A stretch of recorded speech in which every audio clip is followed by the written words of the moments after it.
Selected African American Educational Efforts in Baltimore, Maryland during the 19th Century by Courtney Morrison.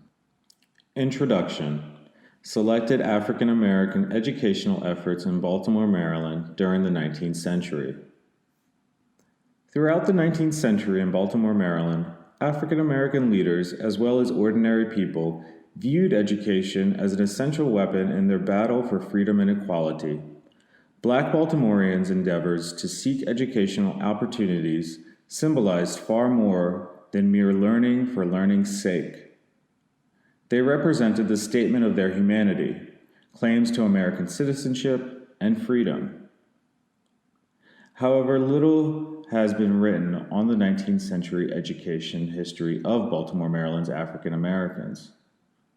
What has been written tells a story mostly of white largesse and sympathy, as opposed to Black self-determination and independence in educating themselves.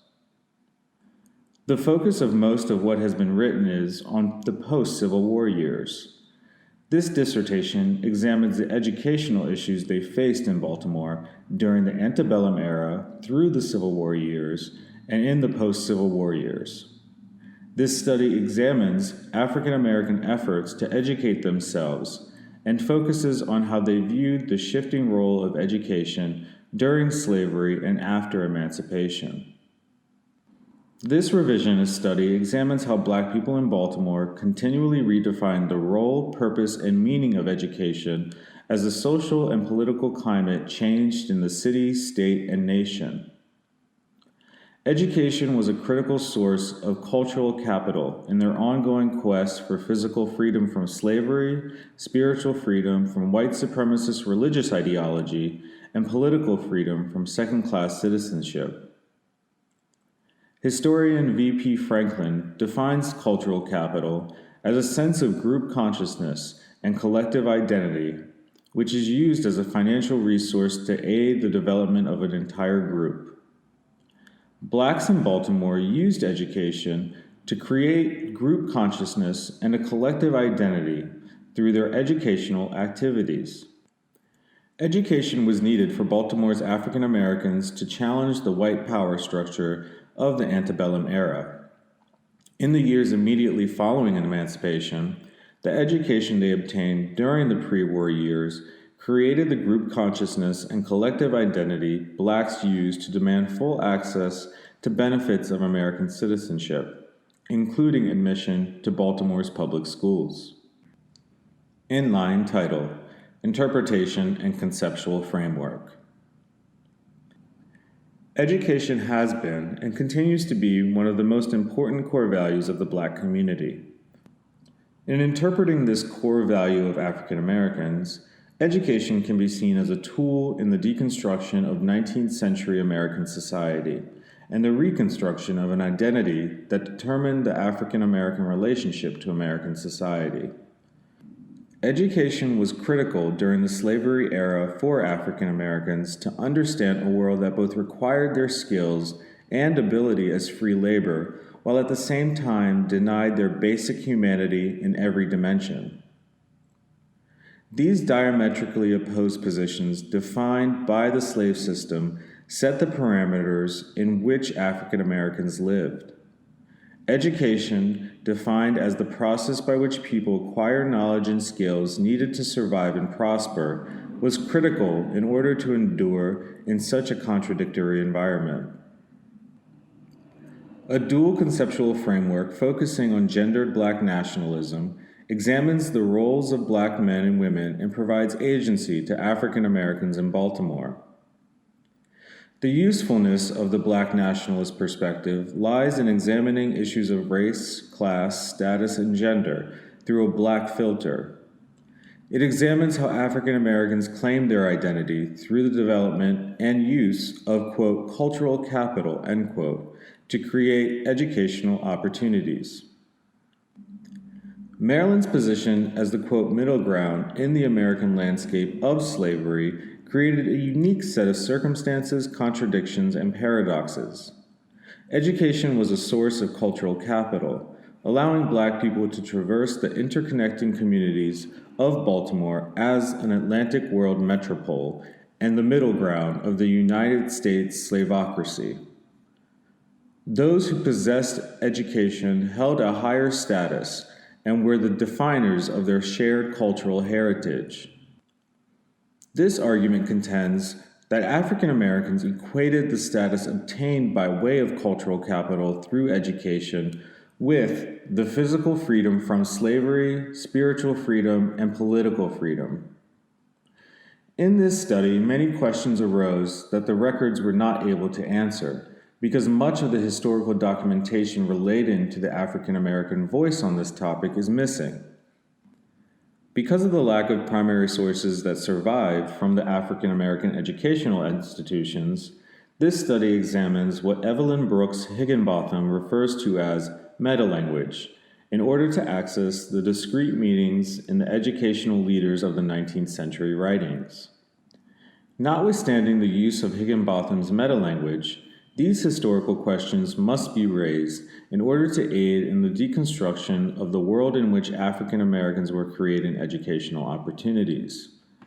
This deconstruction allows for an examination of the impact of class, status, gender, and race on African Americans' attempts to gain access to educational opportunities. I am using a Black nationalist/feminist theoretical perspective as a component of this multifaceted conceptual framework to include African American women's roles, class, and status, because such a paradigm will provide the opportunity to raise questions that a strict Black nationalist theoretical approach alone would not. A strict Black nationalist interpretation's focus would examine race as the determining or causal factor in the historical analysis.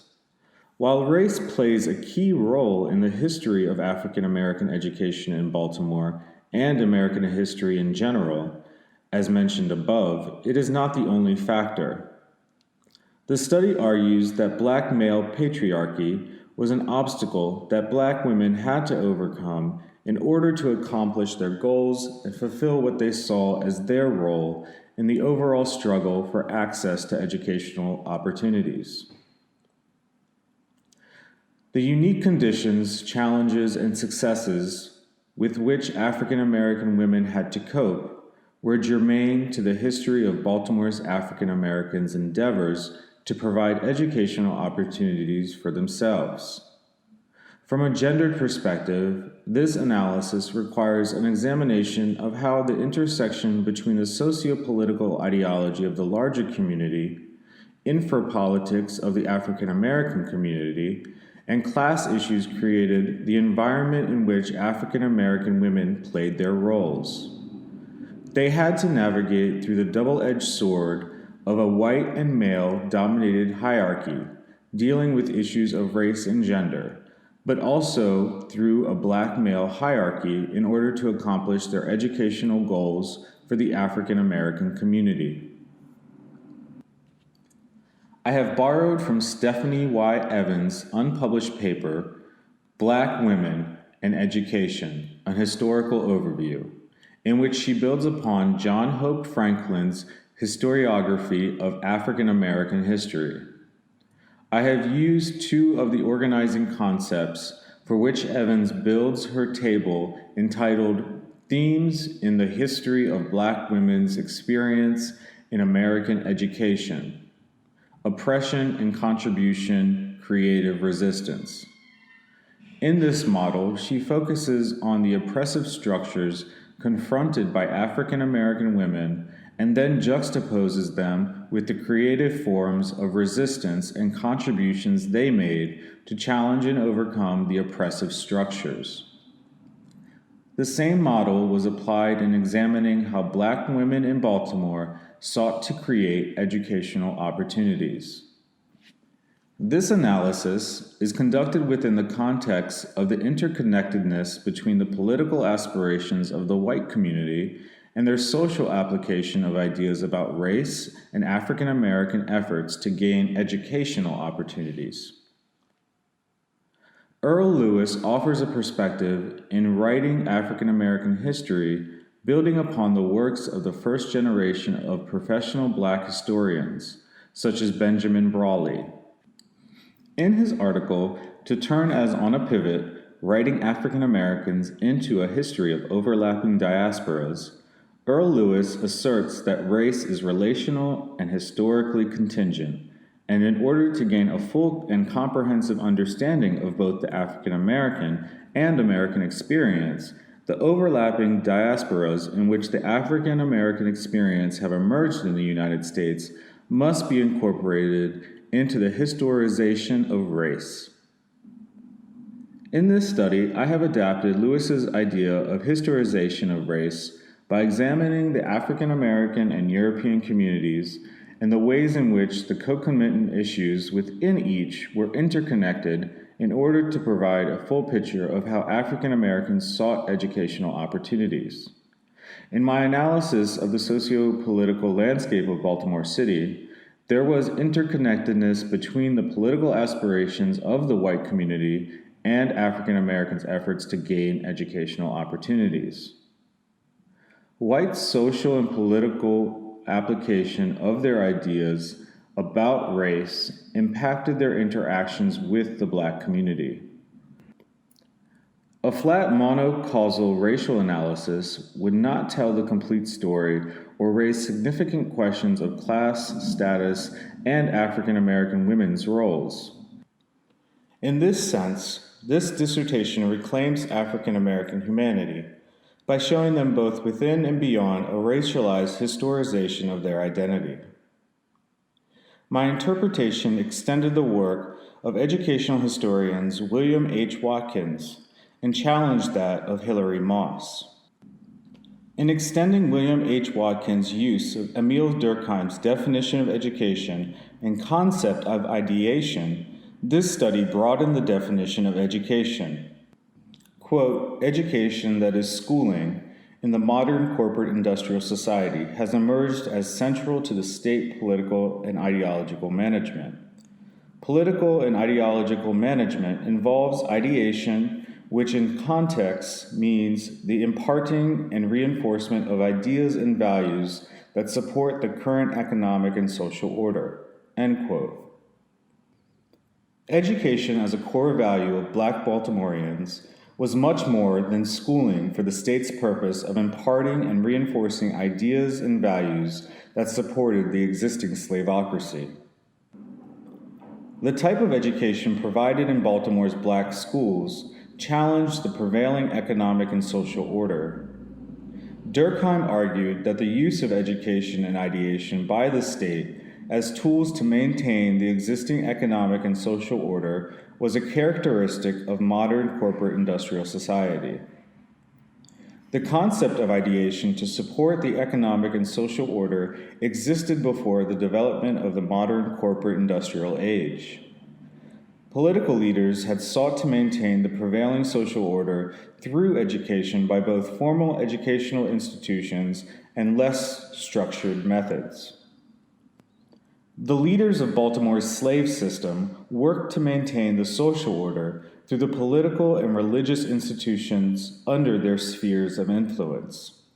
Unlike Watkins' work, this dissertation examines Baltimore's African American architects of Black education throughout the 19th century and demonstrates that in spite of the efforts of those working to maintain the unfair social order, they overcame those obstacles. These efforts were immensely valuable in preparing Baltimore's African Americans for dealing with the many challenges of the slave society under which they lived throughout the antebellum period, and for emancipation during the post-Civil War years. Hilary Moss's work comparing African American education in Boston and Baltimore during the antebellum era embraced Durkheim's concept of education and ideation. She contended that educating African Americans was in the best interest of the slaveocracy because of its need for skilled and literate African American labor.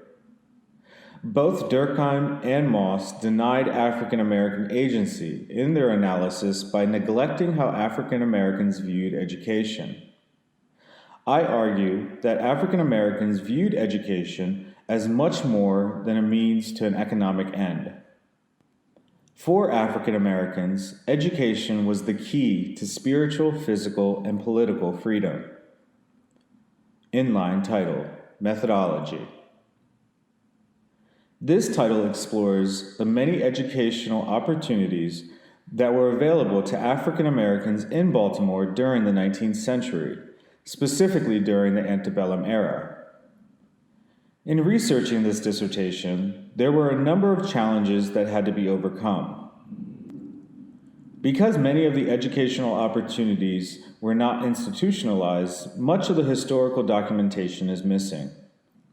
For example, there are very few school records listing students in attendance, names of teachers, or financial records. Another major obstacle was finding the voice of women and their roles in the educational opportunities of African Americans. To overcome these challenges for the antebellum era, I had to look for the educational philosophy of the school principals through their writings, speeches, and through testimonials from their contemporaries. Similarly, in searching for the role of African American women, their presence and voice had to be constructed indirectly using church records, specifically those of the AME Church in Baltimore, the Board of the School Commissioner records, and the Oblate Sisters of Providence and Niles. Several primary resources and repositories were helpful in reconstructing the African American educational opportunities of the antebellum period. The United Methodist Episcopal Church records, located in their Lovely Lane archives, were useful in helping to reconstruct the relationships within the African American community during the split between the United Methodist Church and the African Methodist Episcopal Church. The class registers identified students who had left the various African American classes and congregations in the UME Church and had gone with the Fish Street people.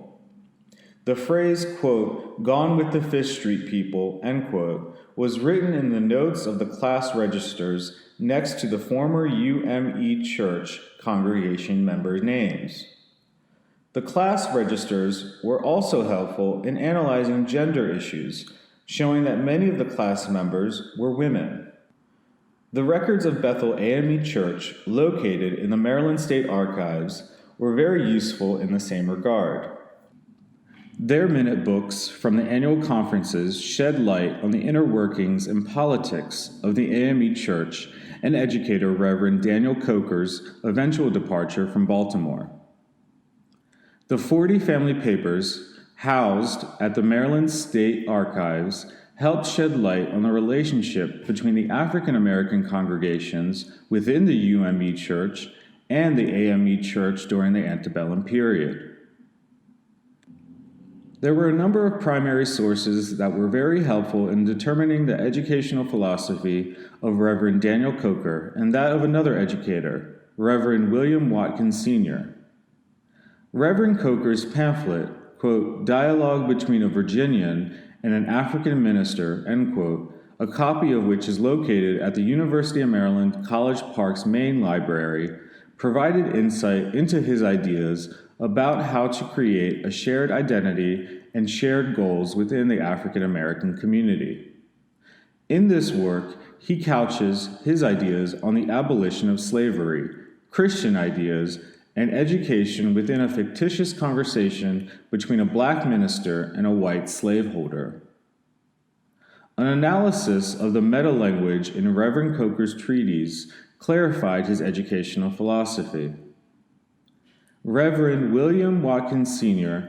published speech before the 1837 meeting of the American Moral Reform Society provided similar insight into his ideas about how he constructed African American identity and created cultural capital through education during the antebellum era.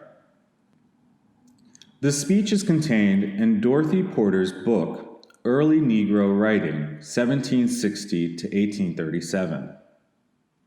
The book was extremely valuable because it was the only source I found that contained the speech. This appears to be the only historical record available in which Watkins speaks directly to the issue of black education. In his speech before the society, of which he was a founding member, he argued in favor of a proposed resolution by the association that education be paramount among its goals. He referred to education as a sine qua non between all humanity and urged the passage of the resolution. The speech had a profound impact upon the conferees that Watkins' argument for a balanced and spiritual academic education was shared by so many of the association's members that they published the speech in pamphlet form. The Daniel Alexander Payne Murray collection at the Library of Congress contained biographical sketches of Reverend Daniel Coker and William Watkins Sr. These biographical sketches revealed testimonies from Reverend Watkins' students, which described the manner of instruction provided at the Watkins Academy. The sketch of Reverend Coker was compiled from information Murray collected from people who knew him, including Murray's father. He mentions in the sketch his recollection of having a picture of Reverend Coker hanging in their home in Baltimore, where Murray grew up. The sketch provides a general overview of Coker's life in Baltimore through his eventual departure from Baltimore and his life in Liberia, working for the American Colonization Society. The sketch was particularly useful in providing context for his role in the development of the African Academy and Bethel AME Church. Specific reference was made to the problems he faced with the leadership of Bethel AME and his censure for a year because he was somehow working with the Sharp Street United Methodist leadership. These issues contributed to the decision to leave Baltimore as an agent for the American Colonization Society. The autobiography of Reverend David Smith contains Smith's recollection of the contemporary David Coker. Smith wrote about Coker's efforts to establish the AME Church and his experiences in Baltimore. While on Coker's way to Liberia, he kept a journal, which he later published. In that journal, he made reference to the many issues he faced in Baltimore and his reasons for leaving. The Maryland Historical Society holds a copy of this pamphlet. There were two very valuable primary resources held by the Maryland Historical Society, which provided insight into the process of Black citizens gaining admission into the Baltimore City public schools. The papers of the Baltimore Association for the Moral and Educational Improvement of the Colored People were valuable in a number of ways. The financial records indicated how the African American community used its economic resources to support the educational efforts of the association. The papers also shed light into how the sympathetic faction of the white community viewed the role of education for African Americans. The documents illustrated the white community's view of the role of education in preparing blacks for a limited role in American society. The association kept good records of the various African American schools, which were already in existence when they took them over. The papers also shed light on the political battle which took place between the Unionist Party and those opposed to the education for African Americans. The papers of Judge Hugh Bond, one of the principals in the association, contain correspondences from African American clergy and regular citizens, both thanking him for and requesting his assistance in educational matters as well as other issues concerning race relations. Documents housed at the Baltimore City Archives were also useful in telling the story of how African Americans transitioned into Baltimore City public schools. From 1829 until 1867, when African Americans were admitted into the Baltimore City public schools, citizens, both black and white, petitioned the Board of School Commissioners and the City Council to admit them. The City Council records also included reports indicating which members of the council supported and those which were opposed to African Americans being admitted to the Baltimore City public schools. The Board School Commissioner's records contain lists of teachers who passed the teacher's examination, making them eligible to teach in the Baltimore City Public Schools. They also contain directories for all of the colored schools in the school system during the post-Civil War years, up to the early 20th century. Beyond the Board of School Commissioners' records, there are several others that provided information concerning the issues African Americans faced as they fought for equal educational opportunities within the Baltimore City school public system. The minutes of the meeting of the American Association of Educators of Colored Youth held in Baltimore in 1894 was valuable in shedding light on the issues facing African American educational efforts during the latter part of the 19th century. The minutes also include a presentation on African American education in Baltimore prior to the Civil War. Because many African American organizations and individual papers are not preserved in repositories, the challenge was to locate those records in non-traditional locations. The papers of African American female leaders and organizations are particularly difficult to access. Even when I was able to locate records in repositories, they did not always reflect Black women's voices, as in the case of Mother Mary Elizabeth Lang of the Oblate Sisters of Providence. The best primary source of information was the archives of the Oblate Sisters of Providence. These records provided information on the establishment of St. Francis Academy, originally known as the Baltimore School for Colored Girls, and the Order's mission to educate. The school serviced Afro-Haitian immigrants to Baltimore, African American girls, both free and enslaved, and students as far away as Cuba. However, the Oblates accepted African American girls, enslaved and free. The records of Bethel AME Church, specifically the class list, were quite helpful in understanding the makeup of the church's membership. The colored teachers' directories mentioned above were useful in identifying the women who taught in the colored schools. Newspapers were also examined in order to tell the story of African American education in Baltimore. The Baltimore American was the Republican paper in Baltimore and has numerous articles relating to the African Americans during the transitional period from individual educational efforts to admission to the city's public school system. The Baltimore Sun was the Democratic paper and also covered the city's council's debates on allowing African Americans to attend public schools. The Baltimore Afro-American, the Afro, which was established in 1892, emerged as the voice of Black Baltimore. The Afro was useful in providing information on the efforts of African Americans to gain equity within city schools. It was also useful providing biographical information on various leaders within the African American community and the roles they played in the struggle for equality. The Afro manuscripts are held at Bowie University and have yet to be processed. However, scholars can obtain special permission to conduct research into the Baltimore Afro-American newspaper. Prior to the founding of the Afro, there were several African American papers that had very short runs. Several primary and secondary sources reference articles in those periodicals. However, to date, I have been unable to locate copies. Harvey Johnson's own writing was helpful in providing insight and context for his rationale for the tactics he developed in the Brotherhood of Liberty to challenge the Jim Crow laws of Maryland. Those ideas were expressed in his book, quote, "The White Man's Failure in Government," end quote.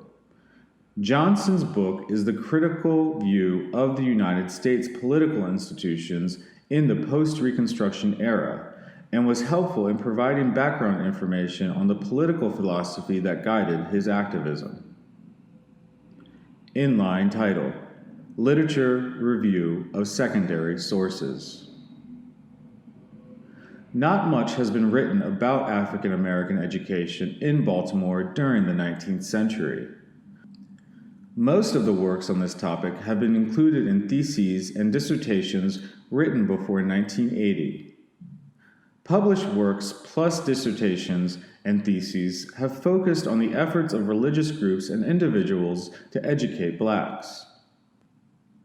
Other writers of African American educational history during the postbellum years have focused on the contributions of white Northern philanthropists and sympathizers. There have been many studies that focus on the white female teachers that ventured into the South to educate the freedmen. Histories highlighting the Rosenwald Fund and the Slater Fund illustrate how these philanthropists offered their financial support to the cause for educating African Americans. Unfortunately, many of these histories do not acknowledge the efforts that the African Americans made in order to acquire education themselves. None has attempted to provide a comprehensive study examining all the efforts to provide educational opportunities to African Americans. However, even with the lack of current comprehensive research, there are some useful secondary sources that examine those individual educational efforts of non-African American institutions, such as the Catholic Church, Methodist, and Baptist, as well as white civic organizations. For example, Rosaline Robinson Levering's Baltimore Baptist, 1773 to 1973, A History of the Baptist Work in Baltimore During 200 Years, covers the development of the Baptist denomination among African Americans and makes reference to Reverend Harvey Johnson, but neglects his role in the Brotherhood of Liberty and his efforts to advance the educational opportunities for African Americans. There have been several historical works written on various facets of African American education in Baltimore, but none completely cover the time period of this dissertation. However, several historians have endeavored to shed light on African American attempts to gain access to education during the 19th century. Betty Gardner's work on William Watkins Sr. and antebellum black education in Baltimore, Richard Paul Fuchs' work on the Baltimore Association for the Moral and Educational Improvement of Colored People, and Betty Collier Thomas's article, quote, Public Education and Black Protest in Baltimore, 1865 to 1900, end quote, all written in the 1970s, are detailed histories related to African American education during this time period. Betty Gardner's research looks at the 19th century educational efforts of educators like Reverend Daniel Coker and Reverend William Watkins Sr. She examines the development of Coker's African Academy and the Watkins Academy during the antebellum era. Richard Fuchs' article, quote, The Baltimore Association for the Moral and Educational Improvement of the Colored People, 1864 to 1870, end quote, examines the efforts of the sympathetic whites in Baltimore, but does not focus on the financial or material support provided by African Americans to the association. Collier Thomas's work examines the challenges faced by Baltimore blacks to obtain adequate educational facilities, African American teachers, and other resources from public schools. While each of these works tells only a segment of the history or has a limited approach, this dissertation brings a fragmented story together with a new analysis that revises and expands on these previous works. Betty Gardner's article, quote, Antebellum Black Education in Baltimore, end quote, provides a general overview of efforts to provide educational opportunities for the free and enslaved African American communities in Baltimore prior to 1860. Gardner examines the efforts of both African American and non-African American churches and individuals. She argues that although Baltimore's African American community was being taxed to support the public schools, they were not allowed to attend the schools. Because of the opposition to public education by Baltimore's elected officials, blacks were left to create their own educational opportunities. Gardner notes that blacks had been providing for the education of its youth long before the establishment of Baltimore's public school system. Their petitions to the mayor and city council for access to public education emphasized their right to admission as tax-paying citizens of the city. Gardner notes the importance of service to God as one of the main motivations behind the establishment of schools by and for African Americans. She concludes that through these educational efforts, the African American community of Baltimore was strengthened and well prepared for life after slavery.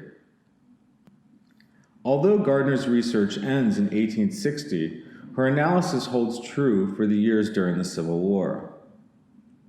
Betty Collier Thomas's article, quote, Public Education and Black Protest in Baltimore, 1865 to 1900, end quote, picks up the story of African American education in post-Civil War Baltimore.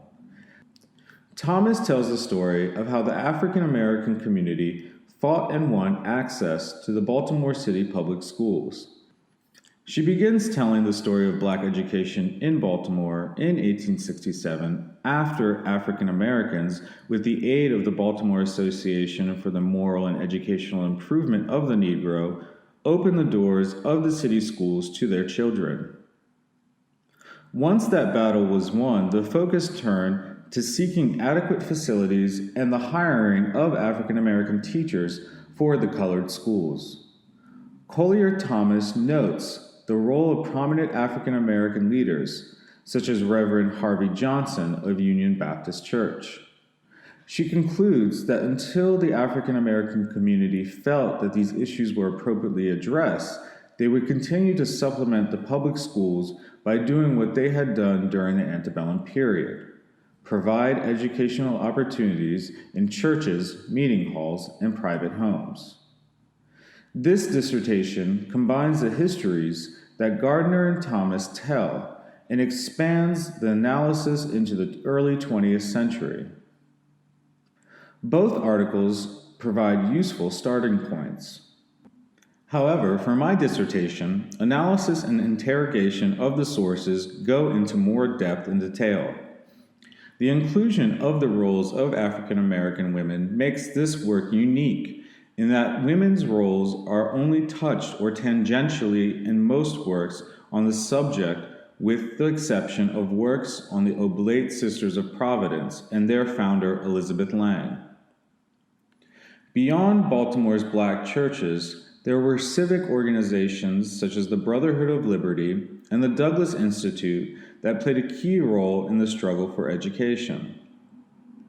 Piecing together the role that key individuals played within these organizations was another challenge.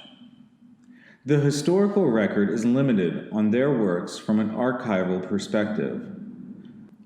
Nonetheless, several secondary works have been done on the Brotherhood of Liberty, but not much has been written on the Douglass Institute. Briscoe Coger's work on the Reverend Dr. Harvey Johnson, quote, Dr. Harvey Johnson, pioneer civic leader, end quote, was useful in providing insights into his role as not only a religious leader at Union Baptist Church, but also as a political activist through his endeavors with the Brotherhood of Liberty. The Brotherhood of Liberty, 1885 to 1891, M.A. thesis by Marion Douglas, was useful in providing information on Reverend Johnson's work in trying to get African American teachers into the public school system.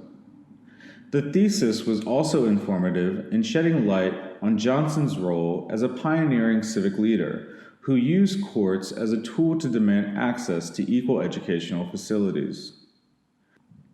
The Master of Arts thesis by Elaine Freeman, quote, Harvey Johnson and Everett Waring, 1880 to 1900, end quote, examines their new leadership. The literature that examines the role African American women played in the education of African Americans in Baltimore during the 19th century is even more scant than the literature on African American education in Baltimore during the same time period. Most work on African American women's roles in African American education during the 19th century focused on the Oblate Sisters of Providence, an order of Catholic nuns who founded St. Francis Academy. The school was originally established to provide education for the children of the African immigrants from Haiti that came to Baltimore during the Haitian Revolution. The order's goal was also to provide for the education of African American children already in Baltimore. Sister Clara M. Wanagiris and Guinevere Spurlock both wrote theses on the work of the Oblates. Wanagiris' thesis, quote, Maria Beecraft and Black Catholic Education, 1820 to 1830, end quote, examines the efforts of one of the Oblates, Maria Beecraft, and her work in Baltimore and Washington, D.C. Spurlock's thesis, quote, A History of St. Francis Academy, is an historical overview of the Academy. Both theses were written in the 1970s and reveal the contributions of African American women to the education of blacks in Baltimore. Diane Batts Morrow, quote, Persons of color and religious at the same time, end quote, is the most recent study of the role of the Oblates. While her book does not focus specifically on their contributions to education, her analysis provides a greater understanding of the factors that impacted their work and who they were, particularly in connection with their identity as people of African descent and their religious identity. There are a number of other secondary sources that provide context for the African American experience in Baltimore, the history of education in Baltimore, and the politics of both Baltimore and Maryland. However, I have limited inclusion to the sources above because they are more directly related to the topic of African American education in Baltimore and the unique role that African American women played. One such secondary source that must be mentioned that provided tremendous context was Christopher Phillips' Freedom's Port, which is an excellent history of African Americans in Baltimore. Phillips's study is a social and political history that examines the development of religious, social, and cultural institutions in the Black community. His book explores the rise of the Black middle class. Although it was very well researched, unfortunately, it did not make any reference to Mother Mary Lang and the Oblate Sisters of Providence. Robert Brugger's book, quote, Maryland, A Middle Temperament, 1634 to 1890, end quote, along with Barbara Field's book, quote, Slavery and Freedom in the Middle Ground, Maryland during the 19th Century, end quote, were helpful in providing a general historical context of politics and slavery in Maryland. Brugger's work did not focus specifically on African Americans, but was still useful in helping to place the Black experience within the larger context of Maryland history. Field's book was useful in providing a thorough overview of slavery and contextualization of slave life in Baltimore through her chapter on slavery in the cities. Inline title, Brief Overview of Chapters. The dissertation begins with the introduction, Chapter 1. Chapter 2, Daniel Coker, Laying the Foundation for African American Education in 19th Century Baltimore, examines the role of African Americans in the United Methodist Episcopal Church and the African Methodist Episcopal Church in providing educational opportunities to African Americans. It specifically examines the role of Reverend Daniel Coker and the African Academy as the model of education for African American educational institutions during the antebellum period. Chapter 3, The Educational Philosophy of William Watkins Sr., focuses on his speech at the 1836 meeting of the American Moral Reform Society concerning the important role of education in the Black struggle for freedom. The chapter examines how he attempted to apply his view of education in the instruction provided at the Watkins Academy. It also illustrated how Watkins became the preeminent African American educator in Baltimore beginning in the early 1820s until the early 1850s. Chapter 4, Antebellum African American Educational Efforts in Baltimore, examines the various types of educational opportunities that were available to Blacks in Baltimore. Those efforts were categorized as individualized, itinerant, and institutionalized. Several educators are discussed, such as Reverend John Forty, William Lively, William Livingstone, and other contributions to African American education in Baltimore. The unique role of Black women educators like Frances Ellen Watkins Harper, Maria W. Stewart, and Mother Mary Elizabeth Lang were also explored. Chapter 5: Gaining Admission to the Baltimore City Public School System focuses on the efforts of the African American community and the whites who favored African American education to win admission to the Baltimore City Public Schools immediately following the Civil War. It examines the role of the Baltimore Association for the Moral and Education Improvement of the Negro. Chapter 6: The Meaning of Public Education to Baltimore's African American Community, 1867 to 1902. Examines the many challenges Blacks face once they were admitted to public schools. The primary issue discussed in this chapter is the struggle to have Black teachers hired to teach in colored schools. The fight for adequate facilities and education beyond the primary level is also explored. Further, this chapter examines how the new guard of the African American leaders such as the Reverend Harvey Johnson and the Brotherhood of Liberty successfully fought these battles. This chapter also focuses on the unique role that women played in the educational history of Baltimore's African American community. Throughout the 19th century, they played a significant role in the education of the community while facing the dual challenges of being Black and female. They are discussed as teachers in the public schools. Chapter 7: Conclusion and Suggestions for Future Research. Chapter 2: Daniel Coker, Laying the Foundation of African American Education in 19th Century Baltimore. Members of the Baltimore's African American community created educational opportunities for themselves from the late 1700s to the early 1820s. Those educational endeavors helped to explain the realities of their marginal and negotiated existence in a southern city of a slave state filled with paradoxes and contradictions. The educational efforts developed by the African American community were rooted in the African tradition of spirituality. This chapter explores how the United Methodist and African Methodist Episcopal churches, their leaders and members, set the foundation for Baltimore's African American educational tradition in the antebellum period, a tradition whose goal was the acquisition of freedom. African Americans living in Baltimore appropriated the language of the American Revolution as they used education as a tool to obtain spiritual, political, and physical freedom. They were empowered by their religious beliefs and spiritual ideals, which provided them with a moral and ethical knowledge of the correctness of their cause.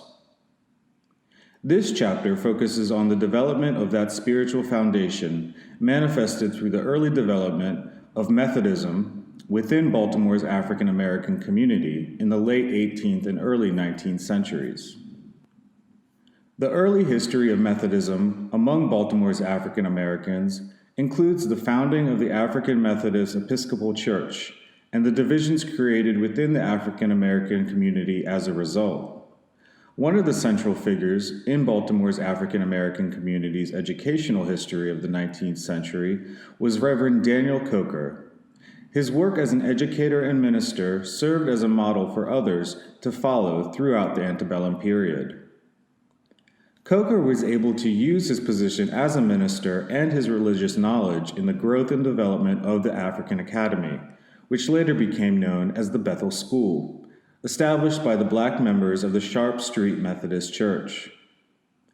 By the time Coker left Baltimore in 1820, the African Academy achieved unrivaled success in both numbers of students taught and quality of education provided to Baltimore's African American community. Inline title: The Spiritual Basis of African American Education. Education has always been an integral part of the African American experience. The African American community used their African retentions and adapted the New World institutions to meet their needs in order to survive. One of those needs was to develop an understanding of their world to answer those critical questions of how they became enslaved, why they were enslaved, how they could gain their freedom, how their lives as enslaved persons coincided with their world, and how they could survive. They created educational opportunities and religious institutions to fulfill the needs and to answer the questions of survival and identity. Education was extremely important to the African American community, not only because it was equated with freedom, but also because of its ability to provide people with spiritual empowerment. By the 19th century, much of the actual memory of the motherland, the rituals, language, customs, and the like, were significantly lost to African Americans. However, the essential ideals that have made up the African American ethos persisted. Spirituality has always been a central component of the African American ethos. Donna Marimbiani points out in her work, quote, "Let the Circle Be Unbroken," end quote, that the African American ethos, that is, the essence of African Americans that set them apart from other people, is their unique expression of spirituality. It is an unconscious knowing that guides their likes and dislikes, and serves as the bedrock of the Black aesthetic. Moreover, she identifies it as a shared cultural history. By the 19th century in Baltimore, Maryland, the central focus of African American educational efforts was explaining slavery and how to obtain freedom. Frederick Douglass, one of Maryland's favorite sons, is a perfect example of how important education was to African Americans, both enslaved and free. Most people are familiar with the story of how Douglass received his earliest formal lessons in reading from his mistress, Mrs. Auld. Douglass experienced an epiphany when her husband rebuked Mrs. Auld for teaching young Douglass to read. Douglass realized then that education was a key to both slavery and freedom, because keeping blacks uneducated kept them in slavery, whereas to gain an education freed blacks.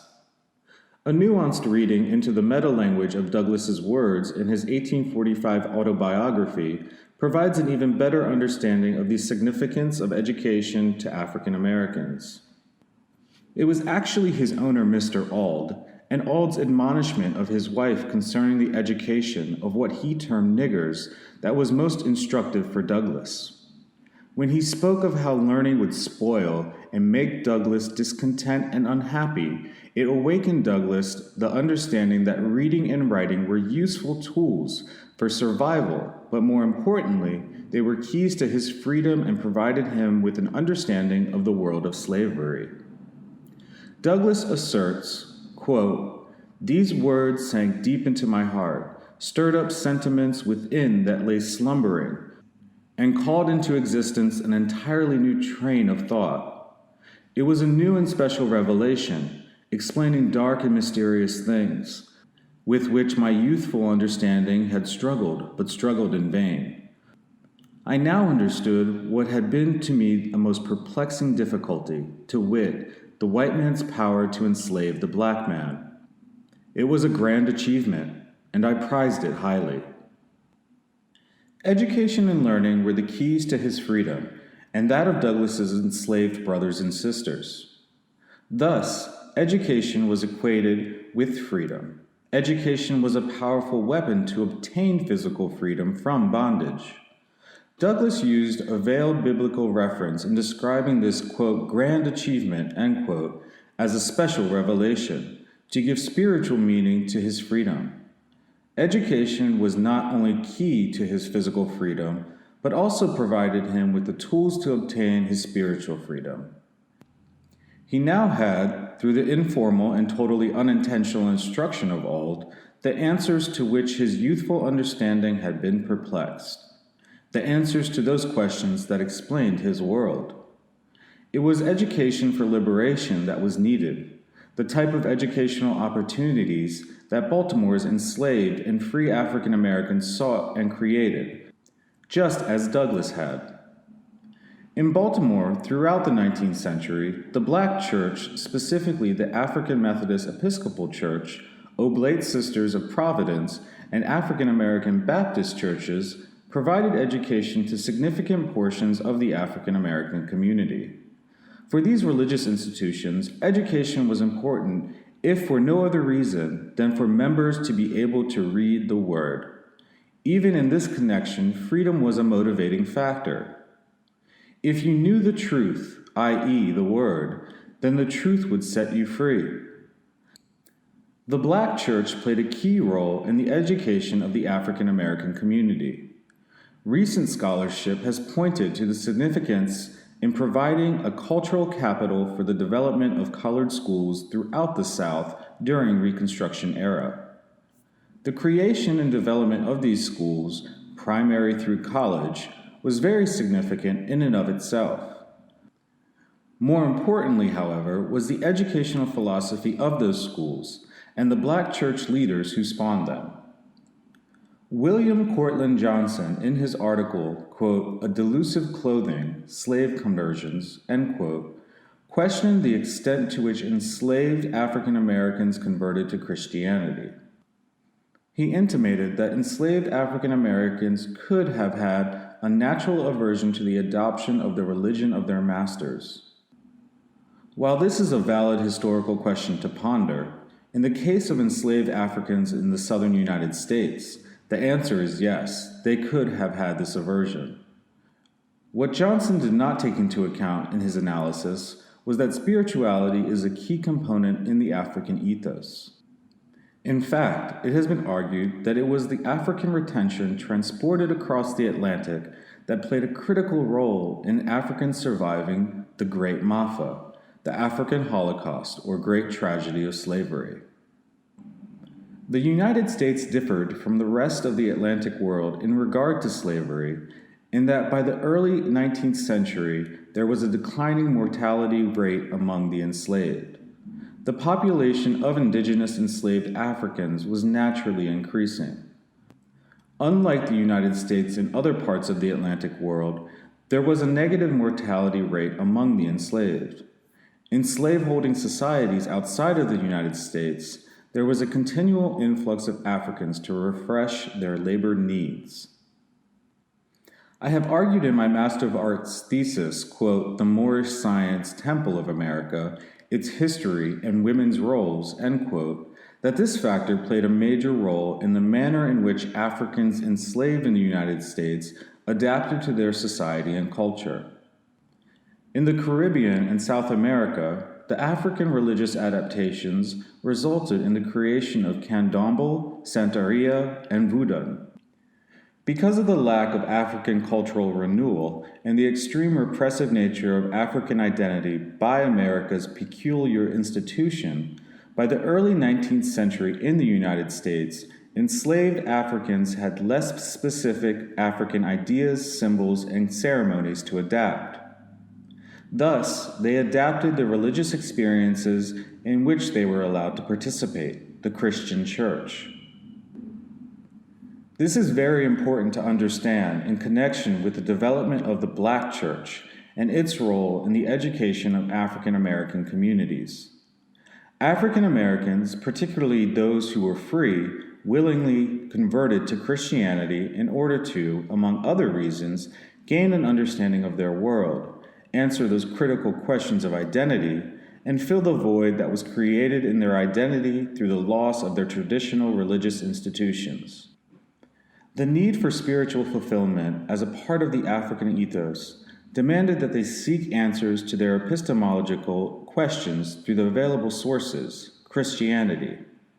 As African Americans adopted Christianity and began to adapt the Christian ideals to the conditions of their people, they reinterpreted Christianity as a liberation theology, much as spirituality was used in Africa to liberate the spirit from the world and seek the higher rewards of the spiritual realm.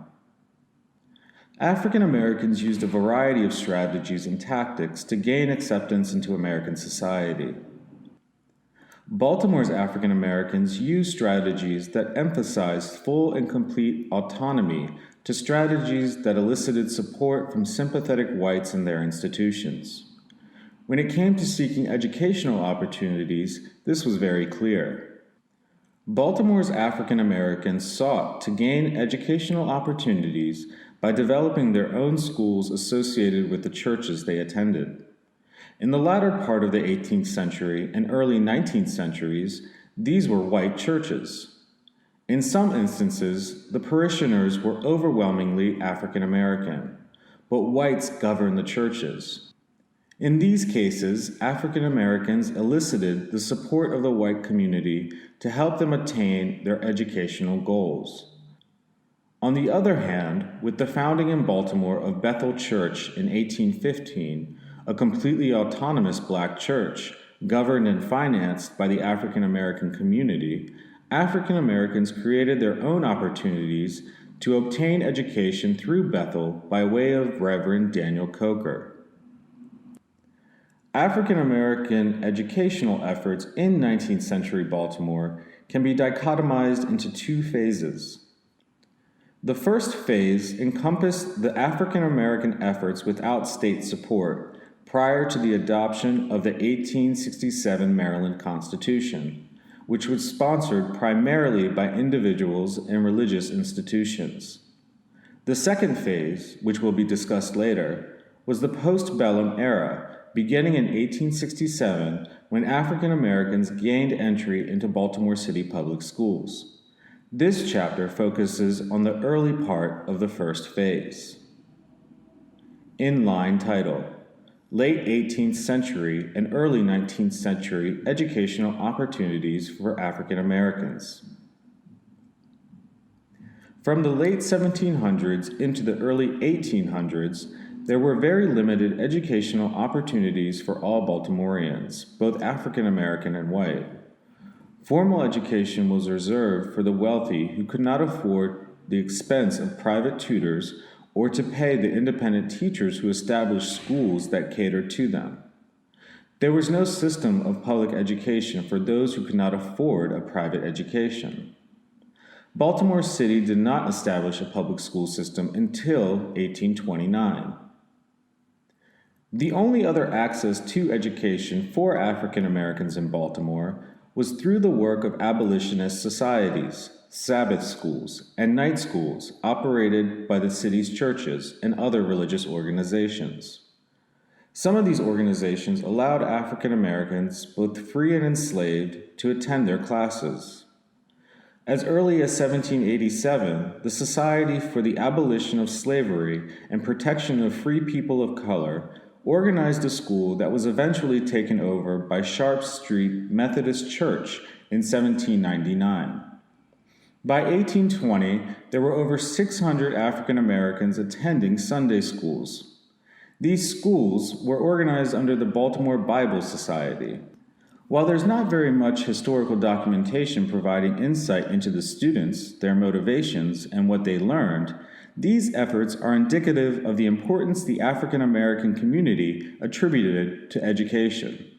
More importantly, it provides insight into the role that spirituality and the church played in the foundation of African American educational efforts in Baltimore during the antebellum period. The early black churches, that is, those congregations that were predominantly African American, yet still under the jurisdiction of white leadership, served as more than mere meeting houses for the purpose of ritual worship. Such black congregations fulfilled many of the needs of the African American community. They were dynamic centers of interaction between all members of the community. In the urban setting of Baltimore, both enslaved and free intermingled. In many instances, enslaved Africans from the surrounding counties would come to town for worship and to gather and share news. But most significantly, the churches were also educational centers.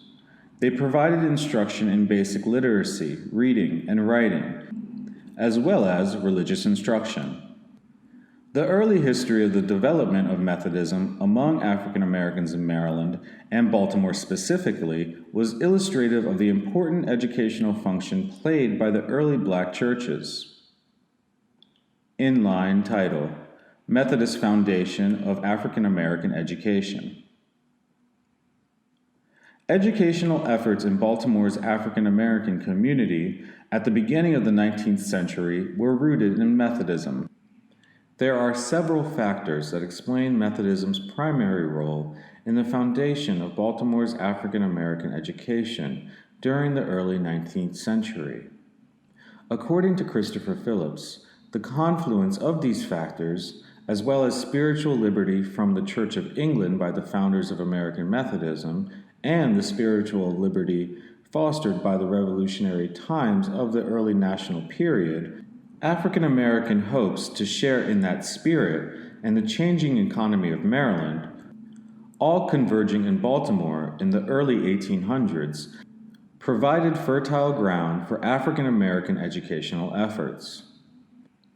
American Methodism developed its roots in Maryland and from the onset appealed to African Americans. John Wesley, who was one of the founders of American Methodism, began preaching in Maryland in the 1780s. One of the faith's earliest converts was an African American from Frederick, Maryland, known as Black Harry Kojzar.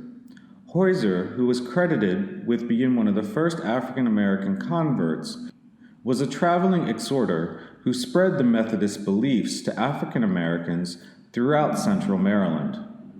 The great appeal of Methodism to African Americans was its opposition to slavery, willingness to accept all people, including African Americans both enslaved and free, and most significantly, to the African American community, its ecclesiastical appeal. Methodism's ecclesiastical appeal was in line with African American ethos of spirituality. In its early development, American Methodism allowed for African Americans to worship freely, openly, and in their particularly African-influenced expressive manner. One of the principal beliefs of the Methodist Church founded by John Wesley was that slavery was antithetical to the teachings of Christ, and their members were instructed to emancipate the Africans they held in bondage. While slavery was not forbidden outright, people could only be purchased as slaves for a specified period and then set free. Methodism also appealed to African Americans because of its ideals of spiritual enlightenment and the promise of the blessings of the hereafter. These ideals were very much in accord with the African ethos of spirituality. The lack of formality and the vigor with which they worshipped was one of the contributing factors that led the Methodists to separate from the Anglican Church. This style of worship, one that allowed African Americans to express themselves physically and vocally, was particularly appealing. However, as the church began to develop and the African American membership grew, the manner in which the darker-hued congregants expressed their feelings toward the Lord were frowned upon as being too African. Christopher Phillips is critical of the white Methodists in his work, Freedom's Port, for taking such a position. He states, quote, "Many Southern whites behaved similarly in their own evangelical services," end quote. While it may not have been Phillips' intention to deny African American agency, he does so by intimating that the expressive worship habits of blacks should have been accepted by the white Methodists because Southern whites were just as expressive in their worship services. In other words, it was acceptable for blacks to express their emotions in worship services because whites were equally expressive. Thus, according to Phillips' logic, if white people do it, then it's permissible for blacks. My position is that black expressive worship is acceptable because it was exemplary of their African identity. I examined their religious behavior through the black filter, which provided agency through their actions as human beings with their own set of cultural standards, whereas Phillips examined African Americans' behavior through a white filter, in which the standard of acceptance was white cultural norms. His assertion denies the agency of the African American Methodists, who practiced an Africanized Christianity. While Southern whites may have worshipped just as vehemently as the African American Methodists in Baltimore, the motivation and meaning for African Americans was rooted in traditional African spiritual retentions. Part of the appeal of Methodism to African Americans was the freedom of spiritual expression and the lack of formality and intermediaries between the worshiper and his or her relationship with the Spirit. The concept of participatory worship was and still is central to both traditional African religion and African American religion. Notwithstanding the criticism of their religious fervor, African Americans were drawn to the Methodist Church in such large numbers at the onset of the 19th century that they became a majority of parishioners in several of Baltimore's Methodist churches. By the dawn of the 19th century, African Americans made up 35% of the city's Methodists, and within 15 years, the number increased to roughly 3,300, or a little less than 50%. In the Methodist class readings, African Americans gained the rudiments of reading and writing in order to study the Bible. Using the Methodist principle that God speaks to everyone and that anyone can interpret and understand God's will without a priest class to serve as mediators, Baltimore's African Americans reinterpreted Christianity in a manner that provided them with spiritual freedom. Education then had a dual purpose: the acquisition of the spiritual freedom and abolishing of slavery. The dual purpose was created in the educational institutions organized by the church in classes, Sabbath schools, and eventually secular schools.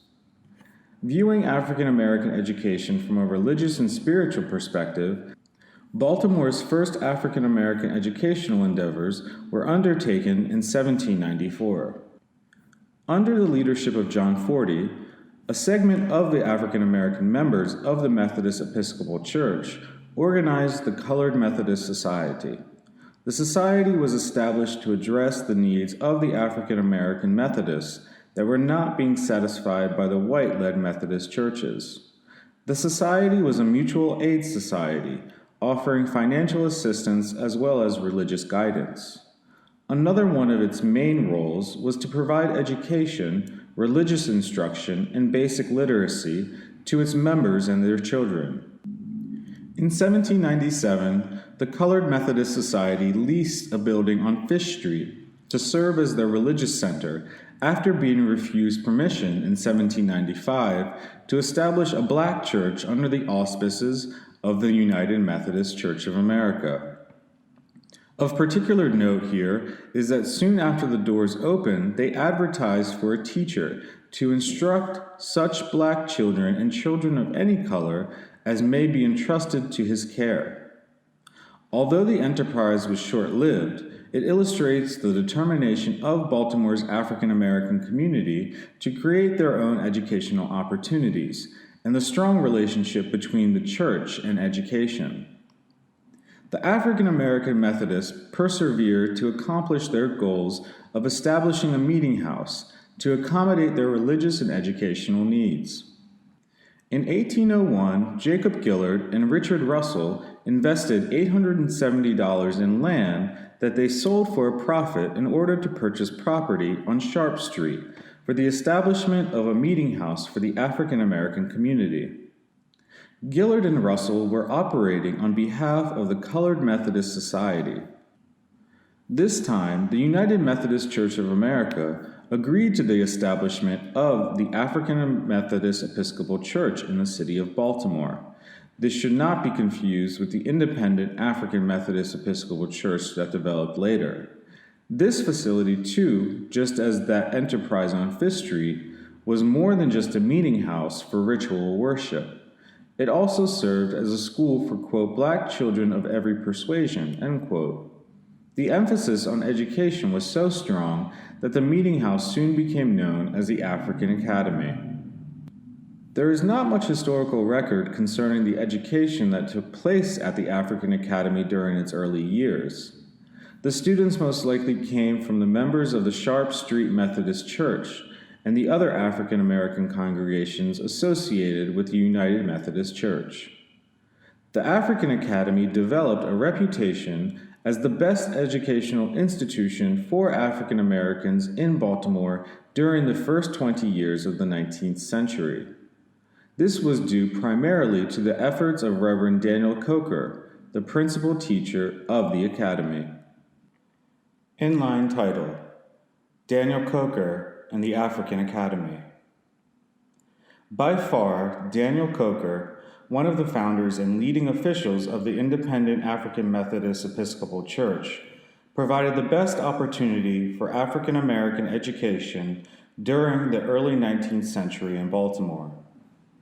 Coker was born Isaac Wright in Frederick, Maryland in 1780 to an English indentured servant mother and an enslaved African father. Isaac escaped from slavery in the 1790s, fleeing to New York, where he converted to Methodism and was ordained a deacon. Coker's reputation as a learned African American and his abilities in the pulpit stretched all the way back to Maryland. His notoriety in Maryland was probably due to being ordained as a deacon while in New York by Bishop Asbury, the leader of the United Methodist Church of America. Shortly after the establishment of the African Academy, he and his assistant, Mr. Cooley, were invited back to Maryland to take charge of the school. While still a fugitive, Coker moved to Baltimore and in 1807 took charge of the school at the African Academy on Sharp Street. In the meantime, his friends in Baltimore raised enough money to purchase his freedom. He was so successful that he was able to operate the day school for children and soon open a night school for adults. By the time of Coker's departure for Liberia in 1820, the school had over 150 students from as far away as Washington, D.C. During his tenure, the African Academy at Sharp Street offered the best opportunity for formal education to African Americans in Baltimore, both free and enslaved. Bishop Daniel Alexander Payne, in his book, quote, Semi-Centenarian of the African American Episcopal Church, end quote, published in 1866, described Daniel Coker as the unsung hero of the AME Church. However, he does not acknowledge Coker's role as an educator in Baltimore as one of the accomplishments of the AME Church. Payne wrote that the first educational efforts of the AME Church originated in the Ohio Conference in 1833. He referred to two resolutions in their annual conference in which they acknowledged the importance of education and the need to establish schools. There are several problems with Payne's version of the educational efforts of the AME Church in general and the Baltimore Conference in particular. First, Payne's book is based on a collection of materials forwarded to him from various conferences of the church over the course of 10 years. He acknowledged that the work was incomplete and that there were documents that had not been received by the date of publication, and that he had materials that were not included. Further, his book was written in 1866, some 50 years after the establishment of the AME Church, and as some would argue, in the case of Baltimore, the actual establishment of the AME Church dates back to the founding of the Colored Methodist Society in 1787. Bethel AME Church in Baltimore, in its history published in the program for their 180th annual conference, makes reference to the Sharp Street Church as part of their history. They go so far as to identify their founding as the late 18th century. Nonetheless, whichever interpretation one accepts, there can be no denying the role that Daniel Coker played in both the establishment of the AME Church in Baltimore and nationally, as well as the major role he played in the development of the African Academy at Sharp Street. Coker's success as the leader of the African Academy was primarily due to his ability to meet the educational needs of the people.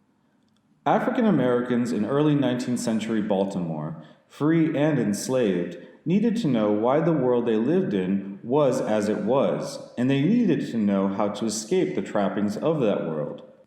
Coker's teachings explained the nature of slavery, how to at least create a sense of freedom from slavery, and his religious connection provided the epistemological answers to the questions of how to fulfill their African ethos of spirituality, how to gain spiritual freedom. There is little documentary evidence to tell us what was actually taught in the African Academy. However, we do know that Coker provided an education that served the primary needs of Baltimore's African American community. Those needs included the rudimentary elements of literacy, reading, writing, and math. But even more importantly, the African Academy, as Frederick Douglass put it, provided its students with a worldview which gave them, quote, a new and special revelation explaining dark and mysterious things, with which my youthful understanding had struggled, but struggled in vain. I now understood what had been to me the most perplexing difficulty, to wit, the white man's power to enslave the black man, end quote. By knowing, quote, the white man's power to enslave the black man, end quote, the students learned how to free themselves from that captivity. Coker's educational leadership gave Baltimore's African American community the information required to develop their own analysis of the slavocracy to which they were all subjected, both free and enslaved. They did not have to rely upon the slave master's version of the role of the African Americans, nor did they have to rely on the liberal largesse of sympathetic whites who had their own perspective on how African Americans fit into America's social and political fabric. The Reverend Daniel Coker, through the African Academy, provided the African American community with an independent African American analysis and interpretation of African American life. Coker's pamphlet, quote, Dialogue Between a Virginian and an African Minister, end quote, published in 1810, reveals Coker's perspective on slavery and how African Americans were defined by American society. Through Coker's dialogue, we see the tenor of instruction that was most likely provided at the African Academy under his leadership. In this pamphlet, a Virginia slave owner confronted an African minister who had petitioned for the emancipation of all Africans enslaved in the United States. The Virginian engaged the minister in a conversation explaining why it was a bad idea to emancipate the enslaved Africans. Through this dialogue, Coker revealed his position on abolition and the arguments that were made in favor of slavery during the early 19th century.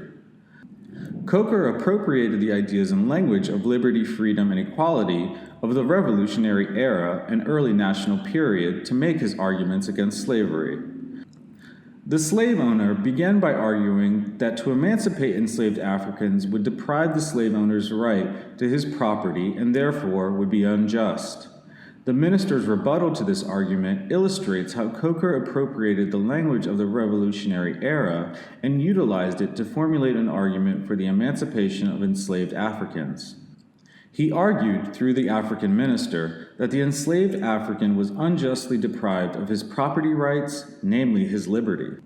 He went further to argue that the deprivation of the African's right to his own liberty by the legislature was unjust and a violation of the law of humanity, a Lockean reference to the rights of man and natural rights philosophy. The dialogue continued with the Virginian acknowledging that the law allowing slavery was unjust, but argued that it was Africans who supplied the European slave traders with captives. The minister responded to this argument using concepts indicative of American racial ideology prevalent during the early 19th century. He affirmed that the African nations involved in the slave trade were barbarous or uncivilized, and inferred that they were victims of the superior, civilized European nations that instigated the slave wars in order to supply their colonial empires with much-needed labor. He argued further that nonetheless the captives had become unjust victims of a scheme that deprived them their right to possess their liberty. The minister condemned the Europeans for receiving stolen property, to which they did not have legal claim. Coker continued to make use of the property rights argument that was used so prevalently by the American colonists in the Declaration of Independence and justification for the Revolutionary War. The Virginian questioned the argument against the slave trade's relevance because it had been outlawed in 1808. The minister replied by pointing out the harsh, immoral, and unjust internal slave trade within the United States.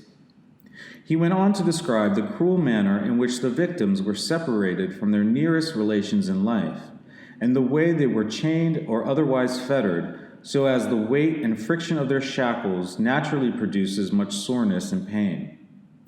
Coker again employed the language of the Revolutionary era by quoting John Parrish, an abolitionist in Maryland. Quote, "Is it not a melancholy circumstance that such an abominable trade should be suffered in a land boasting of liberty?" End quote.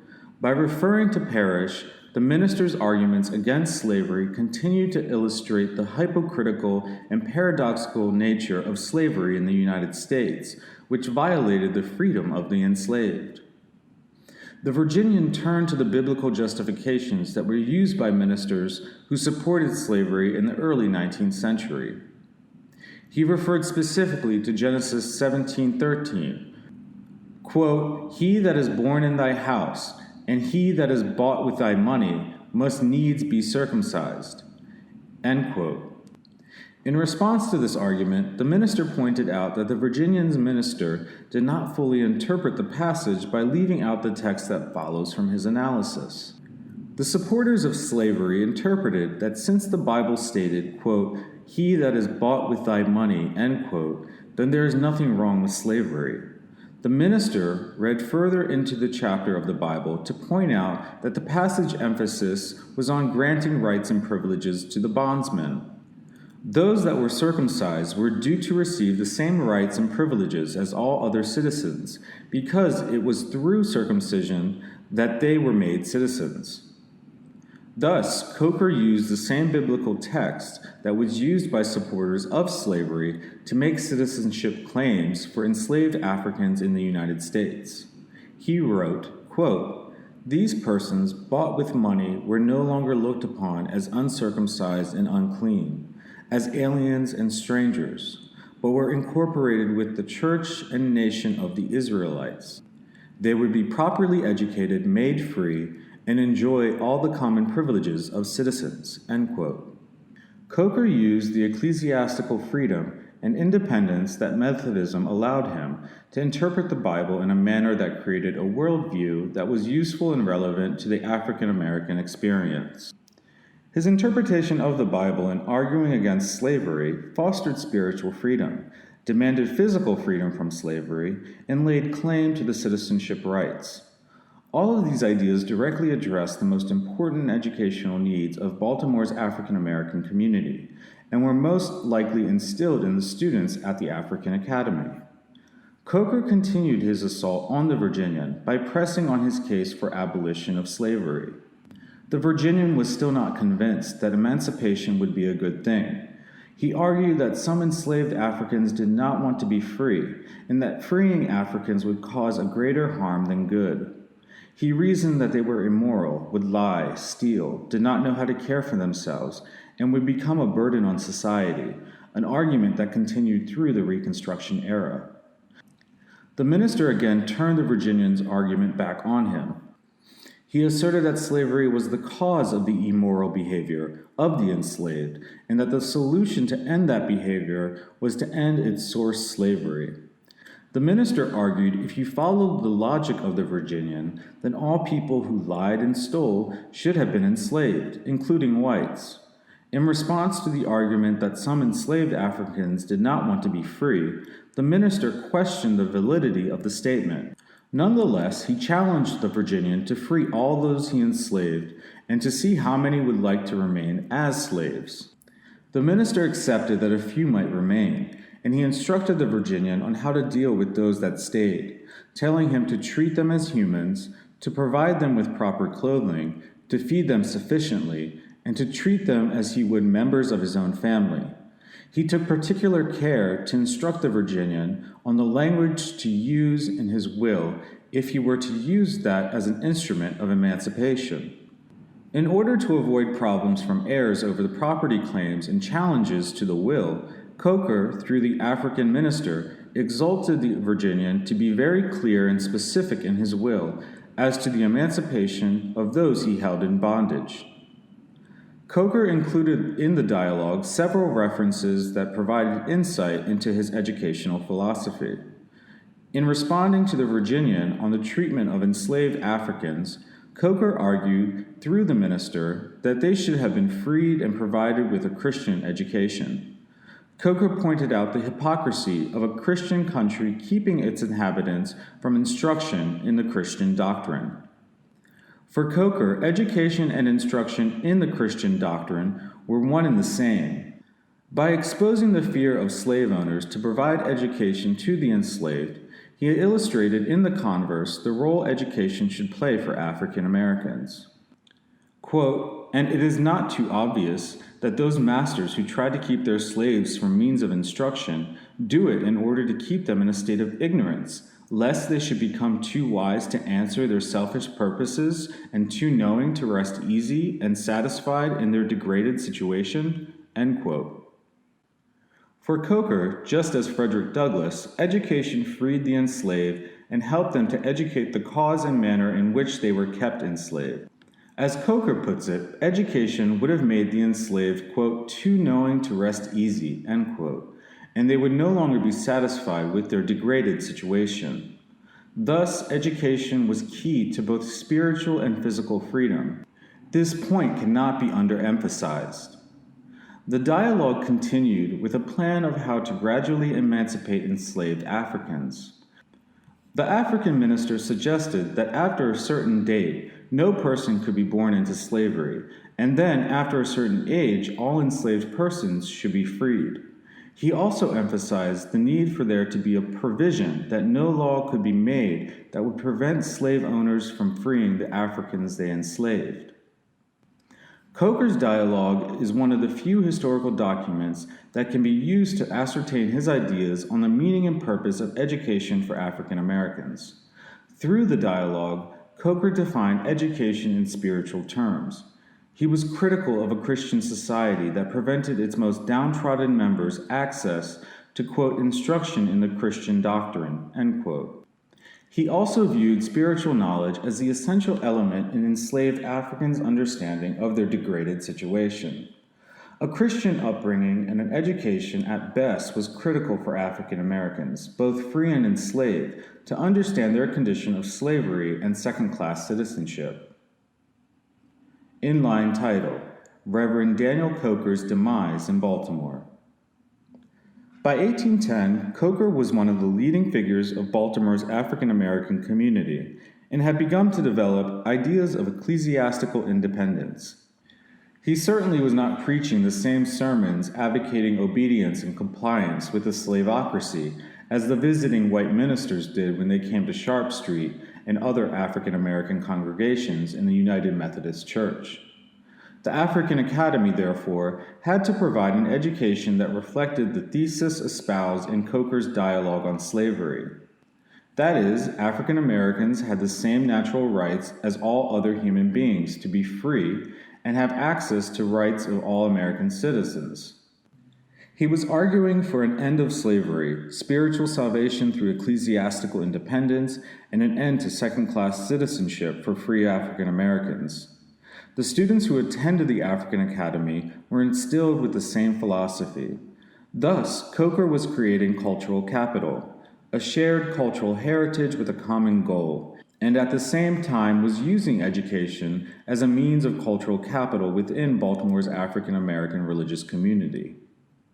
From 1801 to 1819, the African Academy was a preeminent African American educational institution in Baltimore. While there are other schools in Baltimore during this time, none was as large as the African Academy, which had a day school, night school, and Sabbath school with over 150 scholars. No other school for African Americans in Baltimore could make such claims. When Daniel Coker left Baltimore in 1820, one of his pupils, William Watkins Sr., opened the Watkins Academy in Coker's tradition. The foundation for African American education in Baltimore laid by Coker was felt well into the 1850s, long after he was gone. Coker's tenure in Baltimore was greatly impacted by a growing schism developing within the Methodist Episcopal Church, between a faction of the African American parishioners and the white hierarchy.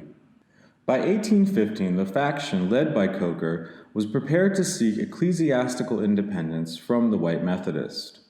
Encouraged by developments in Philadelphia, where the African American Methodists were experiencing similar problems, Coker formally split from the Sharp Street Church and established Bethel African American Episcopal Church in a building on Fish Street in 1816. Even though Coker had formally separated from the white Methodists, he remained in charge of the African Academy at Sharp Street. The willingness of the African American parishioners at Sharp Street to keep Coker as the leader of the African Academy reveals the dual strategy that the African American community employed in order to obtain access to education and the important role Coker played in Baltimore's African American community as an educator. There was more contention between Sharp Street and Bethel in the years immediately following the split. Those that remained with Sharp Street may have seen greater opportunity for material gain by remaining allied with the white-led Methodists, as opposed to the uncertain future of independence. In fact, within 4 years of separation, Coker himself filed for insolvency with the city courts. The question as to why he became insolvent is unanswered. Whatever the cause of dissension, it is clear that African Americans at Sharp Street were pleased with the education Coker provided. While they were not willing to separate from the whites, they wanted the type of instruction Coker provided for them and their children at the African Academy. For the most part, the split had more to do with survival strategy than ideology or ecclesiastical interpretation. Those who remained with Sharp Street did not wish to banish Coker for hearsay while he was a member. In fact, he was applauded by the African American community and rose to become one of Baltimore's more popular leaders. The split had to do with the question of autonomy. Those who chose to remain with Sharp Street maintained an allegiance to the white community. That is not to say that those who formed the African Methodist Episcopal Church or the Fish Street people were opposed to white allies, but they sought both ecclesiastical independence and autonomy in governance. The explanation of this seemingly contradictory action of the African American community, crossing denominational lines when choosing a school for their children, and themselves in the adult night school, is germane to understanding the role that education played in providing the African American community with a worldview that fostered the creation of cultural capital, or as defined here as, quote, a sense of group consciousness and collective identity, end quote, that serves not only as an economic resource, but also a social and political resource. Coker taught of the equality of all humans and the significance of African identity.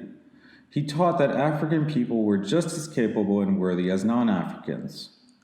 For example, on one occasion when his students were giving public evaluation, Coker challenged the developing racial ideology of African inferiority, and in doing so lauded the children's outstanding abilities. Ironically, Coker faced challenges within the African Methodist Episcopal Church, in large part because of his own racial heritage.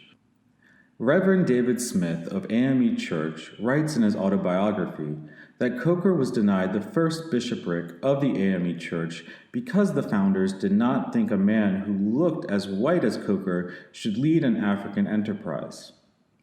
Smith went on to say that he believed that this was what broke Coker's spirit. In 1818, Coker was expelled from Bethel AME and prevented from preaching. The details are not clear in the quarterly minutes as to the cause of the expulsion, but it has been conjectured that it had to do with the fact that Coker's mother was white. Although, the next year, Coker applied for reinstatement and received it, except for his deaconate, an order was passed by the conference that brought to trial any, quote, ministers or members of the church who shall write letters or by communications made verbally cause schism, or be guilty of sowing discord, tattling, tale-bearing by insinuations calculated to cause discord or hardness in the congregation, end quote. This resolution seemed to be aimed at Coker and, according to Alexander Murray, quote, gives color to the conjecture that his identity with the African race was the bone of contention, end quote. Whatever the ultimate cause of Daniel Coker's departure from Baltimore, his color or dissension between Bethel and Sharp Street congregants, his impact as Baltimore's premier African-American educator cannot be denied. His imprint lasted beyond his tenure in Baltimore.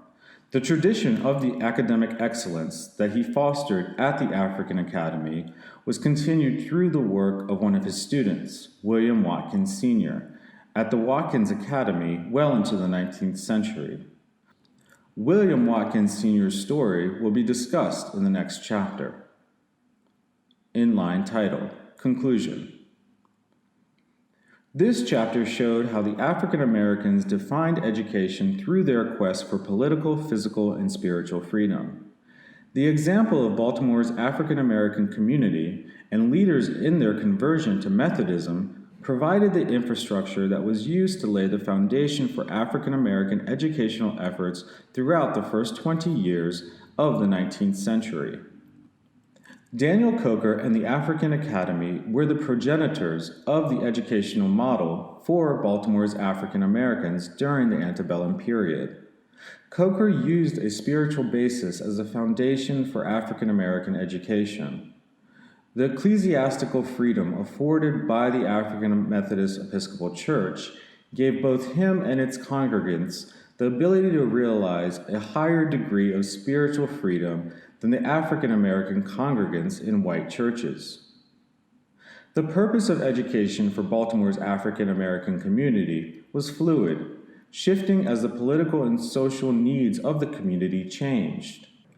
Thus, for the antebellum period, Coker's model demanded the abolition of slavery and acceptance into the American body politic for African Americans. Christopher M. Spann makes a similar claim in his article, quote, "I must learn now or not at all. Social and cultural capital in the educational initiatives of formerly enslaved African Americans in Mississippi, 1862 to 1869, end quote. He argues that African Americans in Mississippi viewed education in the antebellum period and postbellum years as a source of cultural capital and demanded educational opportunities connecting it with freedom, autonomy, and self-determination. Coker's model also fostered the development of cultural capital within Baltimore's African American community, developing a sense of group consciousness through the educational goals of spiritual and physical freedom. This model was the bedrock which other African American educational efforts in Baltimore, Maryland built upon throughout the 19th century. Chapter 3. The Educational Philosophy of William Watkins Sr. During the antebellum period, William Watkins Sr.'s educational philosophy had a major influence on African American educational efforts in Baltimore and throughout the nation. Watkins Sr. implemented and built upon the educational foundation set by Daniel Coker. He viewed a good education as sine qua non in order for all humanity to become intellectually sufficient and morally correct. Watkins constructed an educational philosophy which transformed individuals from brutes to shining examples of human possibility. He viewed education as a spiritual, moral, and intellectual tool that, when properly cultivated, prepared the individual for this life and the life after death. Watkins saw education as a source of cultural capital for the rising generations of blacks. He believed that through the work of people with a good education, slavery could be abolished and African Americans could be prepared for full citizenship once it was abolished. Thus, educating the rising generations was an investment in the future. William Watkins Sr. played a key role in laying the foundation for many of the political and educational successes that Baltimore's African Americans achieved during the years immediately following the Civil War. The education provided by the Watkins Academy helped to create the cultural capital that was needed to assist Baltimore's African American community leaders and ordinary people to successfully challenge individuals and institutions that denied their freedom and equal rights before and after the Civil War.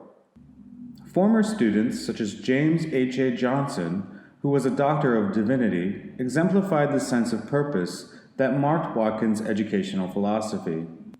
Daniel Alexander Payne Murray referred to Johnson in his biographical notes on Watkins Sr. for his encyclopedia on African American history.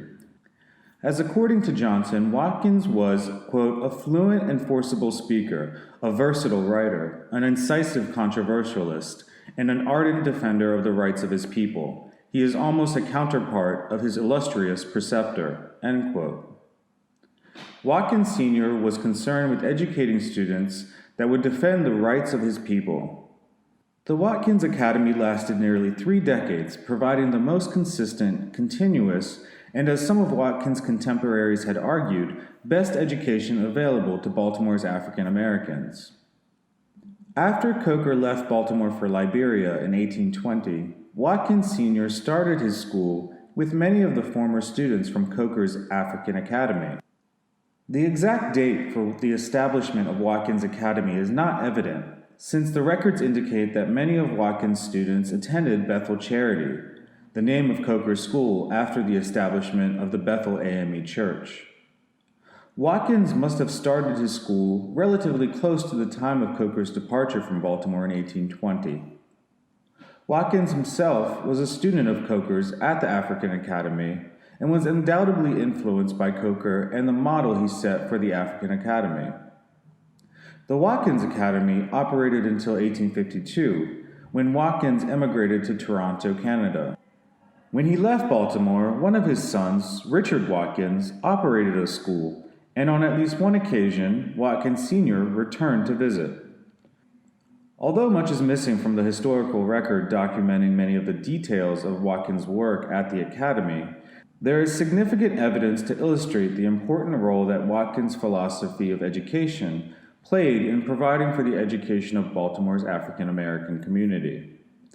It is difficult to reconstruct the family history of William James Watkins Sr. because of the confusion in the secondary literature between his accomplishments and those of his abolitionist son, William James Watkins Jr. Betty Gardner's 1976 Negro History Bulletin article on Watkins attempted to set the record straight. However, the more recent study by Christopher Phillips has muddied the waters again. Phillips apparently confused the efforts of Watkins Sr. and his son, who were both abolitionists and public speakers. The younger Watkins was not a teacher and did not operate a school. Watkins Sr. primarily worked in Baltimore, even though he was a national figure. His son was a national figure on the abolitionist circuit, but most of his activities were in the North. An examination of their biographical record helps to identify how their efforts differed. One source of confusion between the father and son concerned their date of birth. William Watkins Sr. was born 1801 in Baltimore, Maryland, to free parents. Phillips confused the birth of Watkins Jr. and his father when he claimed that Watkins Jr. was born in 1801. Phillips cited Leroy Graham's study of Black Baltimore. Daniel Alexander Payne Murray's biographical sketches on important African American figures identifies Watkins Sr. as being born in 1801 to free parents. Murray's research is more credible in that Murray was born and raised in Baltimore during the later part of the 19th century, and his father was a contemporary of Watkins Sr. and Watkins Jr. Phillips further confuses the two in his discussion of Watkins Jr.'s marriage. Watkins Sr. married his wife Rebecca in 1824 after purchasing her and his son Henry's freedom from James Carroll for $150. Phillips mistakenly identifies this as the marriage of Watkins Jr. Philip later apparently contradicts the assertion that Watkins Jr. purchased his wife and son's freedom when he notes that Watkins Jr. married into Richard Russell's family. Perhaps his wife Rebecca died or they were divorced. There is no record of either, nor does Phillips address this contradiction. Assuming that Phillips' earlier assertion that Watkins Jr. purchased his wife Rebecca's freedom in 1824, one has to ask why wouldn't her father, Richard Russell, not have purchased her freedom earlier? Richard Russell was the wealthiest African American in Baltimore in 1813. If Phillips was correct and Watkins Jr. married Rebecca, it is likely that Russell would have purchased his daughter's freedom from Carroll long before Watkins Jr. Phillips blended the marriages of Watkins Sr. and Jr. It was more likely that Watkins Sr. purchased his wife Rebecca and their son Henry from Carroll, and Watkins Jr. later married Richard Russell's daughter. Philip also asserts that Watkins Jr. was the educator, and that Watkins Sr. was an illiterate bootblack and shoemaker. He states that Watkins Jr. attended Daniel Coker's school and carried on his tradition after Coker left for Liberia. The records of Daniel Alexander Payne Murray collection, which contains at least one testimonial from a former student, James H.A. Johnson, clearly identifies Watkins Sr. as the student of Coker and the heir to Coker's educational legacy in Baltimore. Phillips does a major disservice to the legacy of William Watkins Sr. by summarily dismissing him as an illiterate bootblack whose only claim to fame was that he was the father of an educator and abolitionist. In actuality, Watkins Sr. was a preeminent educator, abolitionist, preacher, and defender of his people. Phillips blended the lives and accomplishments of William Watkins Sr. and Jr., reintroducing confusion to the historical record. Regardless of the confusion between the father's and son's efforts, both were major figures throughout the antebellum era in the struggle for African American liberation. One of the central issues affecting many members of the African American community between 1815 and 1817 was whether or not to split from the Methodist Episcopal Church and seek ecclesiastical freedom in the newly formed African Methodist Episcopal Church in Baltimore, established by the Reverend Daniel Coker and others. As described earlier, this split eventually led to the departure of Coker from Baltimore. Watkins did not go to the Fish Street people and remained with the Methodists at Sharp Street. Throughout his career in Baltimore, Watkins worked with members of both communities, and Watkins Academy was supported by members of both churches. Given the volatile and the decisive impact of the split between the two denominations, Watkins' ability to garner the support of both factions is an indication of the importance African Americans placed on education. They put their ecclesiastical differences aside for the sake of their children's and their own education. By the 1820s, Methodists had addressed one of the key grievances that the AME church members who split in 1816 had with the United Methodist Church. This provides a possible explanation for why members of the African American community crossed denominational lines for the sake of their children's education. The spiritual voice of blacks was silent in the United Methodist Church because black men and women were not allowed to preach. They were not even allowed to preach to predominantly black congregations. By the 1820s, African American men were allowed to become lay ministers by the United Methodist Church and had the privilege of preaching in the churches with predominantly African American congregations. Also, African American men were always able to serve as class leaders, which is the venue where most of the teaching and proselytizing took place. This may also add to why some did not see the need to preach in the churches as that vital to meeting the needs of African Americans. The class leaders may have used their meetings as venues to express the African American community's interpretation of Christianity as a psychological and spiritual liberating force. To a very large extent, the class meetings served as an extremely important educational role in providing the victims of the Baltimore slavocracy with an explanation about their condition and, more importantly, with an independent way to escape the brutality of slavery by applying an African-centered spiritual interpretation to Methodism. This degree of ecclesiastical freedom may have allowed the lay ministers the opportunity to preach sermons that met the spiritual and psychological needs of African American congregants. It is also possible that they were more closely aligned with the teachings of the AME Church.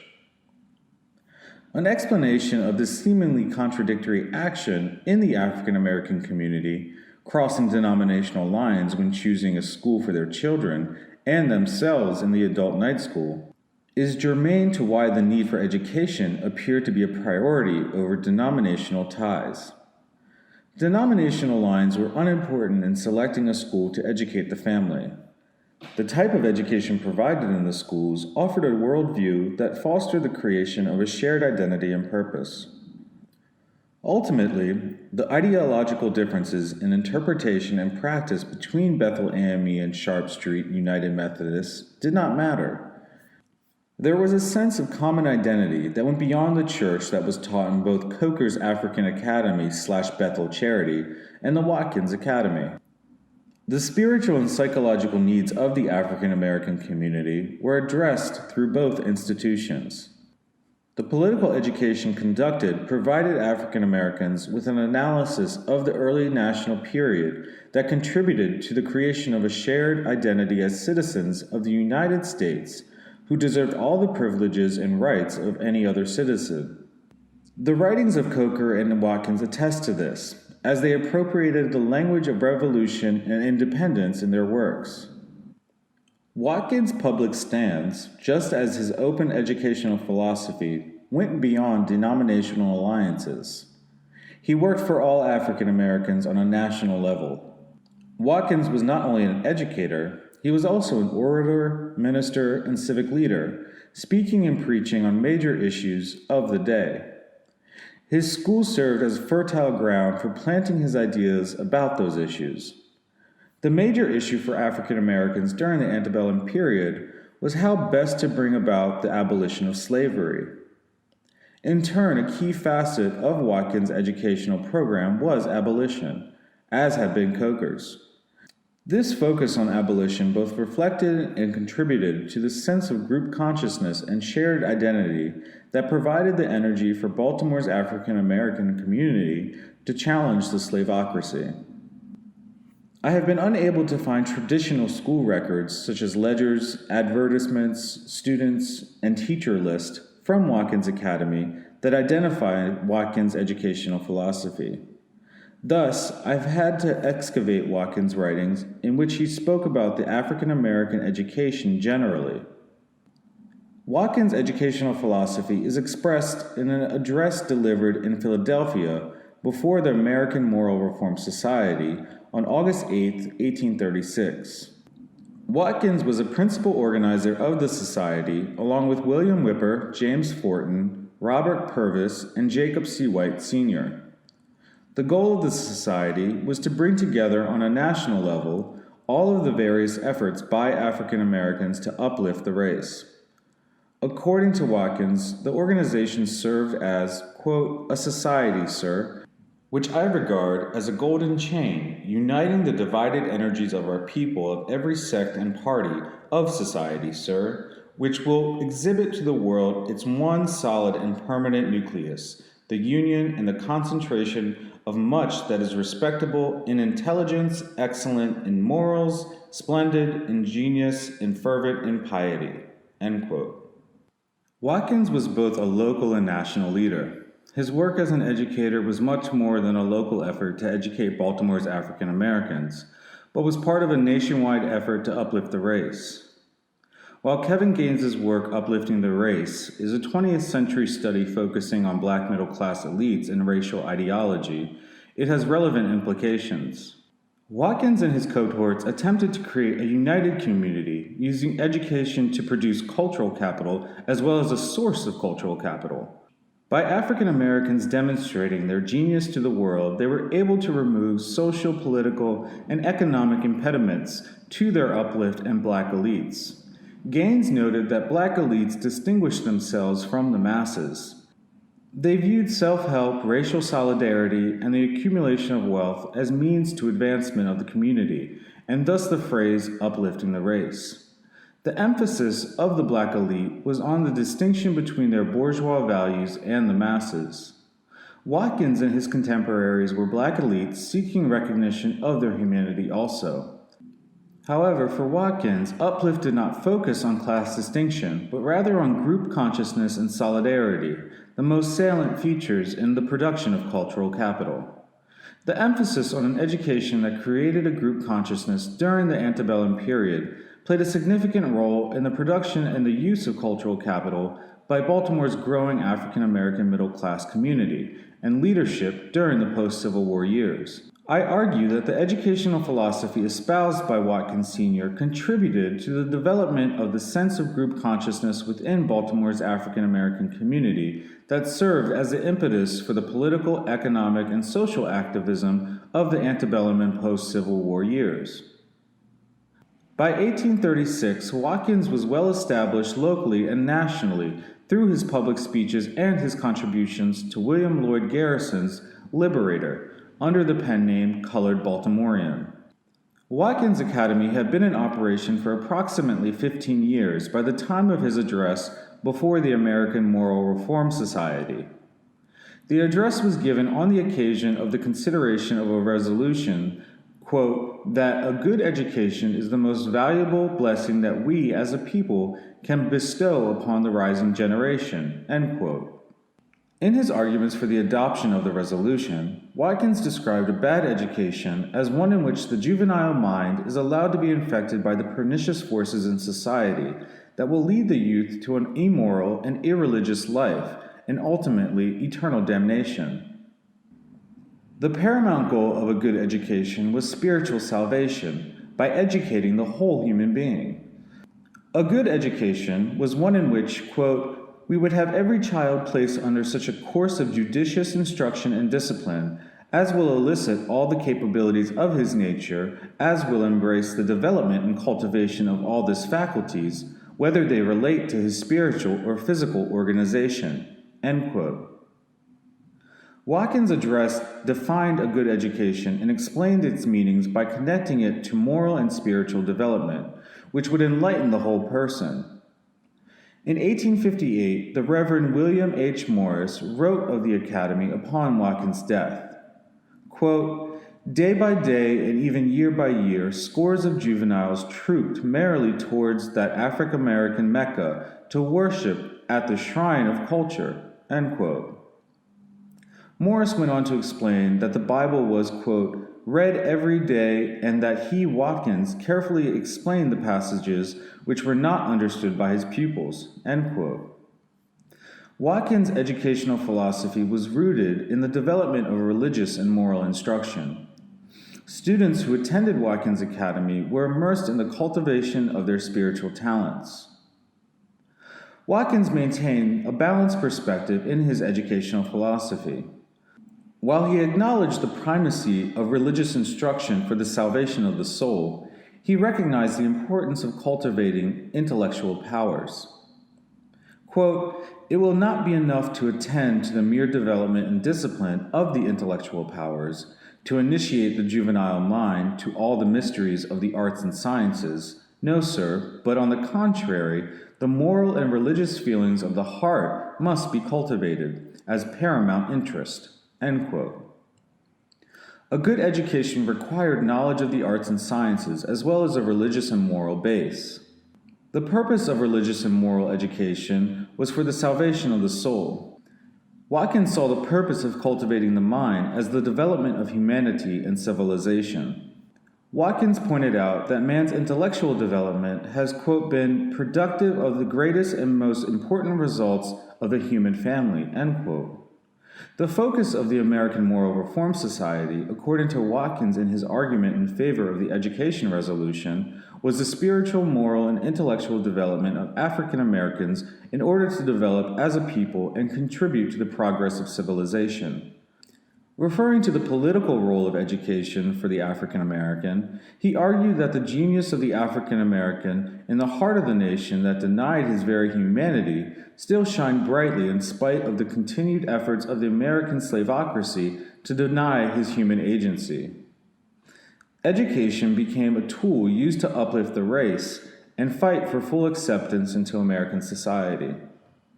Watkins embodied in this view the belief that because African Americans were enslaved and treated as less than full citizens in the United States, they were denied the opportunity to contribute to the progress of humanity.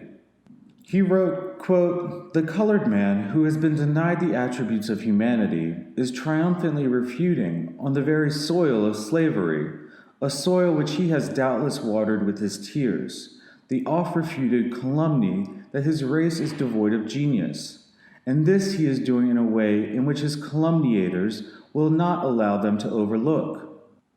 And by what means is he thus signalizing himself and conferring the distinguished honor upon his people?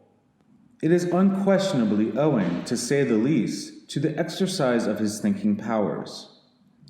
And if we could see such men multiplied among us, we must give our children a good education. We must teach them how to think, how to use and improve the noble powers with which they are happily endowed." End quote. Watkins argued that despite this condition, African Americans must create institutions that provided what he considered a good education, and he did this through the Watkins Academy. Watkins was forward-thinking in his view of the role of education and in his oration in favor of the adoption of the Education Resolution. He viewed a good education as the key to African Americans being prepared for the day when the, quote, short-sighted worldly policy of slavery and prejudice are defeated, when that day when liberty, in the full sense of the term, shall be conferred upon them, African Americans, end quote.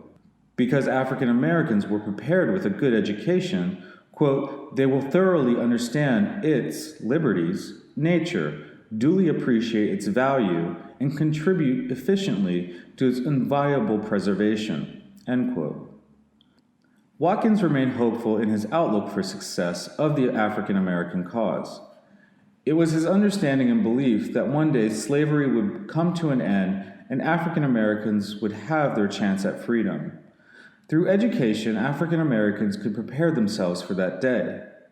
Watkins was well aware that his was a mission that would bear fruit in the future. Through the development of a shared consciousness and identity, the cultivation of the mind and soul, Watkins was developing cultural capital in Baltimore's African American community, which was a vital resource if the future benefits that freedom would bring were to be realized. Watkins exclaimed that his cause was supported by, quote, an invincible phalanx of all that is liberal and magnanimous, holy, just, and good, end quote. For Watkins, the purpose of a good education was dynamic and multidimensional. Education was defined in spiritual and political terms. It provided for the salvation of the soul, served as a weapon in the spiritual war against the enemies of the righteousness who oversaw an unholy slavocracy, and was concomitant to the African American fight for liberty. It was a necessary prerequisite in preparation of the African American for emancipation. The role that Watkins and his academy played in the development of African American cultural capital in Baltimore from 1820 to 1852 was rooted in his educational philosophy and manifested in both the quality of instruction delivered at the academy and of the caliber of its graduates. William H. Morris wrote of Watkins in the African American Episcopal Church Review that, quote, in thoroughness and variety of instruction and in comparative results, he excelled all his brethren, end quote. Morris went on to describe Watkins as, quote, stern, nearsighted, and fun-loving principal who led confiding host from rugged values of ignorance to fertile heights of knowledge and sound understanding, end quote. Over the many years of Watkins' tenure as the leading African American educator in Baltimore, he taught countless numbers of students, shaping their minds academically and their hearts spiritually. Much of the details concerning the Watkins Academy were lost to the historical record and left many important questions unanswered. Frances Watkins Harper, the acclaimed author and niece of Watkins, was both a student and one-time teacher at the Watkins Academy. However, the historical record does not reveal who the other teachers were and what subjects they taught. The location of the academy is also in question. References have been made to Watkins owning a building on Saratoga Street where classes were held, but the exact location and size of the facility are unknown.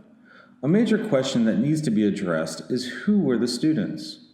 Throughout the first half of the 19th century, Baltimore was developing a small group of elites.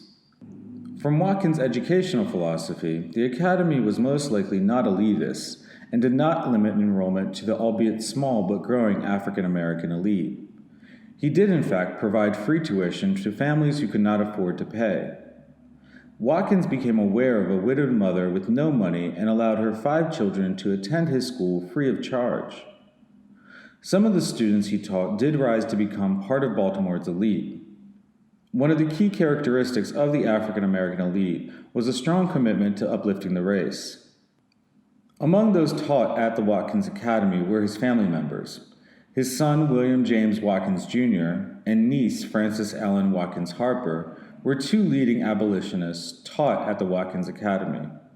His son, Richard Russell, was both a preacher and physician, and George Thompson, his 3rd son, was a teacher, preacher, and financier.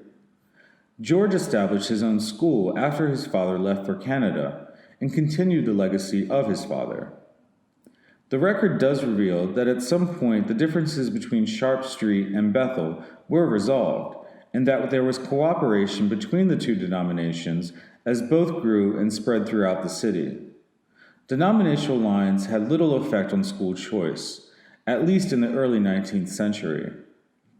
In the papers of Jacob Forty held at the Maryland State Archives, there is a note indicating that the Bethel Friends had raised a sum of money, $59 or $591, at collection to help free Sharp Street of some type of debt. Further, Daniel Payne is listed as an ordained elder of Sharp Street Church in 1852. Could this be the same Daniel Payne who was bishop of the AME Church? Payne may have left the AME Church for a time due to the 1848 rebellion at Bethel, in which he was attacked by parishioners for attempting to make services less dramatic and changing the style of music performed during service. The blurring denominational lines, at least between AME Church and the Methodists in Baltimore, can be attributed to the development of cultural capital within Baltimore's African American community. During the antebellum period, the problems confronting African Americans superseded ideological differences, namely how to negotiate through Baltimore's slavocracy and still remain as whole as human beings as possible. I argue that by confronting these problems, Baltimore's African Americans worked together to create a shared identity and group consciousness. This shared identity and group consciousness was created through the educational philosophy of William Watkins Sr. and directly impacted the Black community as it was implemented through the education pupils received at the Watkins Academy. While the record may be scant, there are some documents that provide insight into what it was like to be a student at the Watkins Academy. James H.A. Johnson was a former student at the Watkins Academy in 1848. Upon Watkins' death, he reflected on his days under the tutelage of Watkins in the AMECR. Johnson spoke of Watkins as a strict disciplinarian, a master of multiple subjects from Greek to grammar, writing, and mathematics. Watkins was a perfectionist and demanded the same of his pupils. Johnson said of Watkins, quote, "No man among the colored people who has ever taught in Baltimore has ever made such a lasting impression both upon the body and mind of rising generations as was made by this great man of learning," end quote. Johnson goes further to quote the Reverend Dixon of the Presbyterian Church as having said of Watkins that, quote, "very few turn out such well-instructed pupils as his," end quote. Corporal punishment was an important motivator to aid in his instruction.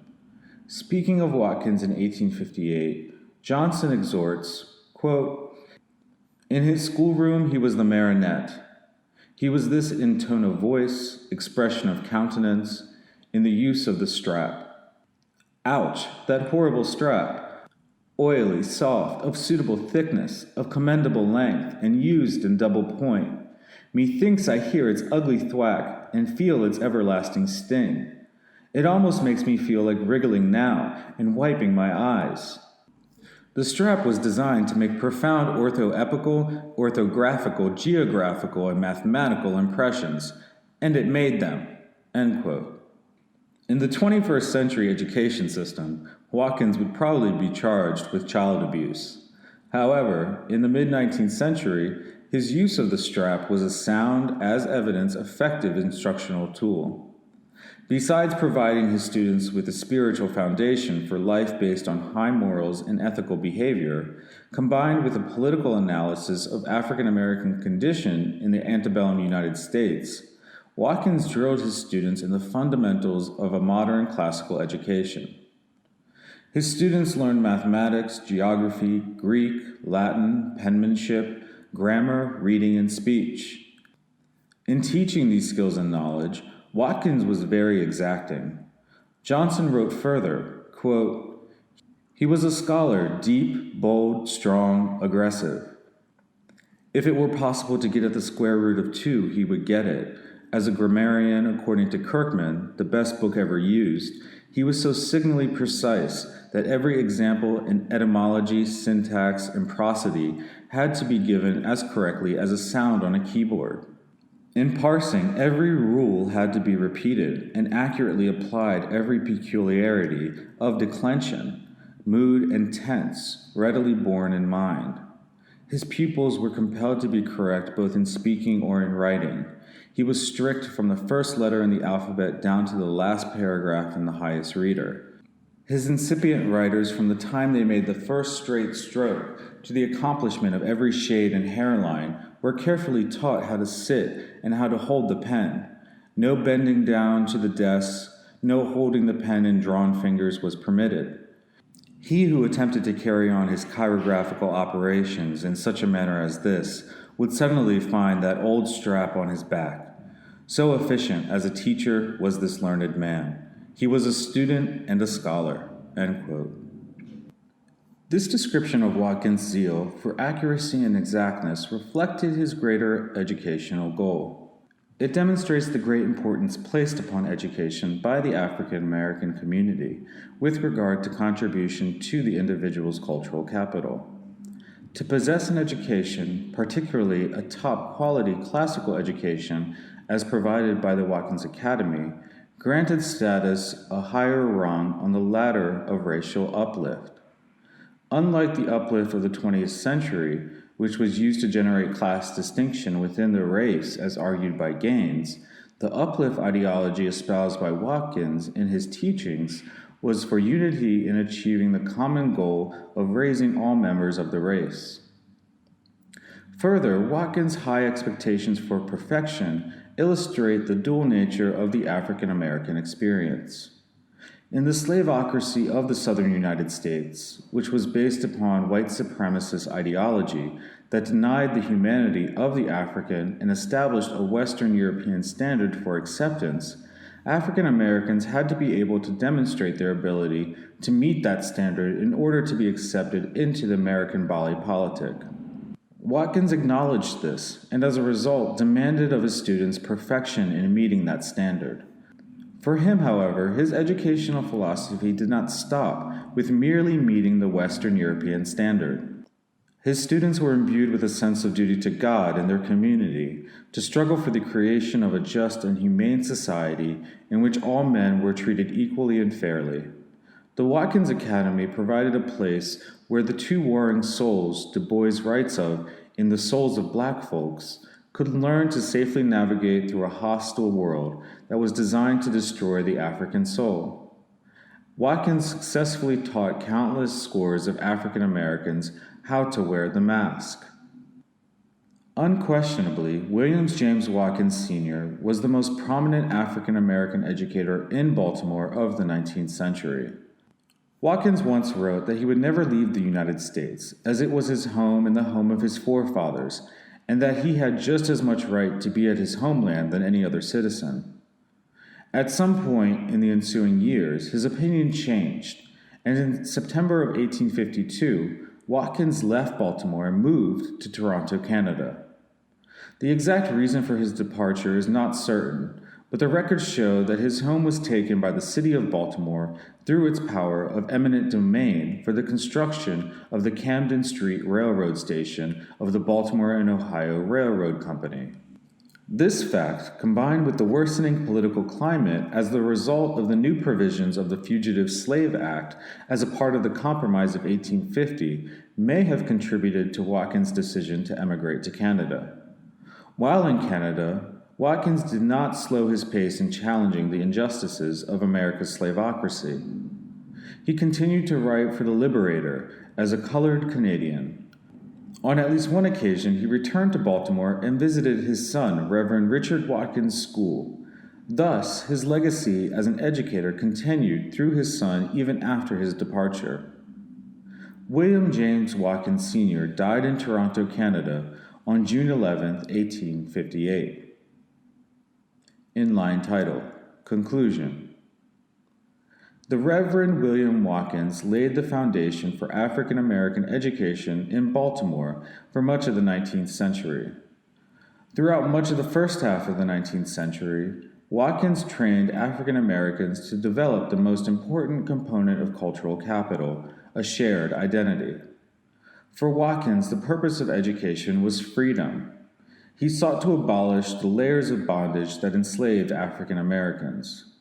At the core of this freedom was spiritual or ecclesiastical freedom, that is, the ability to worship freely and without intervention from those that would maintain the status quo.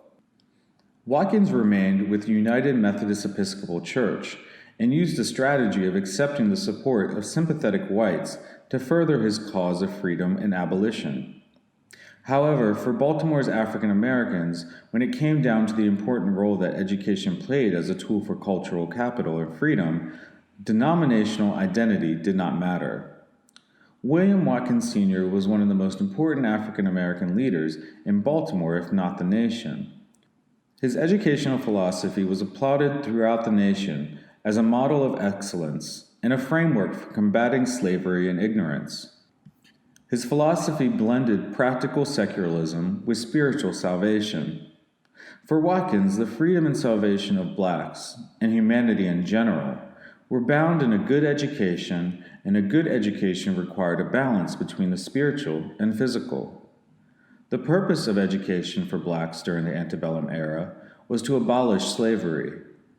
Watkins instilled his students with the tools to successfully wage that war and to prepare for the day when slavery was abolished. To that extent, he required excellence and perfection.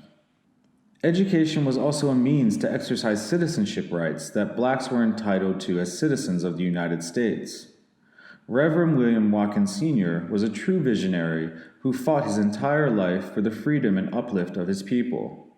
He had the divine belief that the black man's cause was just in the sight of God, and that one day it would be achieved. Unfortunately, he died before slavery ended in the United States, but he never stopped working to bring about its demise. Chapter 4: Antebellum African American Educational Efforts in Baltimore.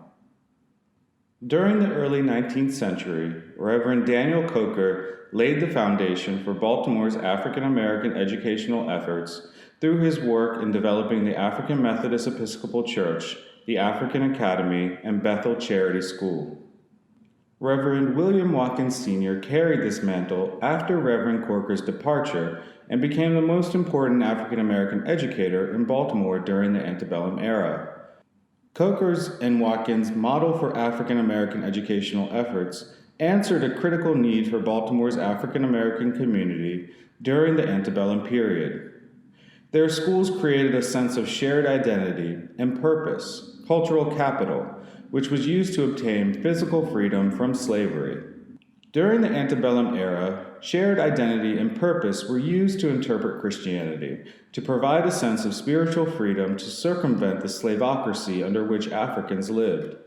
The same cultural capital was used to advance the political and citizenship goals of free blacks during the antebellum period. While these two men played a significant role in the education of Baltimore's black community, there were often other African Americans, both men and women, who provided meaningful educational opportunities as well. Their contributions illustrated the uniqueness of Baltimore's wide range of educational opportunities available to black people in a slave city during the antebellum era.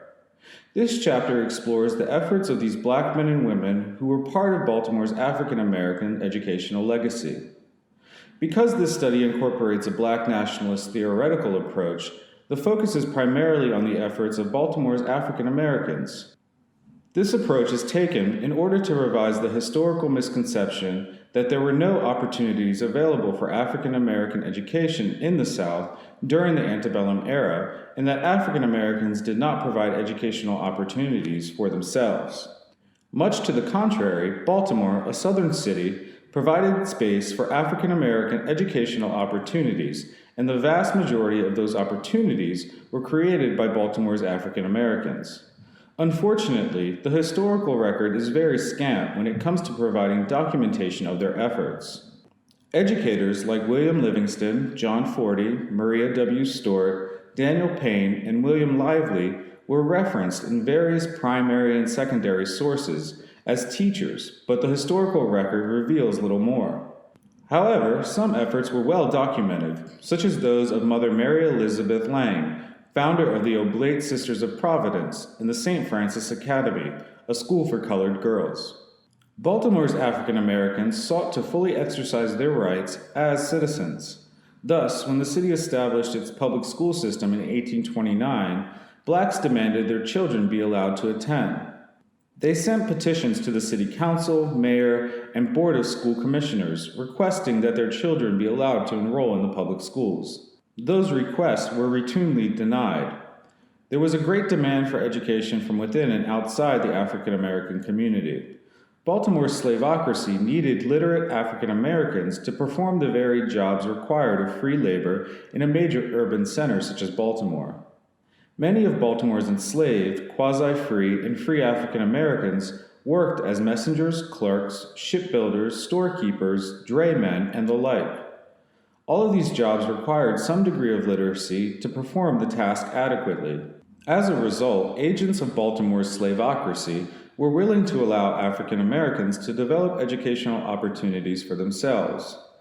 The economic needs of Baltimore's politically powerful coincided with the educational needs of Baltimore's African Americans, providing favorable conditions to establish and operate schools.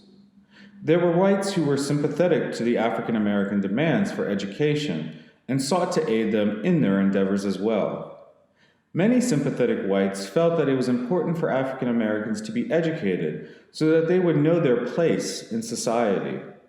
Their motivations for allowing African Americans educational opportunities were not economic but social. They believed that if African Americans were going to remain in the United States, then they needed to be productive and responsible citizens. That is, knowledgeable of their station in life so as not to exceed the social and political boundaries set by the slavocracy. Inline title: Institutionalized, Individualized, and Itinerant Educational Efforts. African Americans' educational efforts in Baltimore during the antebellum era can be categorized into three groups: institutionalized, individualized, and itinerant. The institutionalized were the formal efforts sponsored by the churches and religious leaders, such as the African Academy, Bethel Charity, and Watkins Academy.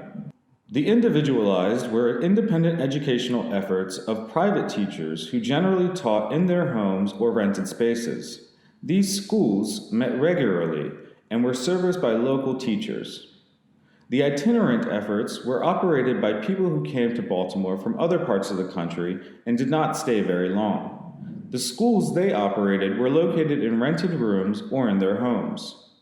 One of their main purposes was to serve as a source of income for the teachers, as there was such a great demand for education among Baltimore's African American community.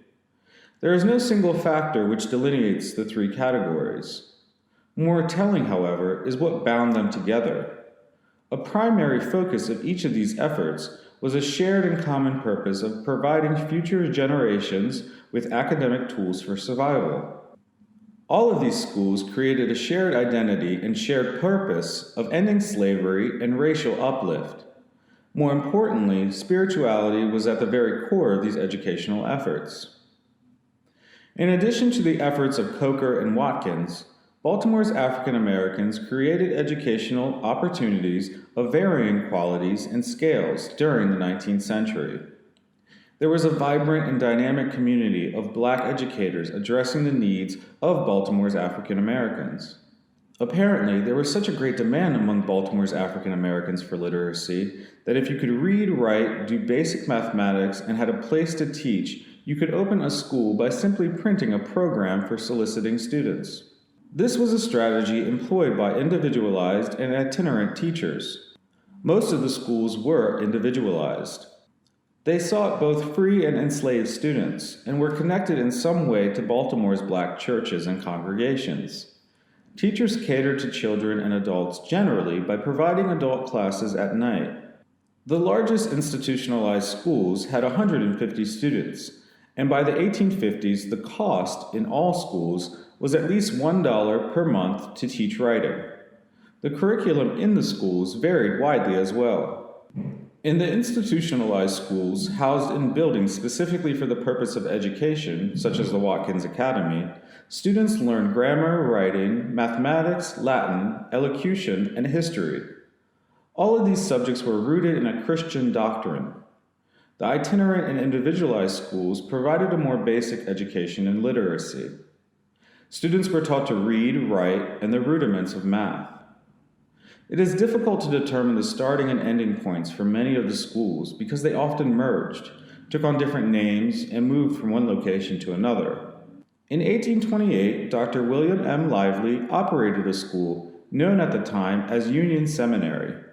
The school began operation in 1811 in an African Methodist Episcopal church built in 1805 on a lot purchased in 1803. The historical record is unclear as to when Union Seminary ceased operation, who the students were, or what was included in the curriculum.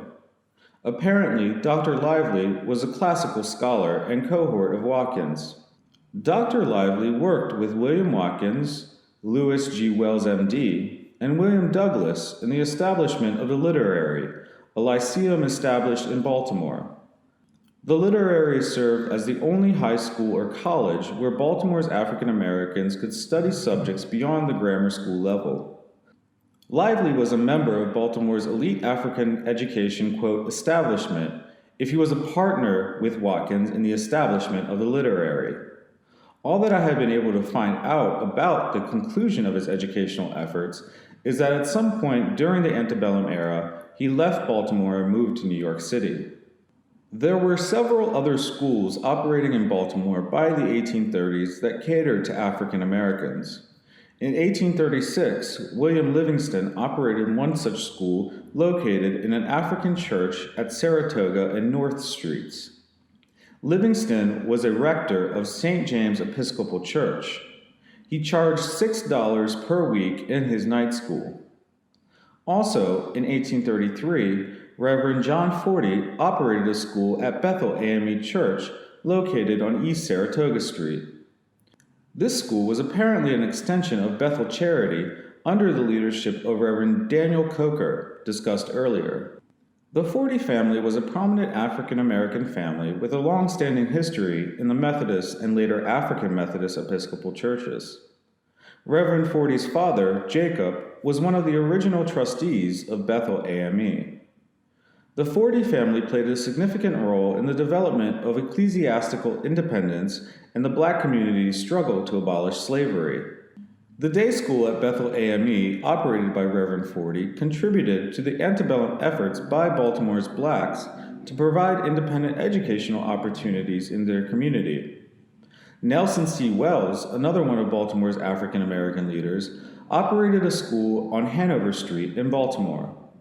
Wells School was in existence in 1835 and continued through the Civil War. Wells also left funds in his will to purchase land on which a school for blacks was to be built. That school eventually developed into Bowie State University. The Reverend Daniel Alexander Payne, who became bishop of the AME Church, operated a school for a time while he was minister in Baltimore. His school operated through Bethel AME Church from 1844 to 1850. His entry into the ranks of Baltimore's African American teachers indicated the important role that education played in the community. It was so vital to the community's survival that anyone who was willing and able to teach was solicited to do so. Bishop Payne recalled that shortly after arriving in Baltimore, he was approached by the wife of one of his lay ministers and asked to teach her children. Initially, he refused, but eventually gave in to her repeated request. Bishop Payne recalled, quote, "As soon as it became known that I was receiving her children, I was besieged by other parishioners, so that within 12 months I found myself at the head of a school of about 50 pupils." End quote. During the early part of the 19th century, most of the educational opportunities provided by blacks came through the Methodist experience. Efforts among Baltimore's African American Baptists to provide educational opportunities to African Americans began modestly in the 1830s. In 1836, Moses Clayton, an African American from Norfolk, Virginia, was ordained as a Baptist minister in Baltimore and opened a small church with the assistance of the white Baptist leaders. Along with the church, he also operated a Sunday school for African Americans. It is not clear what was taught, and little is available on the historical records concerning Reverend Clayton. Another African American Baptist minister, Noah Davis, came to Baltimore from Fredericksburg, Maryland, to perform missionary work among Baltimore's African Americans. In 1855, the benevolence of William Crane, a prominent white Baptist leader, provided the funds to construct the Saratoga Street African Baptist Church. Noah Davis was appointed the pastor of the church, which also operated as a training school. The school continued in operation through the Civil War and closed with the death of Noah Davis sometime after the war. There were a number of less well-known schools that were operated by black men in Baltimore during the antebellum era. Reverend Benjamin Brown operated a school on Hamburg Street. When he resigned in 1864, it was taken over by James H. Hill. Reverend Charles Green conducted a school in the basement of John Wesley's Methodist Episcopal Church. These could be considered institutionalized efforts, as they were conducted in churches and apparently maintained some longevity. Hill's school was eventually absorbed into the city school system, but was housed in Douglass Hall, an African American center for political, social, and educational activity during the post-war years. There were a number of other itinerant educational endeavors that were spearheaded by black men. Reverend P.P. Bell, Mr. William Woods, Reverend Wesley Brown, Joseph Holland, George W. Parker, Reverend Harrison H. Webb, Reverend Hiram Revels, who later became the United States Senator from Mississippi, John D. Brooks, and others whose names we do not know were contributors to the effort to educate Baltimore's black youth. The details of the efforts of these educators are very scant.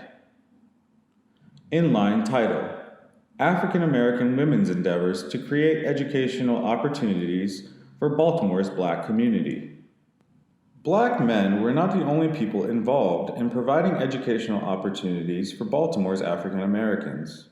Black women worked just as tirelessly as did their male counterparts. In their quest to provide education to black Baltimoreans, black women played a unique and critical role as teachers in the city schools who catered to black families. They taught African American children a sense of shared identity and community development. They instilled within their students the idea of racial uplift, which created the cultural capital that was used to fight against the injustices they faced as a people. They taught their pupils to be proud of themselves, to strive for excellence in all that they did, not to accept second-class citizenship, and to demand their rights as American citizens. Their educational philosophy was rooted in Christian ideals of self-sacrifice, righteousness, and redemption. By giving of themselves as teachers and imbuing their students with the notion that their struggle was for a just cause, they received salvation by doing God's work. The significance of the role they played, however, must be understood within the context of the evolution of black women's education and their developing role as educators throughout the 19th century.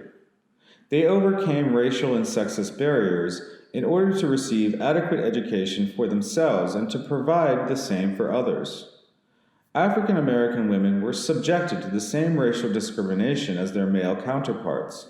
However, they were also discriminated against by both black and white men because they were women. Before being admitted to the public schools in Baltimore, most educational efforts afforded by blacks were connected with the city's churches. In order to understand the evolution of black women's roles as teachers, it is necessary to examine their position within the church community. Both the white churches and the black church discriminated against black women. The early history of Bethel AME Church exemplified the challenges African American women faced from a male-dominated black church. Among the various Christian denominations, most black parishioners belonged to the Methodist churches.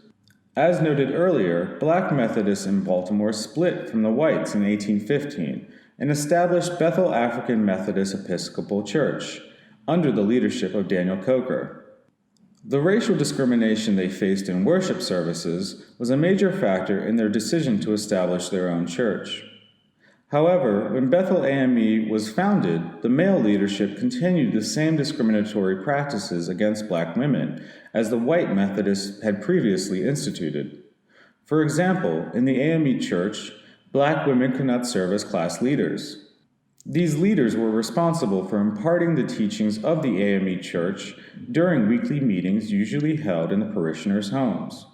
The role of class leader held a higher status within the church and community. At that time, class leaders taught a significant portion of the African American church-going community. In addition, no women were licensed as ministers, and none were allowed to be exhorters, even though black women outnumbered the men by 2 to 1. Thus, women could be recipients of religious knowledge and spiritual understanding, but they were not allowed to interpret or deliver it. In the city's most progressive black church, Bethel AME, women were restricted in their ability to advance and spread the faith through official church organs.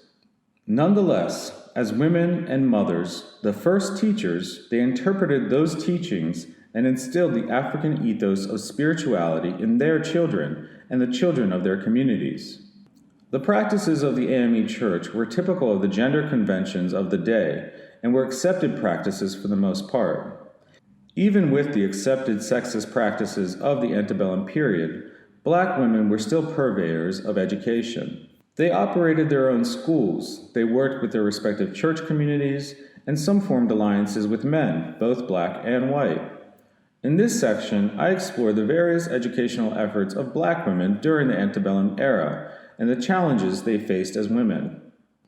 African American women in Baltimore have exemplified the 3 categories of educational efforts. Among the more well-known were Mother Mary Elizabeth Lang, Frances Ellen Watkins Harper, and Maria W. Stewart. The most prominent effort was that of Mother Mary Elizabeth Lang, co-founder of the Oblate Sisters of Providence. However, before the religious order was created, Lang, along with Marie Ballas, started a school in Baltimore shortly after their arrival, around 1813. They eventually established the Baltimore School for Colored Girls, which developed into the modern-day St. Francis Academy. Frances Ellen Watkins Harper, the novelist, poet, lecturer, women's rights advocate, and niece of William Watkins Sr., attended and taught at her uncle's school, Watkins Academy.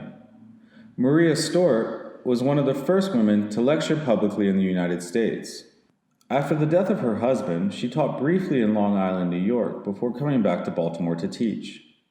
Other less well-known women also contributed to the selection of educational opportunities blacks had available to them during the antebellum era. Miss Prudence Gardner operated a school in a warehouse near Hanover Market. The building was owned by John Needles, a white man. Needles was a member of the Baltimore Association for the Moral and Educational Improvement of the Colored People. This organization was instrumental in blacks being admitted into Baltimore's public schools.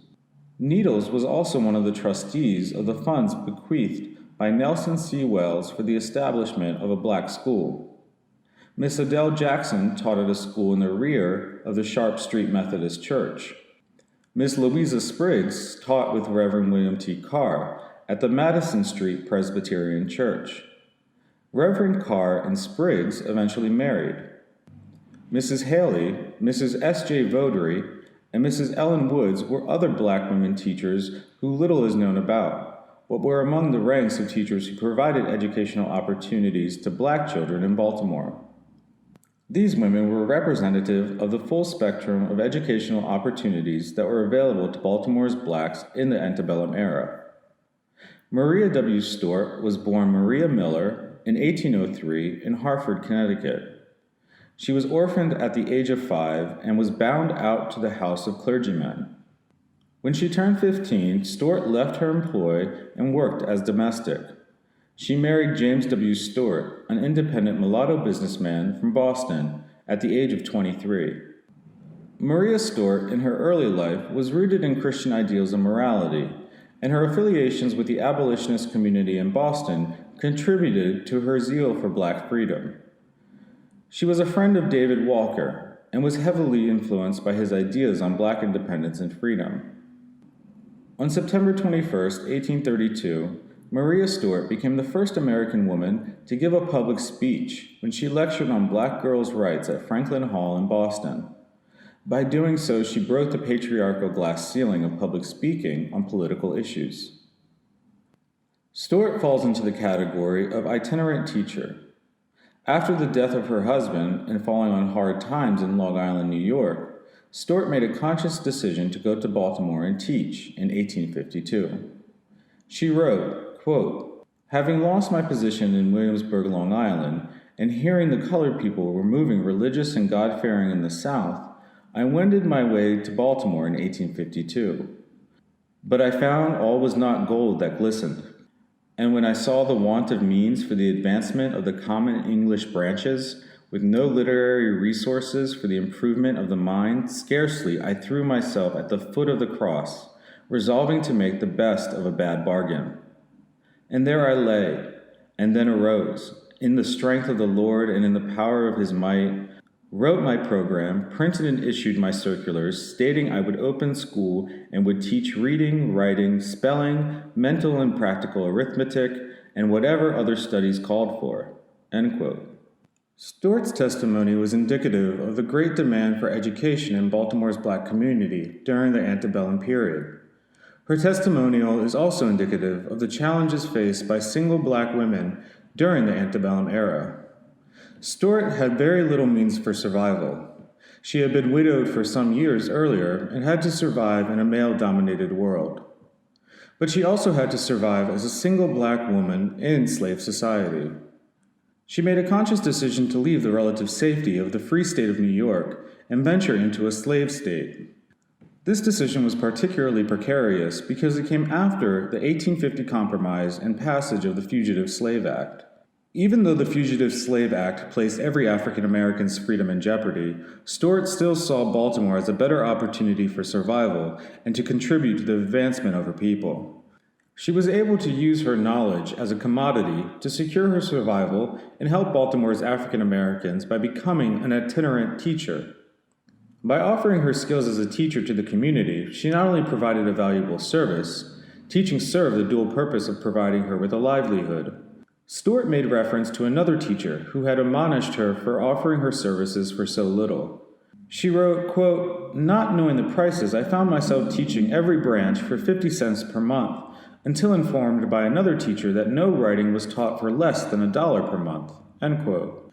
Although Stewart only had a short tenure as an itinerant teacher in Baltimore, her story was very similar to that of other itinerants, both men and women, who may have passed through Baltimore as teachers. She only spent a short time in Baltimore before she moved to Washington, D.C. While in Baltimore, partially to earn a living, but more so to help uplift the race, she operated a small school.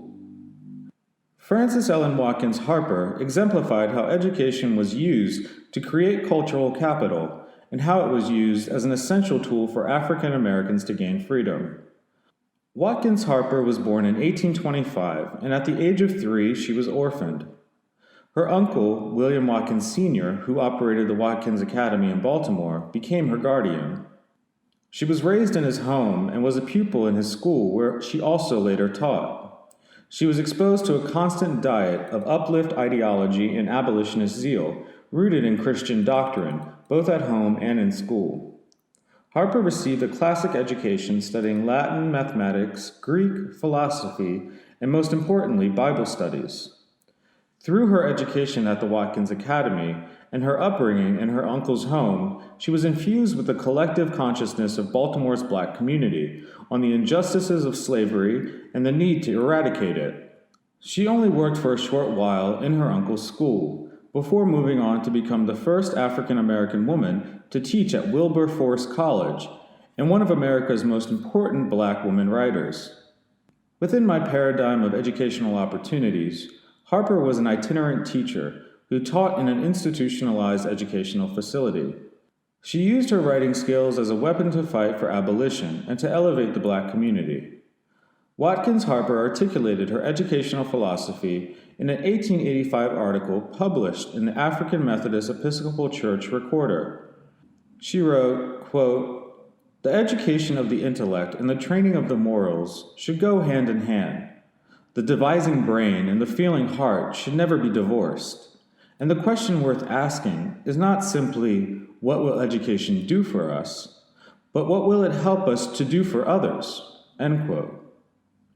This was the same philosophy espoused by her uncle, William Watkins Sr., in his speech before the American Moral Reform Society in 1832. She viewed morality and academics as necessary components of a good education. Harper further identified education as a tool to aid in the growth and development of the black community. For Frances Ellen Watkins Harper, the role of mother and teacher were closely intertwined as well. Harper wrote on this subject in an address given in 1892 before the Brooklyn Literary Society in New York City. She wrote, quote, "The work of the mothers of our race is grandly constructive. It is for us to build above the wreck and ruins of the past more stately temples of thought and action. We need mothers who are capable of being character builders, patient, loving, strong, and true, whose homes will be uplifting power in the race. This is one of the greatest needs of the hour." End quote. Harper spoke of the constructive role that mothers played as teachers of the race. Since by the late 1880s, black women dominated the teaching profession and motherhood was an expectation for all women, it is reasonable to interpret Harper's meaning of mother as black women teachers. She continued, quote, "No race can afford to neglect the enlightenment of its mothers. If you would have a clergy without virtue or morality, a manhood without honor, and a womanhood frivolous, mocking, and ignorant, neglect the education of your daughters. But if, on the other hand, you would have strong men, virtuous women, and good homes, then enlighten your women, so that they may be able to bless their homes by the purity of their lives, the tenderness of their hearts, and the strengths of their intellect." End quote. She argued in this speech for the best education for black women. It was critical for black women to receive the best education possible because of the important role they played as mothers and teachers of the race. Quote, "From schools and colleges your children may come well versed in ancient lore and modern learning, but is this for us to learn and teach, within the shadow of our own homes, the highest and best of all sciences, the science of a true life? When all our earthly knowledge has performed for us this mission, and we are ready to lay aside our environment's garments we have outworn and outgrown, if we have learned that science of a true life, we may rest assured that this acquirement will go with us through the valley and shadow of death, only to grow lighter and brighter through the eternities." End quote. Harper indicated that her educational philosophy was rooted in Christian ideals. She noted that the most important role of the mother teacher was to provide her children's students with the, quote, "science of a true life," end quote. With all the knowledge gained in the various schools and colleges attended, it will have done the race little good if they were not taught the science of a true life in order to be redeemed upon death. For Harper, this was one of the most important roles of black women teachers and mothers. The historical record of black educators in Baltimore is limited, and it is even more difficult to find the voice of black women educators. However, given Harper's connection to Baltimore and her national notoriety, it is plausible to suggest that black women educators in Baltimore were influenced by her speeches and writings during the antebellum period as well. The Oblate Sisters of Providence and Mother Mary Elizabeth Lang were the best example of black women's role in providing institutionalized educational opportunities to Baltimore's African Americans.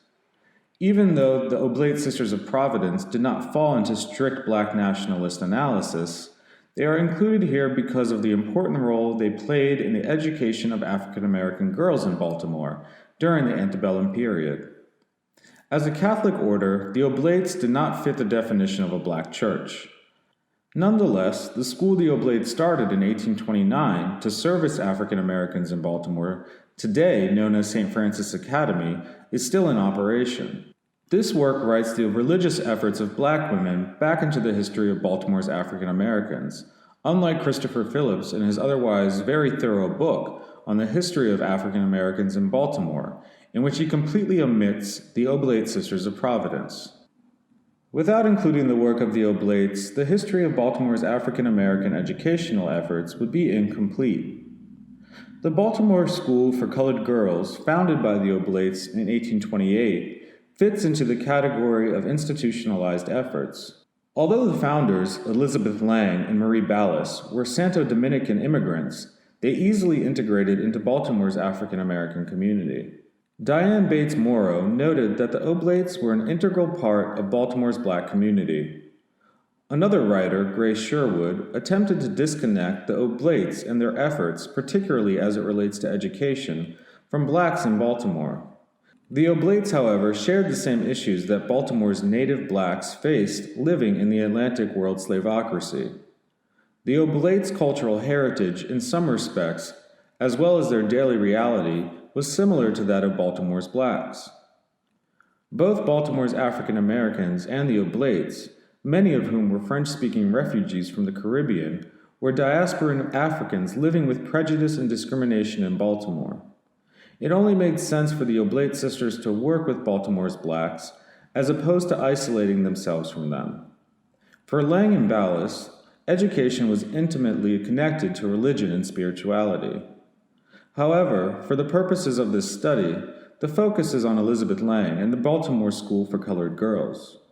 She was born in 1784 in San Domingue and lived there during the Haitian Revolutionary era.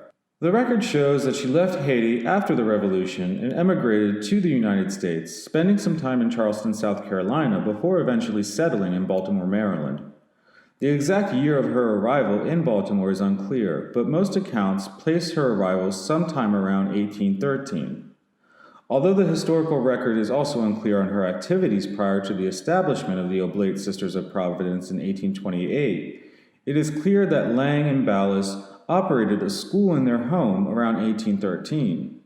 This was one of the reasons why Father James Hector Joubert of the Society of St. Sulpice sought out Lang and Ballas when he, in the mid-1820s, developed the idea to start a religious society of black women to teach African American girls to read for their catechism lessons. Lang and Ballas' reputation for their individualized education efforts must have been well known throughout Baltimore. The fact that they operated a school for at least 10 years before Father Joubert approached them about starting a religious order in school illustrated a common strategy that was used by Baltimore's African Americans to obtain their goals. Father Joubert's motivation to establish a school for colored girls was, quote, to teach them to read so that they might be able to recite their catechism lessons, end quote. Lang and Ballas, on the other hand, had a broader vision of the purpose of education for colored girls. They had already been teaching, most likely boys and girls, from both African American and San Domingue immigrant communities from around 1813 to 1828, before the establishment of the Oblate Sisters of Providence and the Baltimore School for Colored Girls. While no records exist identifying what they were teaching, it is quite plausible that Lang and Ballas were teaching more than reading for the purpose of reciting catechism lessons. In fact, I argue that they were providing the cultural capital which allowed blacks in Baltimore to navigate through its slavocracy with a sense of self, collective identity, and agency.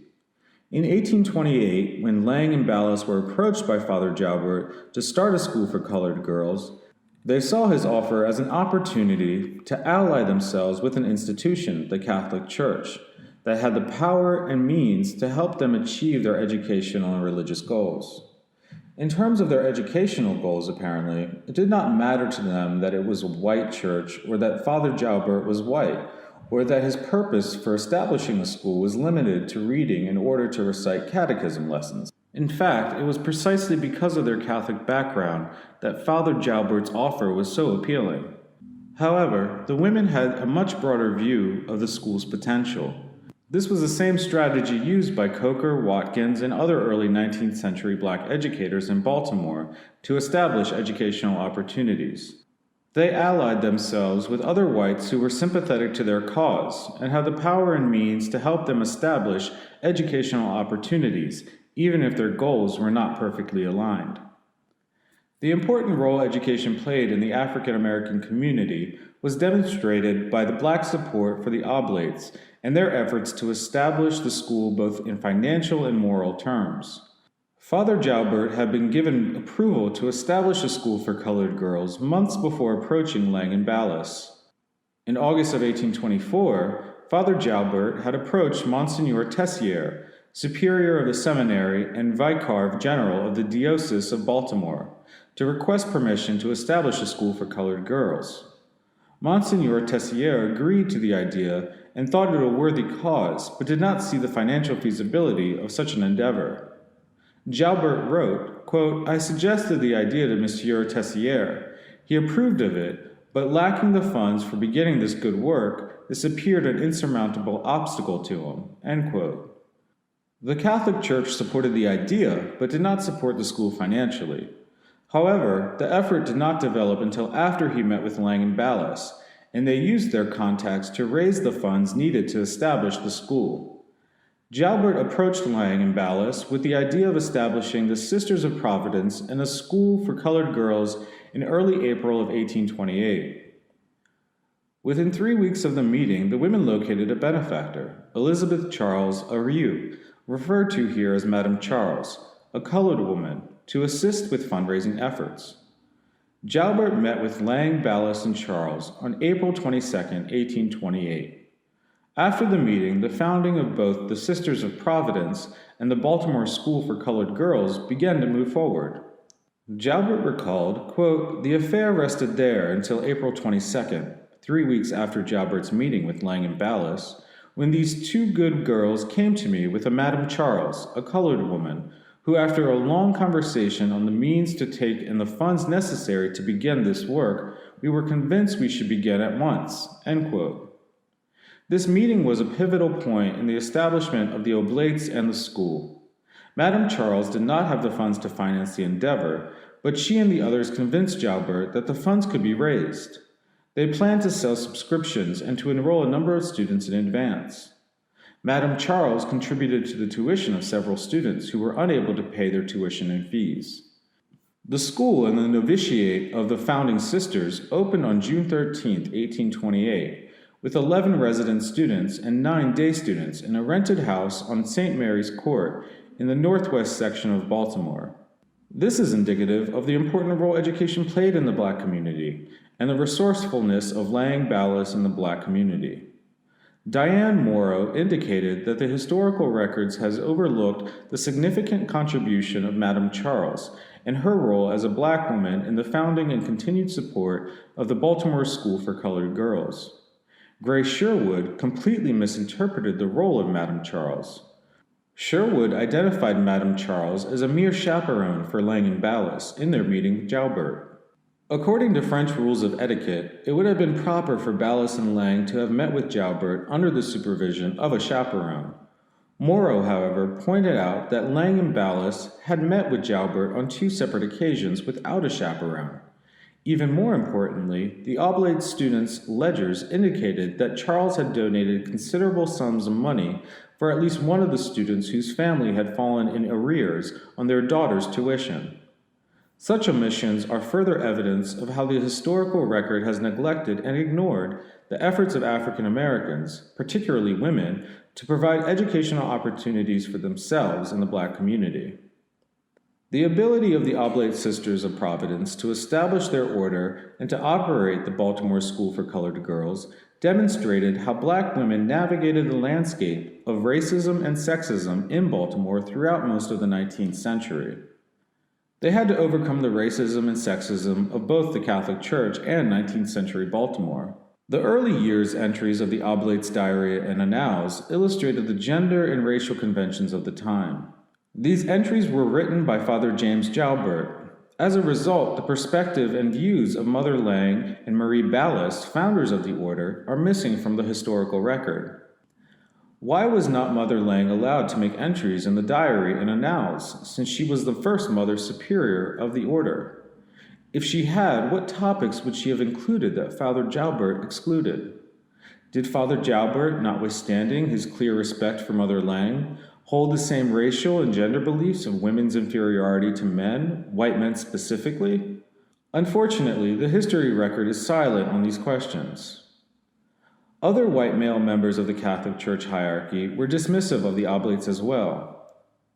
Archbishop James Whitefield of Baltimore, while approving of the establishment of the Oblates, failed to recognize them in his reports to various papal offices in both France and the Vatican.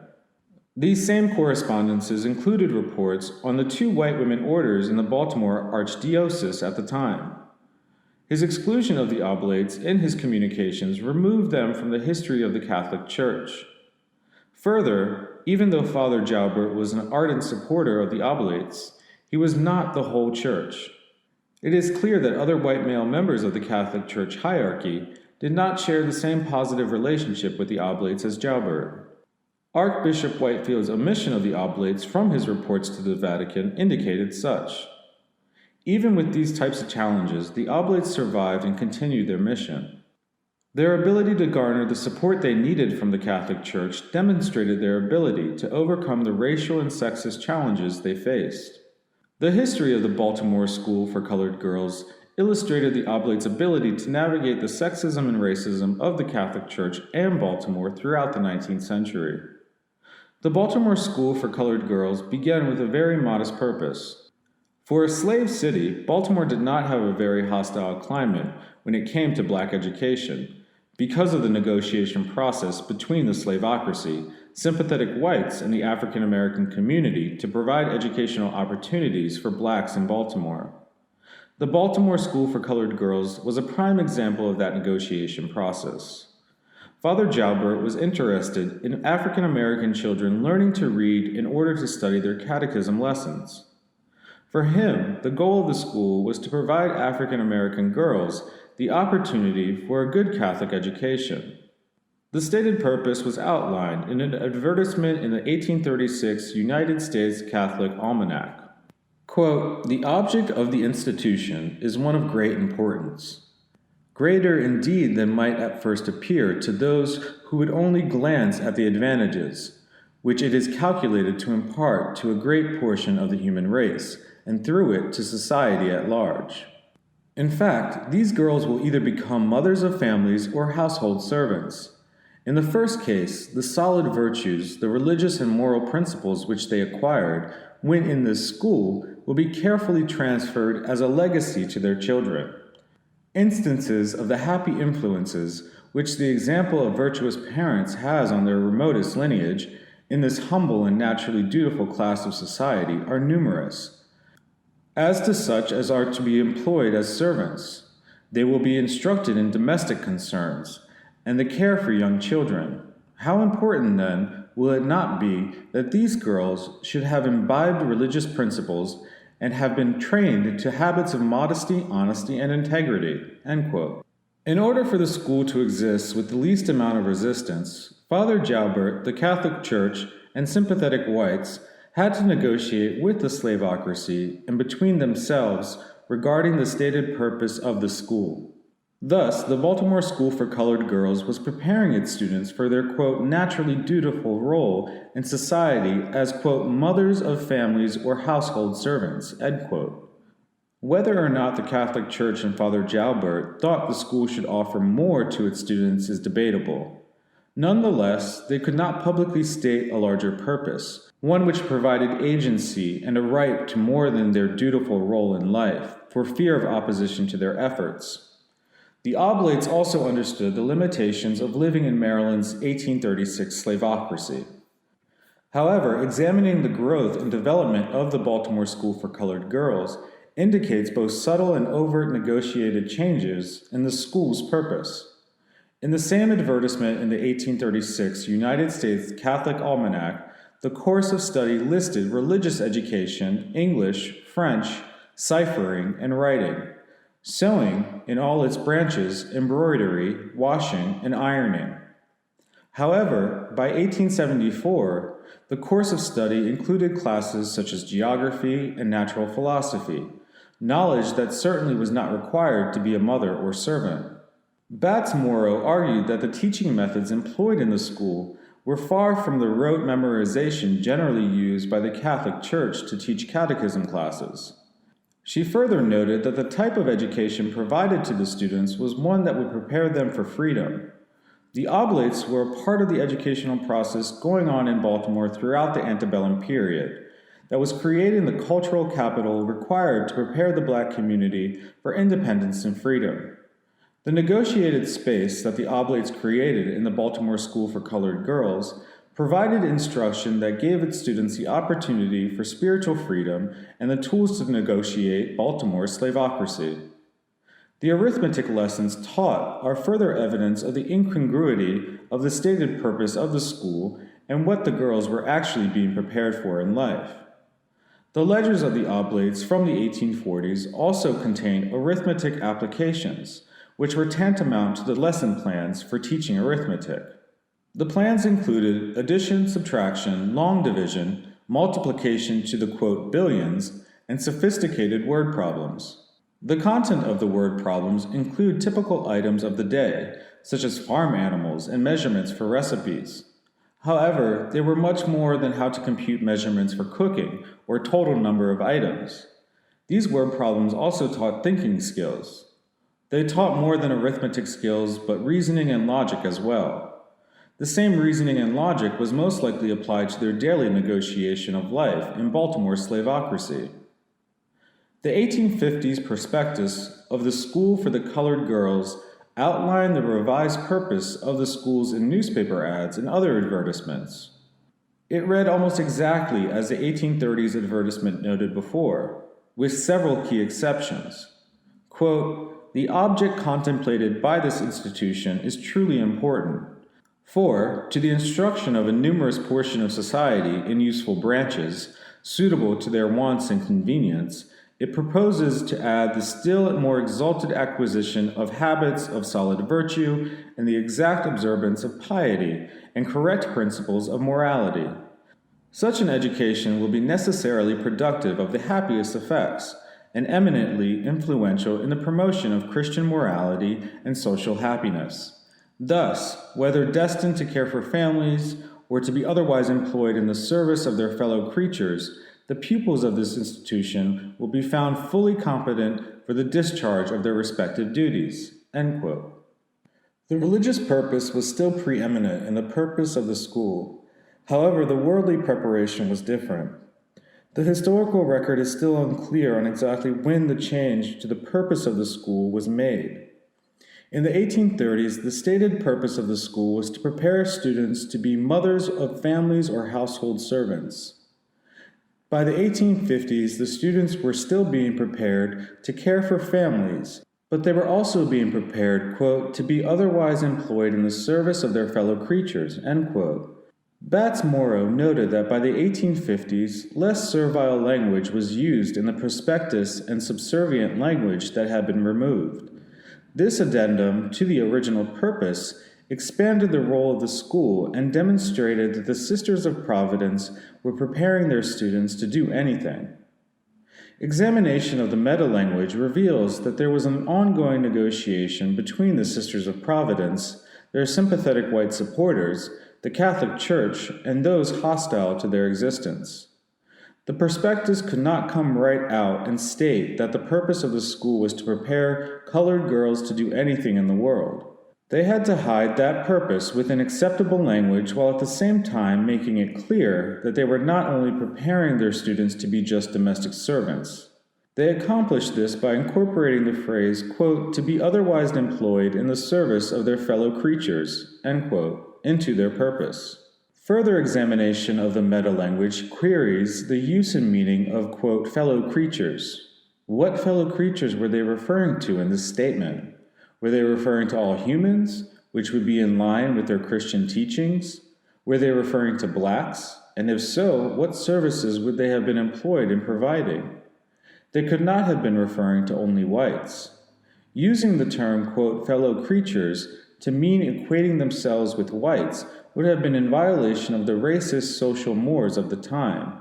Whatever meaning or meanings were purposely interjected resulted from the negotiation process. The stated purpose was written in a manner that could be interpreted on several levels to satisfy the demands of Baltimore slavocracy, the Catholic Church, sympathetic whites, their enemies, and most importantly, the African American community. In terms of the curriculum and how it reflected the purpose of the school for colored girls, Morrow continued that the curriculum was the same as that taught to poor whites. She used a class analysis to identify the stated purpose of the school to provide a modest education for all who were taught there. Morrow made a distinction between the education provided at the, quote, academies for the well-to-do white Catholic girls and the oblate school. As early as 1828, the academies taught algebra, natural philosophy, history, and other subjects.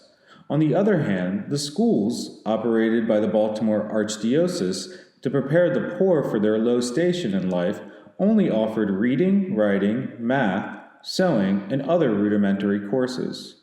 Further, she noted that the historical record reveals no evidence to demonstrate that the Sisters of Providence were teaching anything unique to the Black experience. While the class analysis does apply the very nature of the school in itself, one of few opportunities Black girls had to gain education applied a uniquely African American educational experience.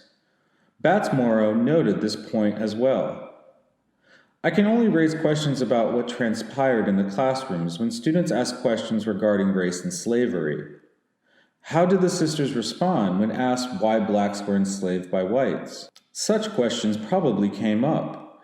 Being women religious raises the question of how did they interpret the Bible to address these issues?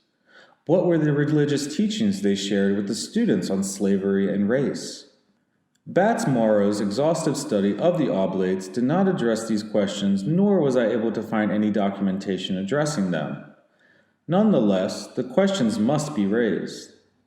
Mary Elizabeth Lang and the Oblate Sisters of Providence created the longest-standing institutionalized educational effort among Baltimore's blacks. Their mission as women religious to educate African American girls through Catholic education with spirituality as its basis was aligned with the African diasporan ethos of spirituality. The instruction they provided gave not only their students agency as human beings, but also provided the same for the entire Black community in Baltimore. The history of the Baltimore School for Colored Girls would not be complete without some analysis of the student body. Morrow's study of the Oblates provides detailed information on a sampling of 94 students who attended the school between 1828 and 1834. The student population was quite diverse. The students were supported morally and financially by their families, the Sisters of Providence, and Baltimore's Black community. When the Baltimore School for Colored Girls opened in June of 1828, there were 19 students enrolled. The boarding students were subject to a very strict regimen designed to limit their access to the outside world and its influences. They were required to stay at the school throughout the entire term, which lasted from the first Monday in September through the beginning of August. They could remain at the school during vacation for an additional fee. Students were allowed to eat dinner with parents on the first Sunday of each month, and parents had to leave by 7 p.m. in summer and 5 p.m. in winter. The students were allowed to leave, but only for particular reasons. An added restriction was that the right of parental visitation could be taken away as punishment. The Sisters of Providence did all they could to make education accessible to not only Baltimore's African American community, but Africans throughout the diaspora. Their student ledgers show students coming from Cuba, Santo Domingo, Mexico, Canada, and various parts of the United States, both north and south. According to Morrow, some historians, such as Michael Rouse, in his study of Black education by the Catholic Church, have erroneously conjectured that most of the students were children of Southern white planters. While some of these students were very likely children of Southern planters, the school was not dominated by such students. Batsmoro used a representative sample of the 94 students during the first 6 years of the school's existence to indicate that at least 42 of the students in attendance were either the legitimate children of black fathers or were supported by independent black women. The tuition was affordable and remained at the same level for at least 20 years. The cost was $4 per month for board and tuition for boarding students and $2 quarterly for day schoolers. There were other fees for coal, music lessons, and the like, which varied, but the tuition remained constant. A number of students had accumulated sizable arrears. The Sisters of Providence in several of the cases waived their fees, and the students received their education as an act of charity by the sisters. Members of Baltimore's black community also helped support the educational efforts of the Sisters of Providence by taking up subscriptions, encouraging family members to donate, and by paying tuition on behalf of students who had fallen in arrears. Madam Charles subsidized the tuition of 4 students totaling more than $90 over an 18-month period and headed the subscription campaign in the black community. Ordinary people of modest means also contributed what they could to support the school. Batsmoro pointed to Fanny Montpensier, who was a servant in Madam Charles's household, who solicited the support of her brother in New York to contribute to the Oblates. Montpensier made regular donations to the Oblates from their inception until 1873. The amounts were relatively modest, a few cents to $10, but demonstrated how important Baltimore's black community viewed the work of the Sisters of Providence, particularly with regard to education. It cannot be overstated that the Oblate Sisters of Providence provided the most significant educational opportunity for Baltimore's black girls through their work in the Baltimore School for Colored Girls. Mary Lang and Marie Ballas provided educational opportunities from as early as 1813 with their own individualized efforts from their home. Later, with the assistance of Father Jobert, they institutionalized those efforts, creating the Baltimore School for Colored Girls, which still exists in 2008 as its co-educational successor, St. Francis Academy. Inline title, Conclusion. A small group of educational opportunities had developed within the African American community to educate about 600 scholars by 1830. Between the confluence of needs of the slavocracy and the desire for freedom by Baltimore's blacks, numerous educational opportunities developed throughout the antebellum era. By 1860, over 2,600 African Americans in Baltimore were receiving some form of education. Their schools were operated primarily through Baltimore's black churches and black congregations. Both men and women were at the forefront in establishing these schools.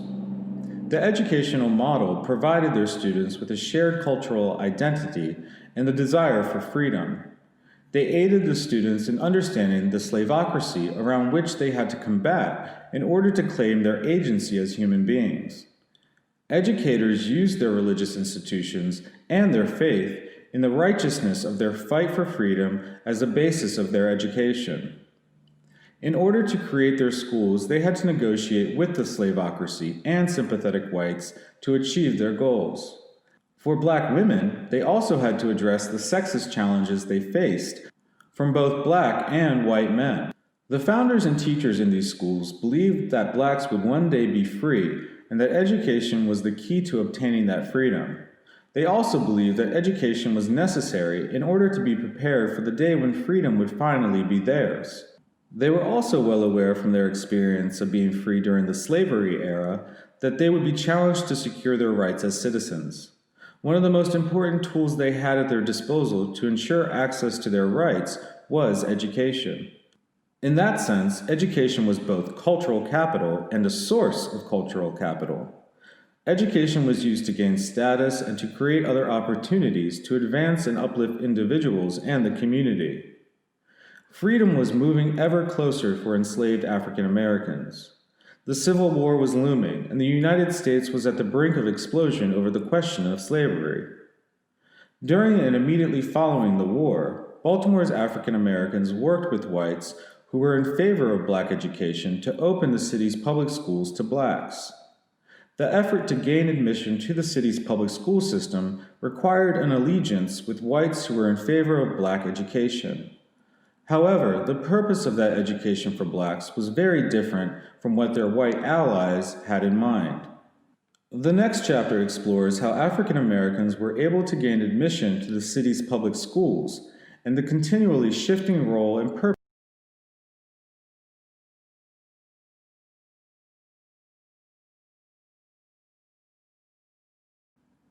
Chapter 5: Gaining Admission to the Baltimore City Public School System.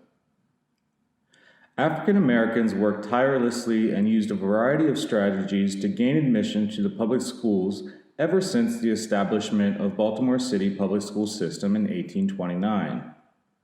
As tax-paying citizens of the city and state, they viewed access to public education as their right, and they petitioned local school officials and politicians to provide their children with the same education that white children received. During the antebellum era, all attempts to gain entry to the public schools failed. But shortly after the Civil War ended, there was a brief window of opportunity in which the political climate was conducive for black demands to be met. Their educational goals were achieved by allying themselves with sympathetic whites such as Judge Hugh Lennox Bond and organizations that included the Baltimore Association for the Moral and Educational Improvement of the Colored People, hereafter referred to as the Baltimore Association. In September of 1867, the long struggle of the black community to gain access to Baltimore City public schools ended when the Board of School Commissioners took control of the schools operated by the Baltimore Association. Although blacks and whites worked together to open Baltimore public schools to African Americans, their views on the role of public education differed greatly. African Americans viewed education as one of the main tools with which to obtain physical freedom from slavery. Education was spiritually based. Blacks viewed their struggle for freedom as a religious struggle with God on their side. They believed that by acquiring education and using it in the fight to gain freedom, they were doing God's work. However, after emancipation, the role of education in the black community shifted. During the post-Civil War years, the purpose of education became more secular, focusing on the acquisition of first-class citizenship and economic freedom. Thus, as the political status of blacks changed, the fight to gain access to public education shifted as well, and it was equated with equal rights and financial security. Whites who wished to assist in the education of Baltimore's African Americans had a dual purpose. On the one hand, they saw the education of blacks in religious terms. Just as before emancipation, they felt it was their religious duty as Christians to aid in the education of blacks to make them good moral Christians. On the other hand, there were those who viewed the education of African Americans as a mere necessity. It was important to educate African Americans on basic good conduct for an orderly society. There was no religious or moral design in mind. The millions of newly freed blacks, they believed, had to learn how to function in society. Whites saw education as a way of training freed men to perform menial and unskilled labor. Nonetheless, some whites wanted blacks to have access to the public schools in Baltimore. African Americans found themselves as allies with whites who did not truly have the best interest of the black community at heart. Even though blacks and whites had divergent views on the role of black education, they worked together in order for African Americans to gain admission to Baltimore's public schools. Inline title: Petitions to Baltimore City Officials. Throughout the antebellum era, there were several petitions submitted to the Board of School Commissioners, the mayor, and city council by blacks and whites to provide access to the city schools and to protest the property tax. In 1839, James Corner and others forwarded a petition to the mayor and city council requesting that blacks be exempted from paying the tax for public schools. The petition was signed by 50 residents of the city, presumably black and white. They requested exemption because blacks were, quote, not at all involved in the public schools directly or indirectly, end quote. The request was denied, and they were required to continue to pay the tax. A group of black citizens again petitioned the mayor and city council in 1844. This time, they requested that the funds of the school tax be used to create 2 elementary schools for black children whose parents were prevented by circumstances, quote, from paying a high rate of tuition, end quote. This petition was an attempt by Baltimore's African American community to negotiate with the slavocracy by appealing to their compassion. The petition did not ask for relief from the tax as the previous petition did, nor did it request the city to provide education for all free children. It only requested the establishment of schools for families who could not afford to provide private education for their children.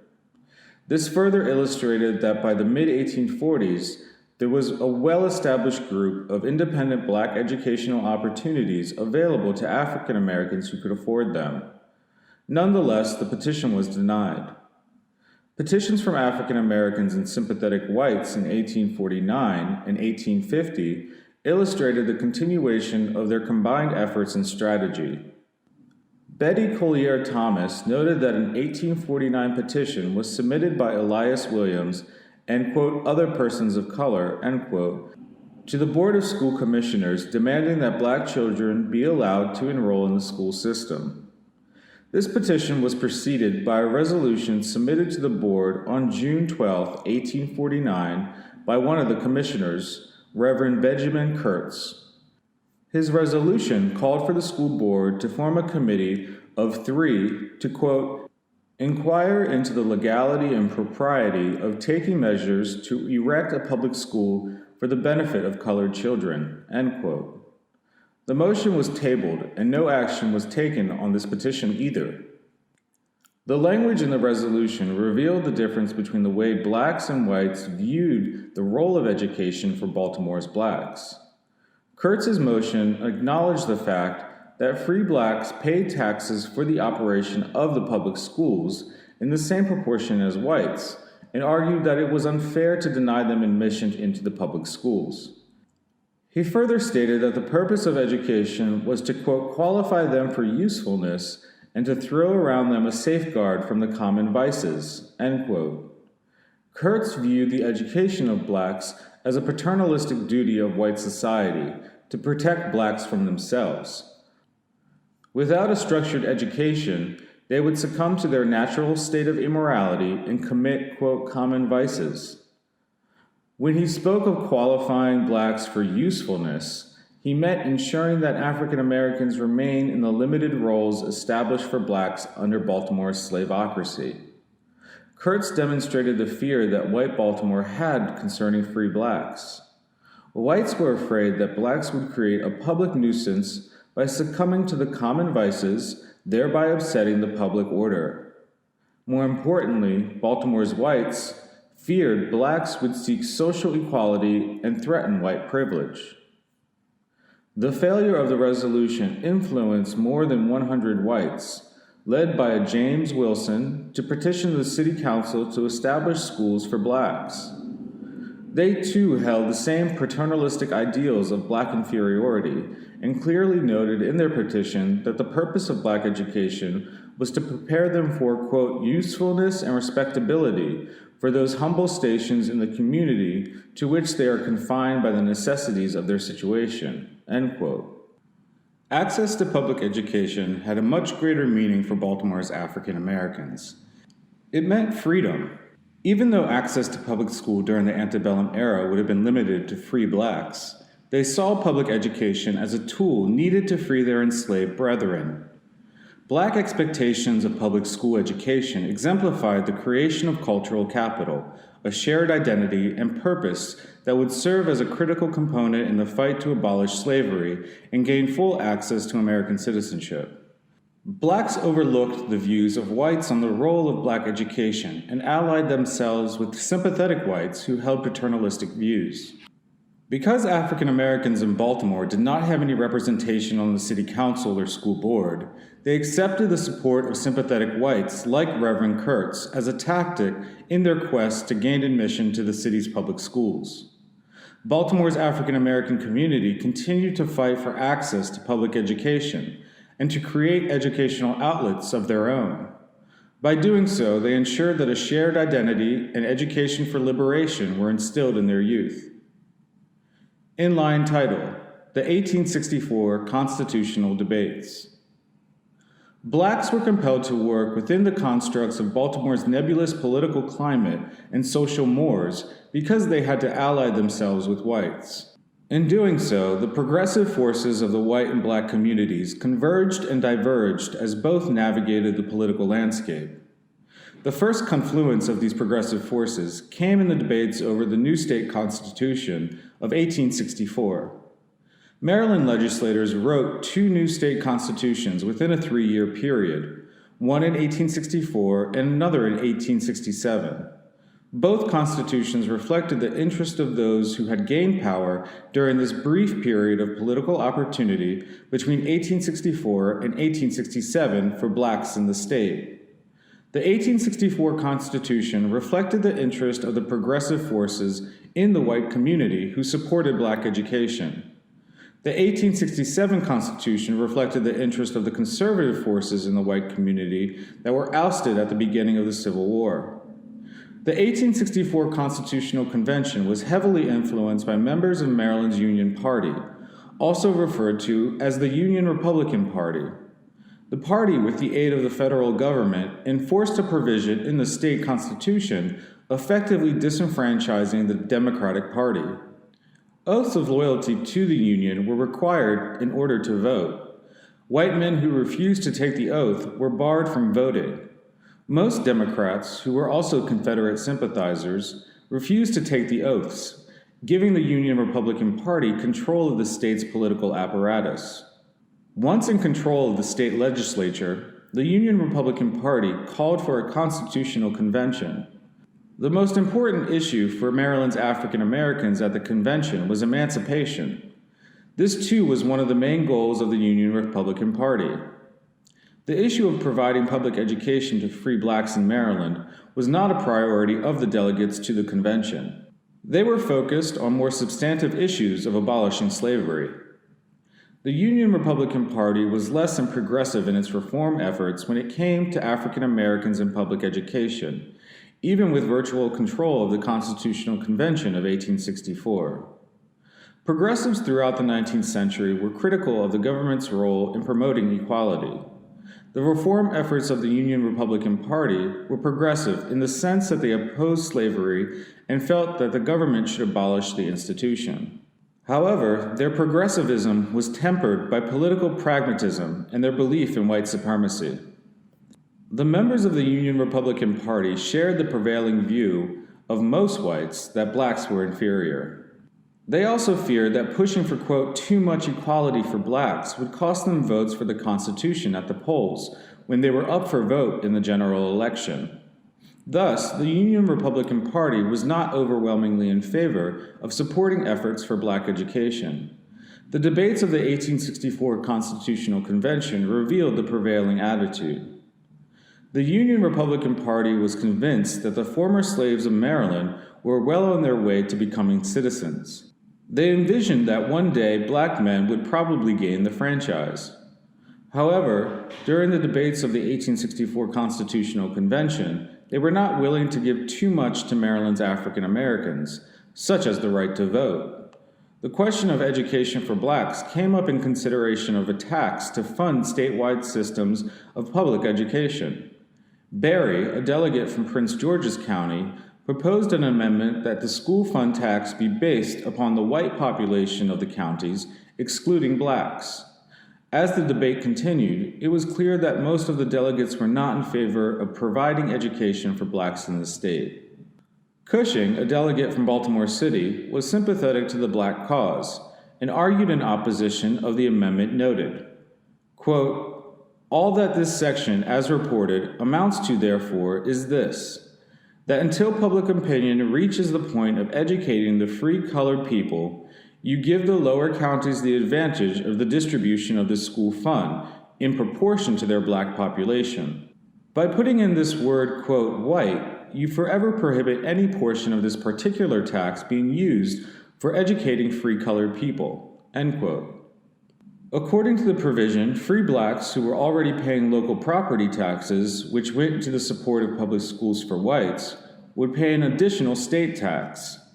To further compound the injustice, they would be barred from attending the schools by state and local law. Berry was willing to give up the additional tax revenue by basing the tax solely on the proportion of the white population in the county. For Berry, this made it clear that the intent of the delegates was never to provide funding for black education. Cushing was willing to have the free tax-paying colored people pay the state tax to fund schools they were legally prohibited from attending. However, he challenged the notion that the state would never provide education to blacks. But he qualified his position by declaring the people of the state were not prepared to provide education for African Americans at that time. According to him, quote, "Now I cannot think this convention is willing to express the determination that these people shall never be educated. Your committee carefully refrained from putting into this report a provision for their education, because they believed that as yet the people were not ready for any separate system of education for the blacks. But if these blacks continue to live here, the time will come when they must be made as good inhabitants of the state as we can make them." End quote. Cushing was hopeful that the people of the state would eventually legislate education for free blacks. He viewed their education in practical terms from an economic perspective. A productive and useful citizenry had to be educated. If blacks were going to remain in Maryland, he argued, then in order for them to be productive members of society and the workforce, education was necessary. Cushing believed, as many whites did, including Councilman Kurtz, that this line of reasoning would eventually win over even the most ardent opponent of education for blacks.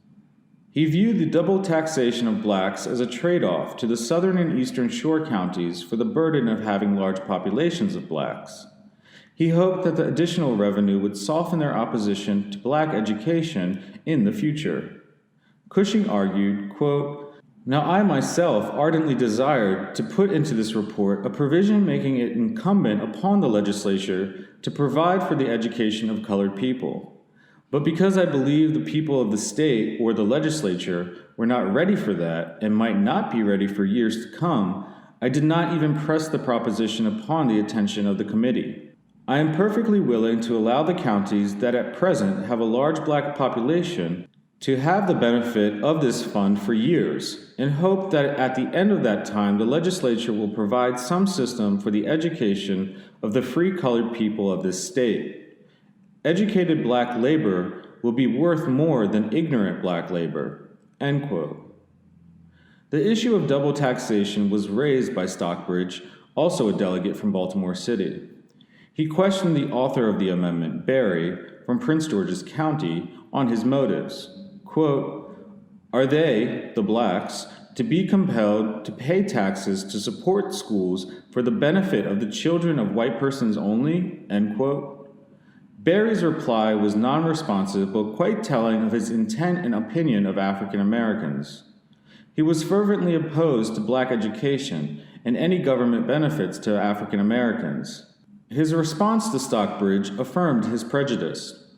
Quote, "I do not intend to give the free Negroes the privilege of going to school with my children or associating with my children, and I mean to guard against it." End quote. Berry did not want the tax revenue collected from free blacks, nor did he want his children to have any contact with African Americans at all. Berry was the most ardent advocate against education for African Americans and took the most extreme position.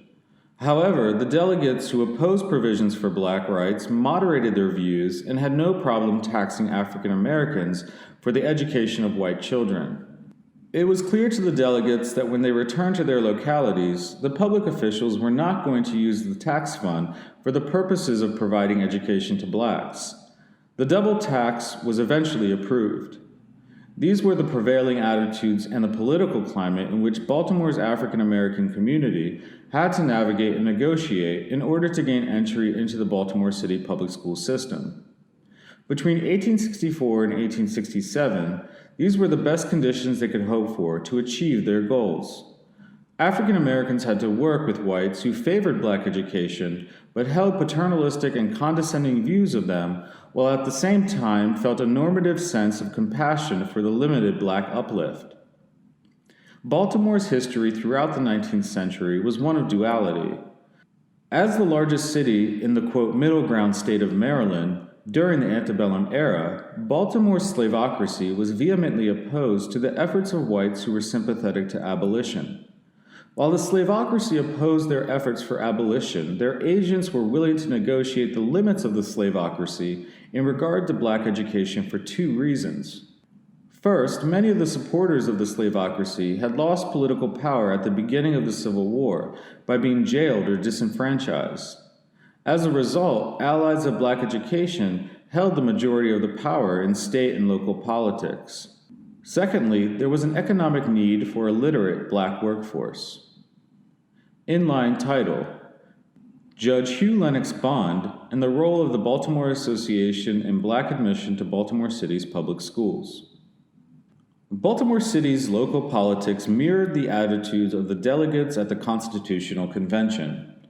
Nonetheless, Baltimore's African American community continued to use a strategy of working with sympathetic whites. One such friend to the black community was Judge Hugh Lennox Bond. He was born in Baltimore in 1828 and moved to New York in his early years, where he graduated from the City University of New York. He returned to Baltimore in 1848 to study law and was appointed to the Baltimore Criminal Court in 1860. He was a staunch supporter of the Union and a member of the radical branch of the Union Republican Party in Baltimore. The conservative wing of the Union Republican Party split from the radical wing in 1866 and joined the Democrats. As a result, the Democrats swept the election of 1866 and called for a new constitutional convention. In their restructuring of the courts, Bond lost his seat on the bench in 1867. Nonetheless, between 1864 and 1867, Bond was able to aid Maryland's African Americans in several of their causes. He played a key role in assisting Baltimore's African Americans to gain admission to the city's public schools. Bond held similar views as the delegates to the 1864 Constitutional Convention. He did not believe in the social equality of blacks and considered whites to be the superior race.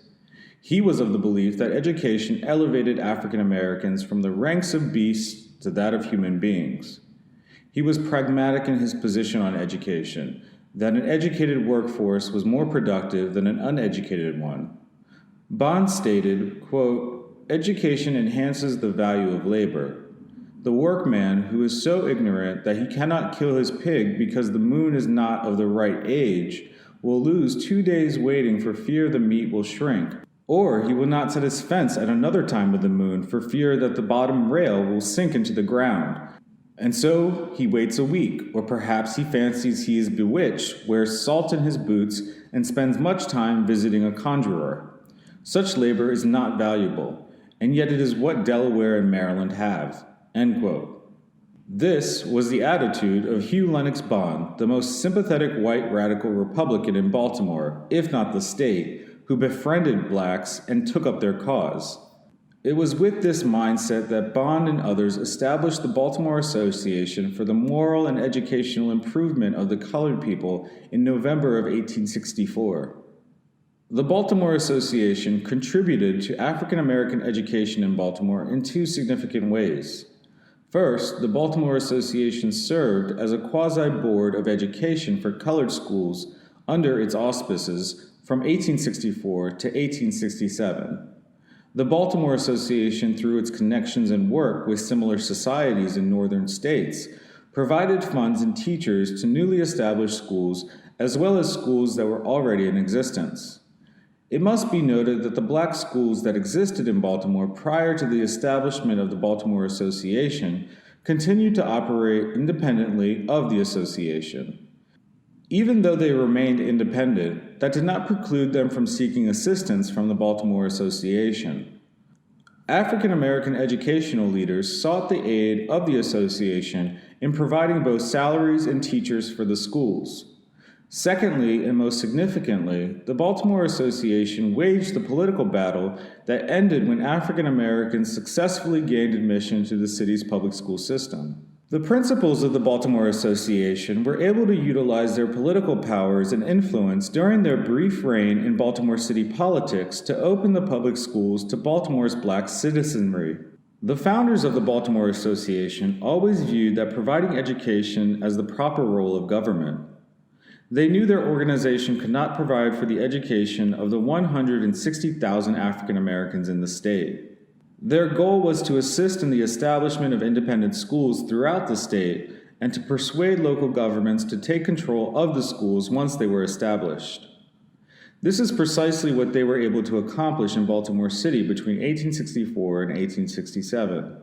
When the Baltimore Association began operation in November of 1864, just after passage of the new state constitution outlawing slavery, they immediately began to seek financial support from the larger Baltimore community. White Baltimoreans were very reluctant to provide assistance to the association. In a public appeal to the citizens of Baltimore to assist in the establishment of the association, Bond relegated Baltimore's blacks to a limited station in life. He attempted to convince potential benefactors of the propriety of the Baltimore Association's endeavors by identifying the purpose of black education as the improvement of, quote, their habits, instruct them in their industry, make diligent the idle, reform the vicious, and stimulate the good that they may rise in scale of being and be better fitted for the very duties they are called on to perform, end quote. The founders also organized several public meetings and sent out 250 letters to the Baltimore clergy asking for financial assistance. Of the 23 replies, only 2 included financial donations. Those responses were from Jewish rabbis.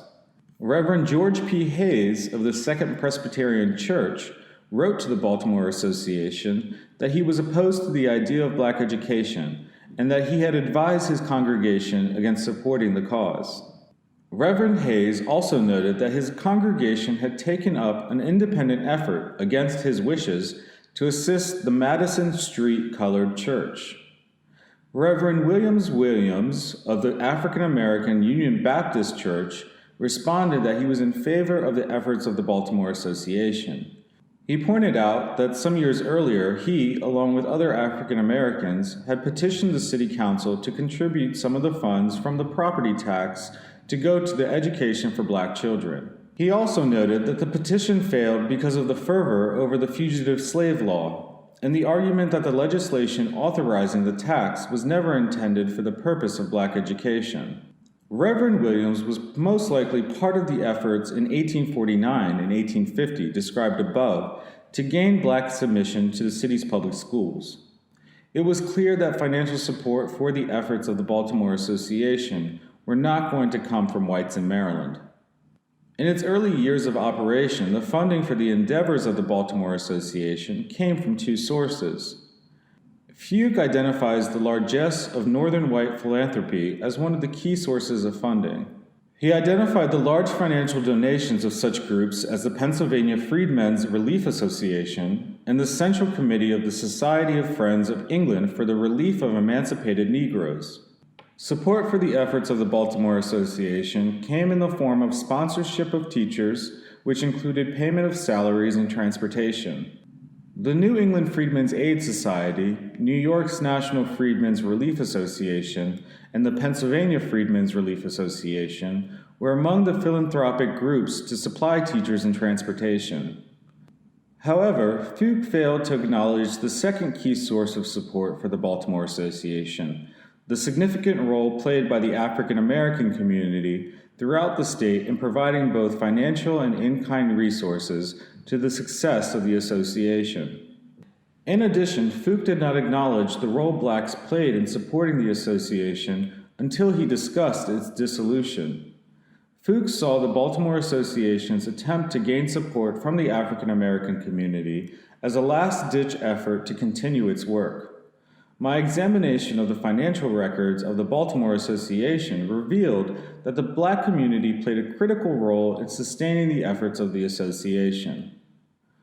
By 1867, the Baltimore Association was losing money and having difficulty meeting its financial obligations and was largely dependent on the African American community throughout the state for its financial support.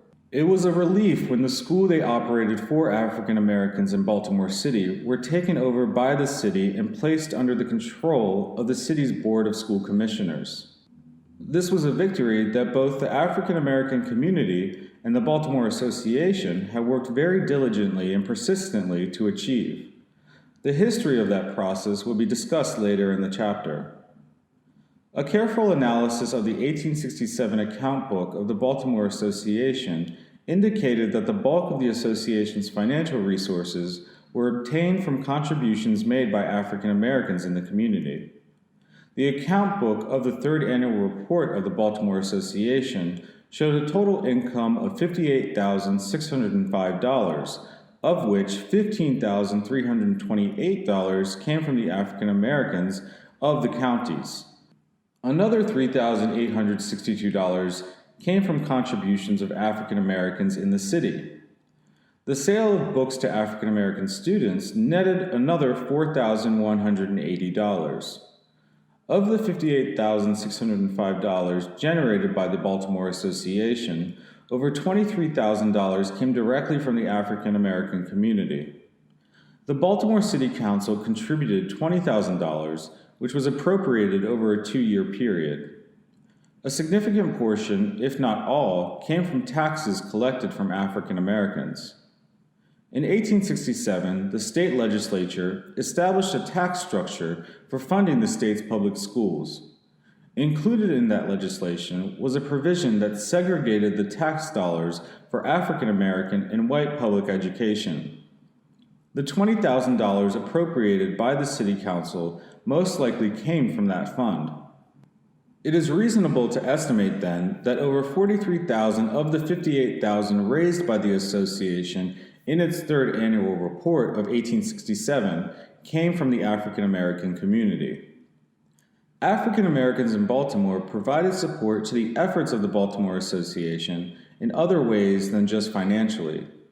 Fuch does acknowledge the role African Americans played in providing facilities for the operation of the schools.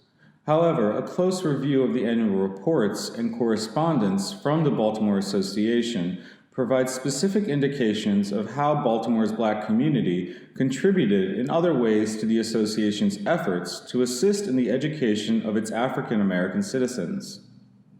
In the first calendar year of operation, the Baltimore Association operated 7 schools.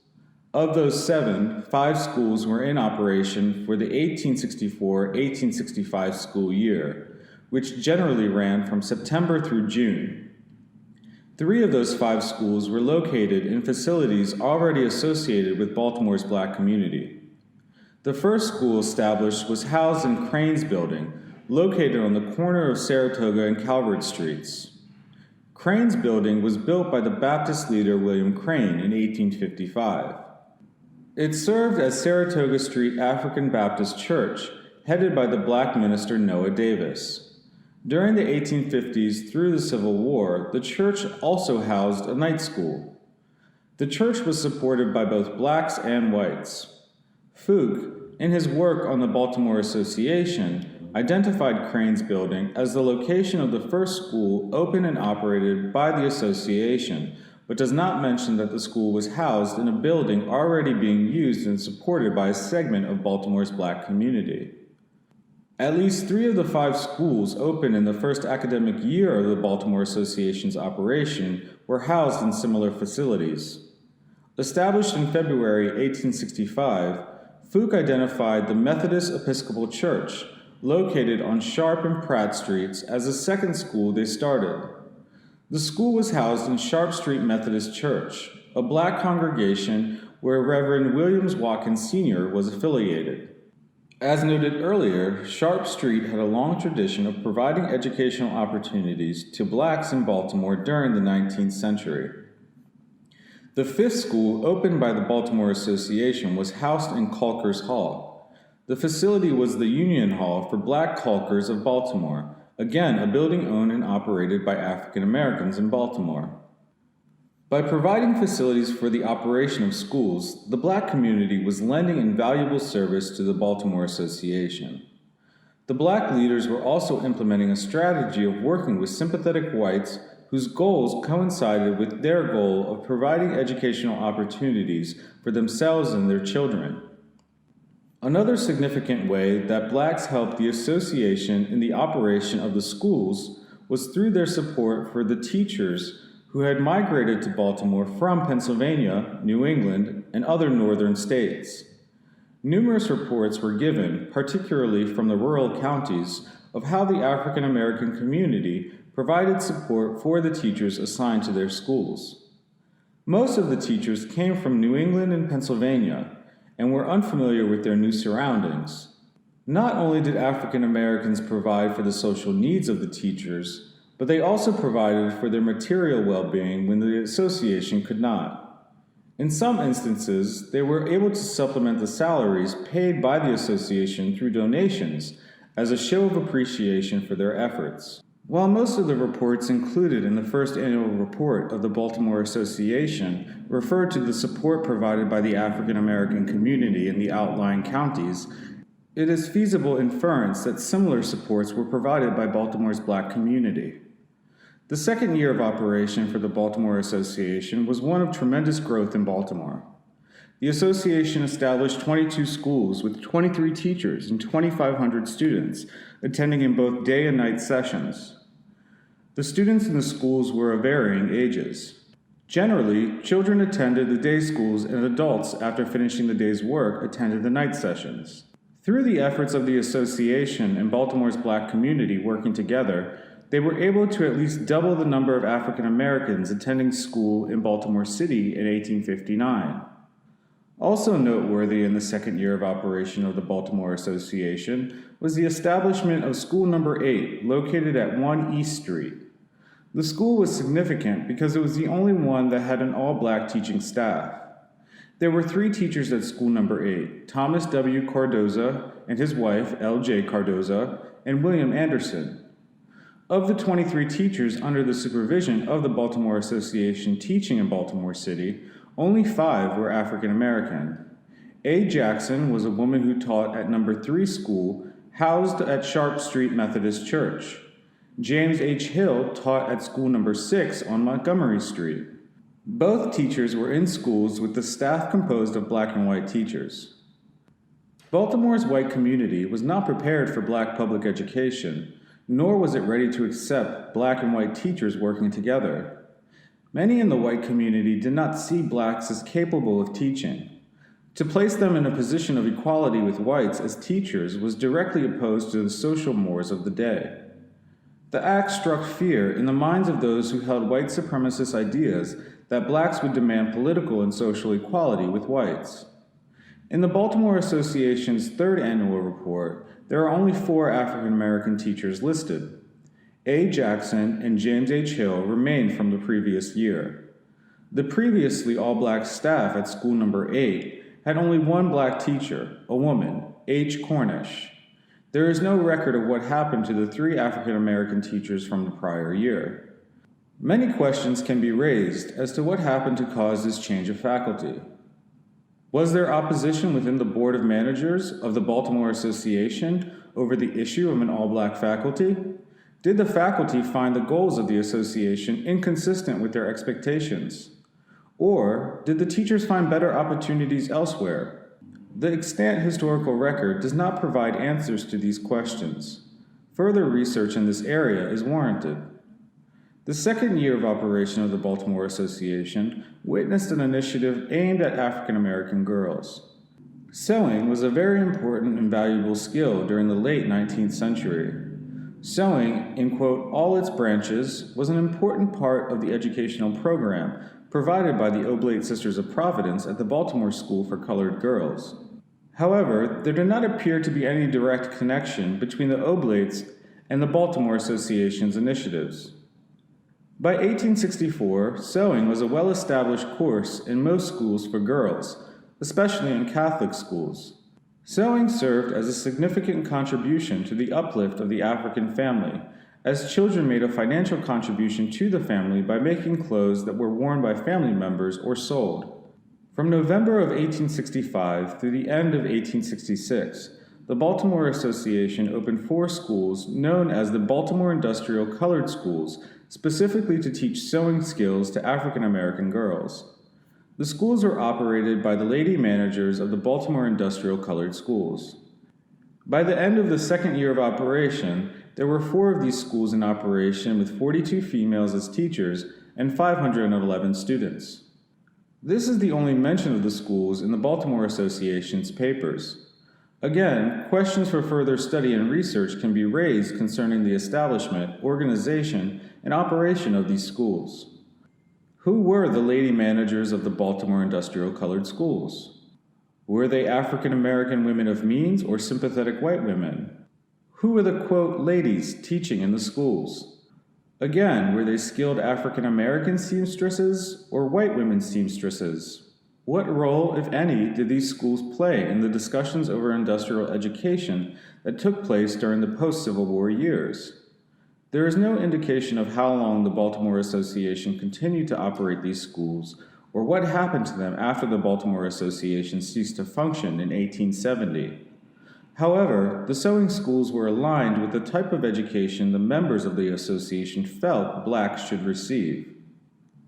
The third year of operation for the Baltimore Association was marked by its great success, the opening of the Baltimore City Public Schools to African Americans. Even though whites who supported African American education controlled city politics, opening the city's schools to Baltimore's blacks was still a struggle. The political climate in Baltimore mirrored the antipathy held towards blacks by whites throughout most of the state. By 1867, the political influence of the Unionists in Baltimore began to wane. The history of the blacks' admission into the city's public schools was impacted by the political maneuvering that took place between the City Council and the Board of School Commissioners.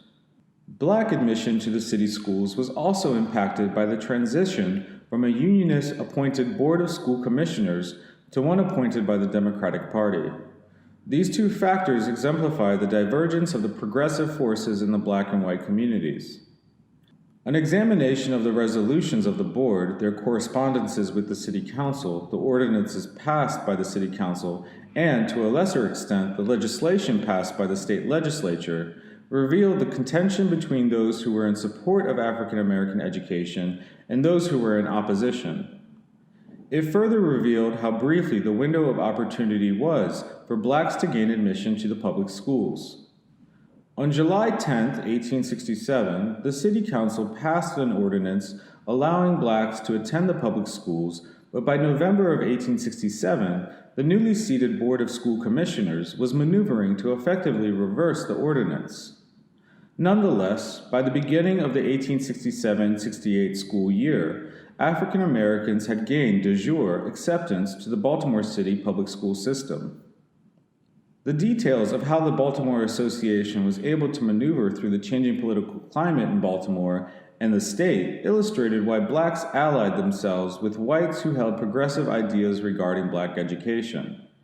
In February of 1865, the Baltimore Association began maneuvering to turn over operation of their colored schools to the city. On February 14, 1865, a resolution from the City Council was received by the Board of School Commissioners to, quote, consider the propriety of making judicious provisions for educating the colored children of this city in houses especially provided for that purpose, and report to the Council the result of their deliberations immediately, end quote. The City Council was very clear in their directive to the Board of School Commissioners that, quote, especially provided houses, end quote, were to be used for the education of blacks.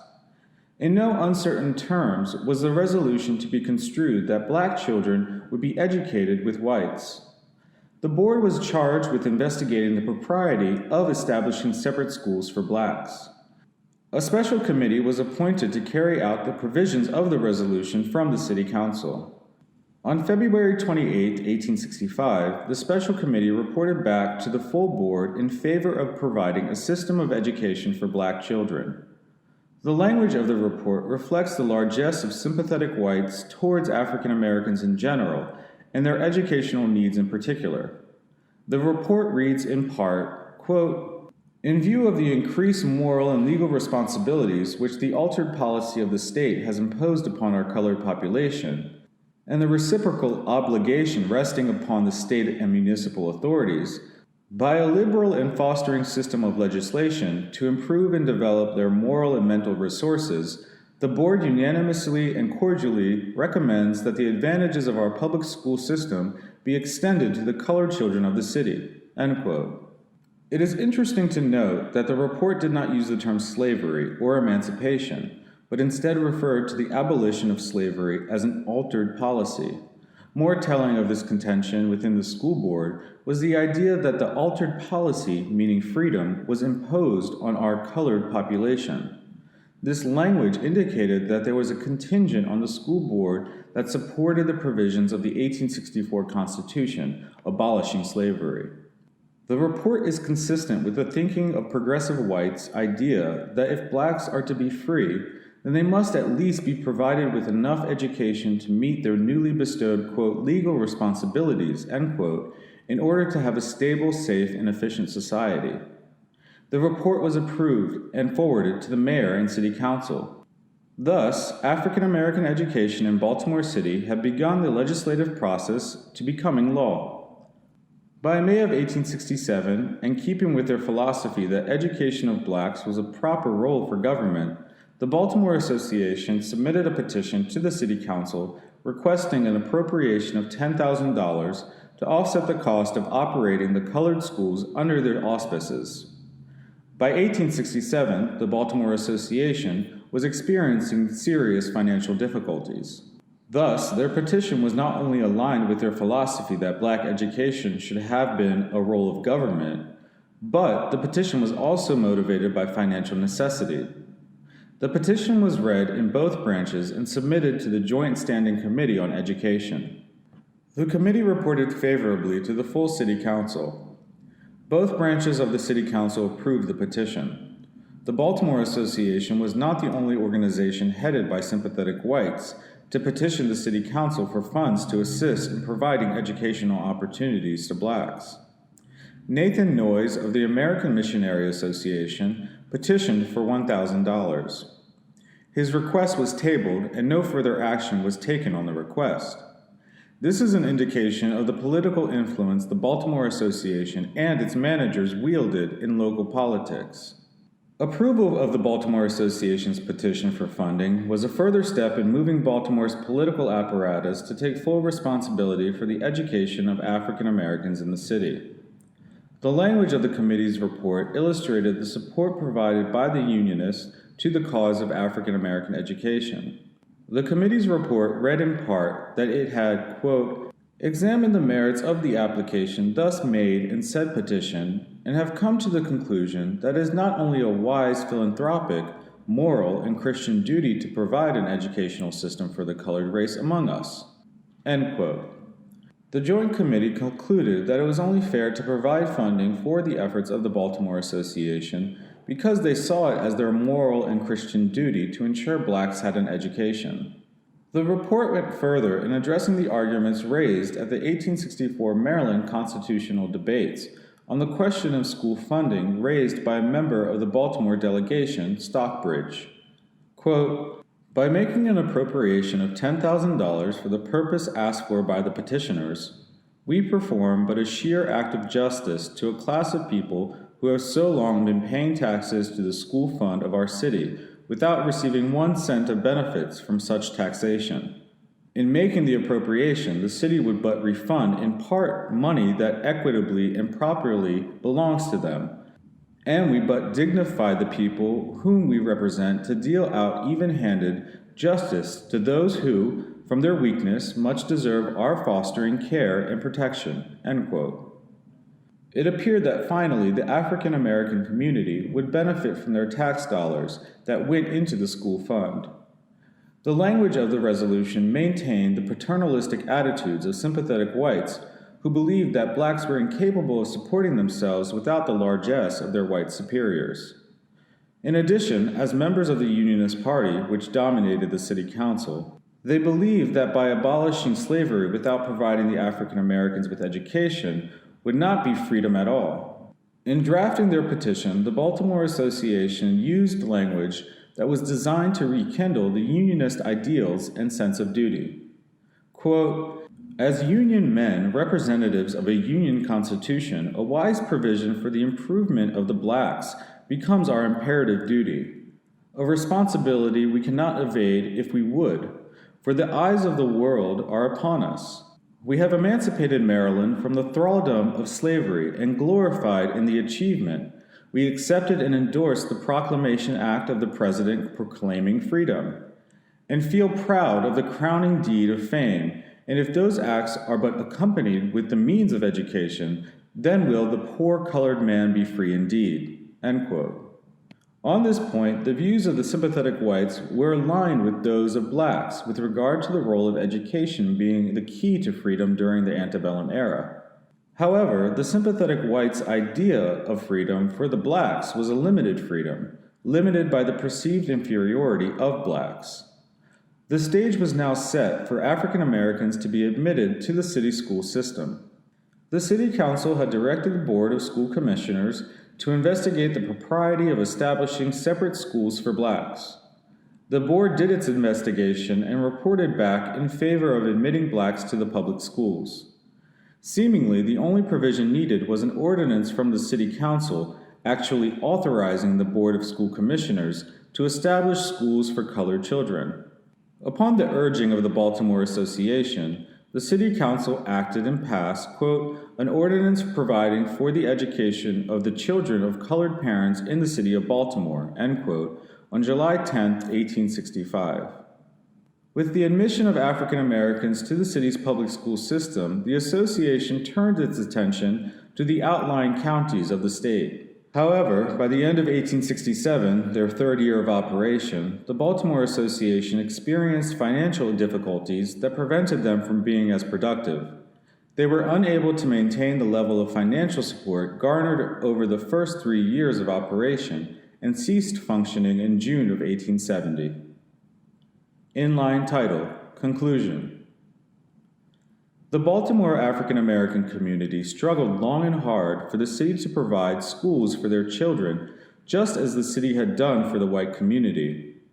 Finally, after years of petitioning and paying taxes without receiving any benefit, the city responded by taking control of the schools operated by the Baltimore Association. Undoubtedly, this would not have occurred without the efforts of the association. When the demands of the black community to gain admission to the city's public schools were met, the question became what type and what level of education would be provided. The African American community's demands were for the same education that was being provided for white youth. They wanted their children to have every opportunity they were entitled to as citizens and by law. This necessarily meant the same as whites, which fed into the fears of much of the white community. Most whites did not see blacks as equals and felt there was no need to provide them with the same level and type of education. They believed that blacks only needed to be educated to the level necessary for them to be morally upright, good citizens, and to be able to perform in the lowly stations in the society that they were prescribed to maintain. For whites, access to, quote, too much education would make blacks think that they were equals.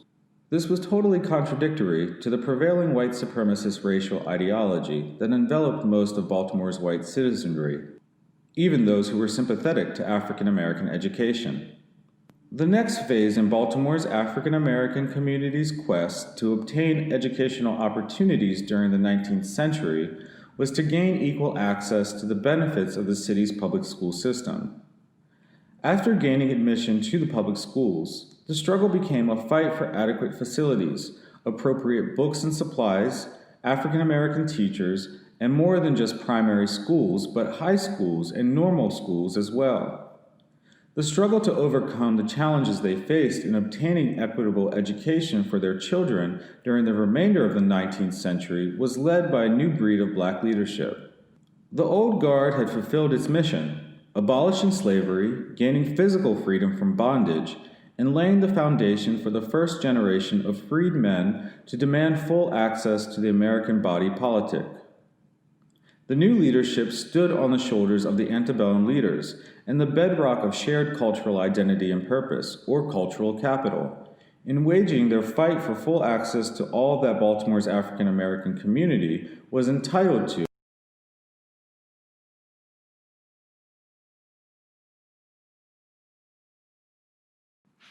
Chapter 6: The Struggle for Adequate Public Education, 1867 to 1907. Baltimore was a national leader in public education with very good schools, trained their teachers, and maintained an efficient bureaucracy to administer the system. However, the leaders of Baltimore's public schools did not regard African Americans as political or social equals, and did not see any need for them to have access to the full range of educational opportunities available to whites. The educational system was specifically designed for the education of white children only. Nevertheless, blacks challenged the system. It was apparent that the black view of education for their children was very different from the view that most whites held. One of the main goals of education for blacks throughout the antebellum era was to create the cultural capital necessary to gain freedom. That same cultural capital, a shared purpose of uplift and a shared identity, was used to demand full rights as citizens once emancipation was received. One of the most important citizenship rights was the right to an education. Blacks still viewed education as the key to freedom. Instead of physical freedom from bondage, education served as the key to political and economic freedom. African American parents and leaders had to remain vigilant throughout the remainder of the 19th century to ensure their children received full access to a quality education after winning the battle to gain admission to Baltimore's public schools in 1867. New black leadership in Baltimore challenged the white educational and political leaders to endorse full and equitable educational opportunities. The Reverend Harvey Johnson of Union Baptist Church and founderhood of the Brotherhood of Liberty, along with a coalition of African American religious and civic leaders, confronted the power structure to grant full and equal access to Baltimore's public schools. Besides the institutional racism embodied in Baltimore's school system, there were other obstacles to overcome that involved schools where facilities were in poor condition. Administrators and teachers were exclusively white, and black educators were in fact banned from teaching in the city's public schools. A quote, colored high school did not exist, and black children could only receive at best a grammar school education, ending with the 6th grade. These were some of the challenges African Americans faced as their children entered the Baltimore City public school system in 1867. Inline title, Year 1 of Public Education, The Winds of Change. The Republican Party-influenced school board administered the initial takeover of the colored schools from July 1867 until November 1867, when the new Democratic Party-controlled school board was installed.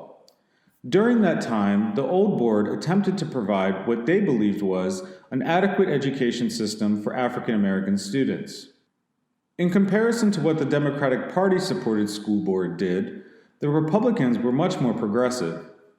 The 1867 report of the school commissioners provided a synopsis of the manner in which the, quote, colored schools were incorporated into the city's public school system.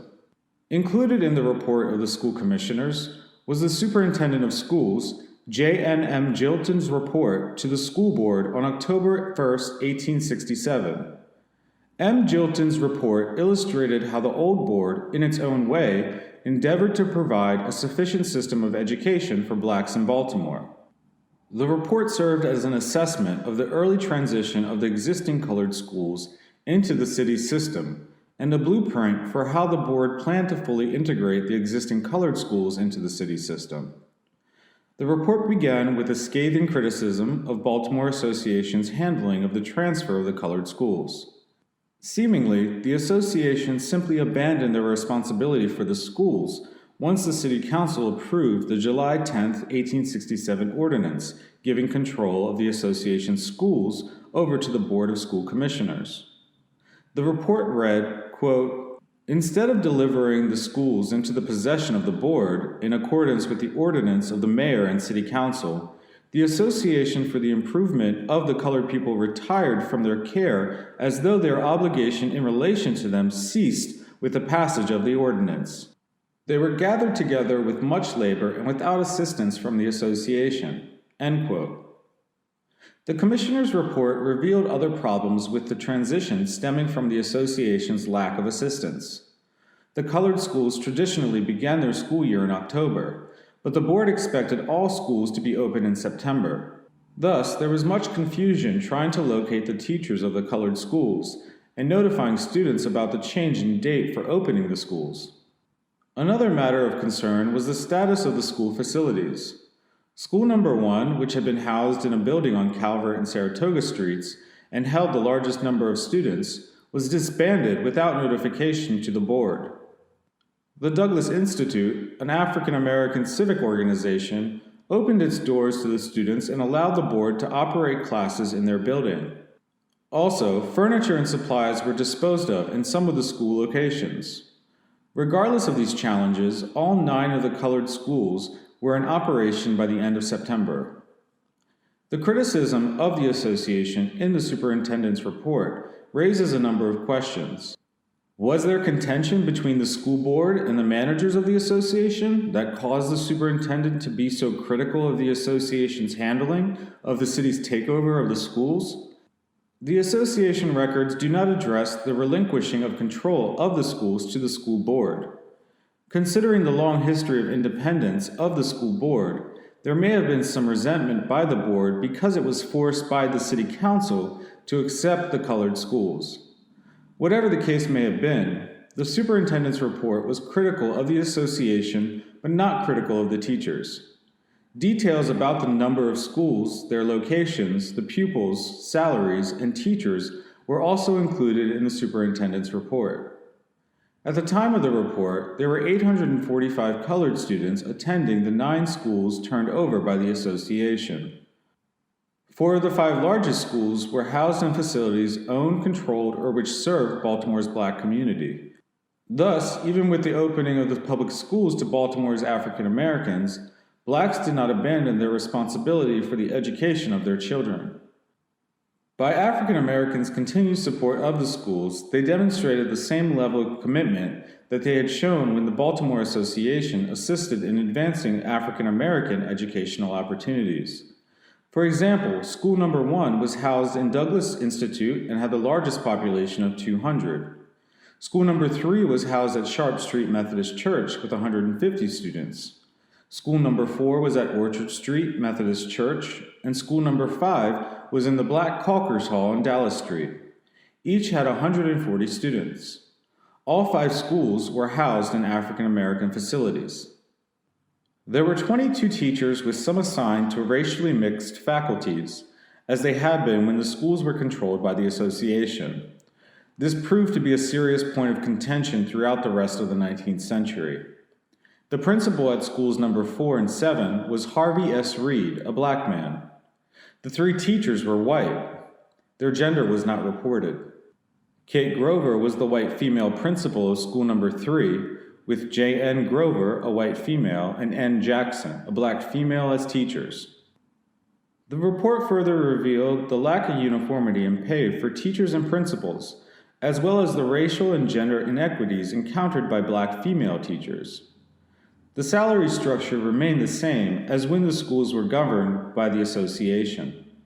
Salaries for the 6 African American female teachers were uniform, with the exception of Jane Battery, who taught at school number 5, and N. Jackson, who taught at school number 3. They were paid $405 per year, while the rest were paid $360 per year, the lowest amount for all teachers. Their white female counterparts were each paid $450 per year. African American women were not employed as principals, but 2 black men were, Henry S. Reed and Harry Wilson, as were 2 white men and 4 white women. Gender inequities in pay for white female administrators existed as well. 3 of the 4 white female principals were paid $450 per year. Both white and black male principals were paid more than their female colleagues, regardless of race. This is indicative of the progressivism of the managers of the association. While the inequities in pay were unfair, black male principals were elevated above the status of women, black and white, and received a higher salary. Between the two black male principals, Harry Reid was paid the most, $630 per year, and Henry Wilson was paid the lowest of all, $520 per year. While the association was willing to place African American men on a higher status than white women, they did not place them on equal footing with white men. After the superintendent's initial assessment of the colored schools, he suggested several changes to improve their operation and effectiveness.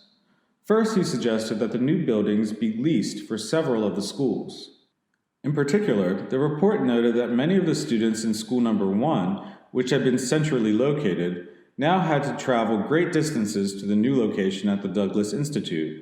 It stated, quote, "The school as at present situated is subject to great inconveniences, as are the parents of many of the pupils, who are obliged to send them from far distant localities to the Institute and its vicinity." End quote. He also suggested that the salaries of the teachers and principals be equalized and set to a 10-month scale. The superintendent did not suggest any differences in pay based on race, just gender. Quote, "If the male principals are retained, their salaries may be equalized at $800 per annum. The female principals may be properly rated with the principals of our primary school. By this agreement, uniformity will be secured. The only salaries reduced are those of Mr. Moulton and Miss Kate Grover. Mr. Moulton's salary will be reduced from $900 to $800. Miss Kate Grover's salary will be reduced from $900 to $700. End quote. The superintendent proposed setting the salaries of the association teachers to the same salary scale that the school system had in place. The Baltimore City school salary scale reflected the same gender inequities that the association had in its salary scale referred to earlier. All of the teachers and principals hired by the association would receive raises, with the exception of 2, according to the proposal in the superintendent's report. Kate Grover's salary would be reduced to $700 per year, and Mr. Moulton's would be reduced to $800 per year. These were both primary school principals. The Baltimore City Schools salary scale paid female principals administering similar facilities as men $100 less per year than their male counterparts. The superintendents did not discriminate in regards to salaries based upon race, and there was no mention of paying the 2 black male principals less than the white male principals. So, in a way, the equalization of pay for black teachers and administrators proposed in this report was more equitable than the salaries paid by the association. The most progressive suggestion of the superintendent was the reorganization of the colored schools. He proposed to divide the schools into 2 districts, with the primary school feeding into the grammar school in each district. Quote, "In order to meet the necessities of the colored population in relation to their school facilities as now intended to be provided, I would suggest that the city be divided into 2 districts. In each of these districts, there may be centrally located 1 grammar school. The 2 will be sufficient for all the pupils of color that are prepared for grammar school studies and that may be ready for such studies for more than a year of the future. Primary schools may be located wherever circumstances indicate. The primaries may operate as feeders for the grammar schools." End quote. This was an earnest attempt by the old school board to provide what they considered an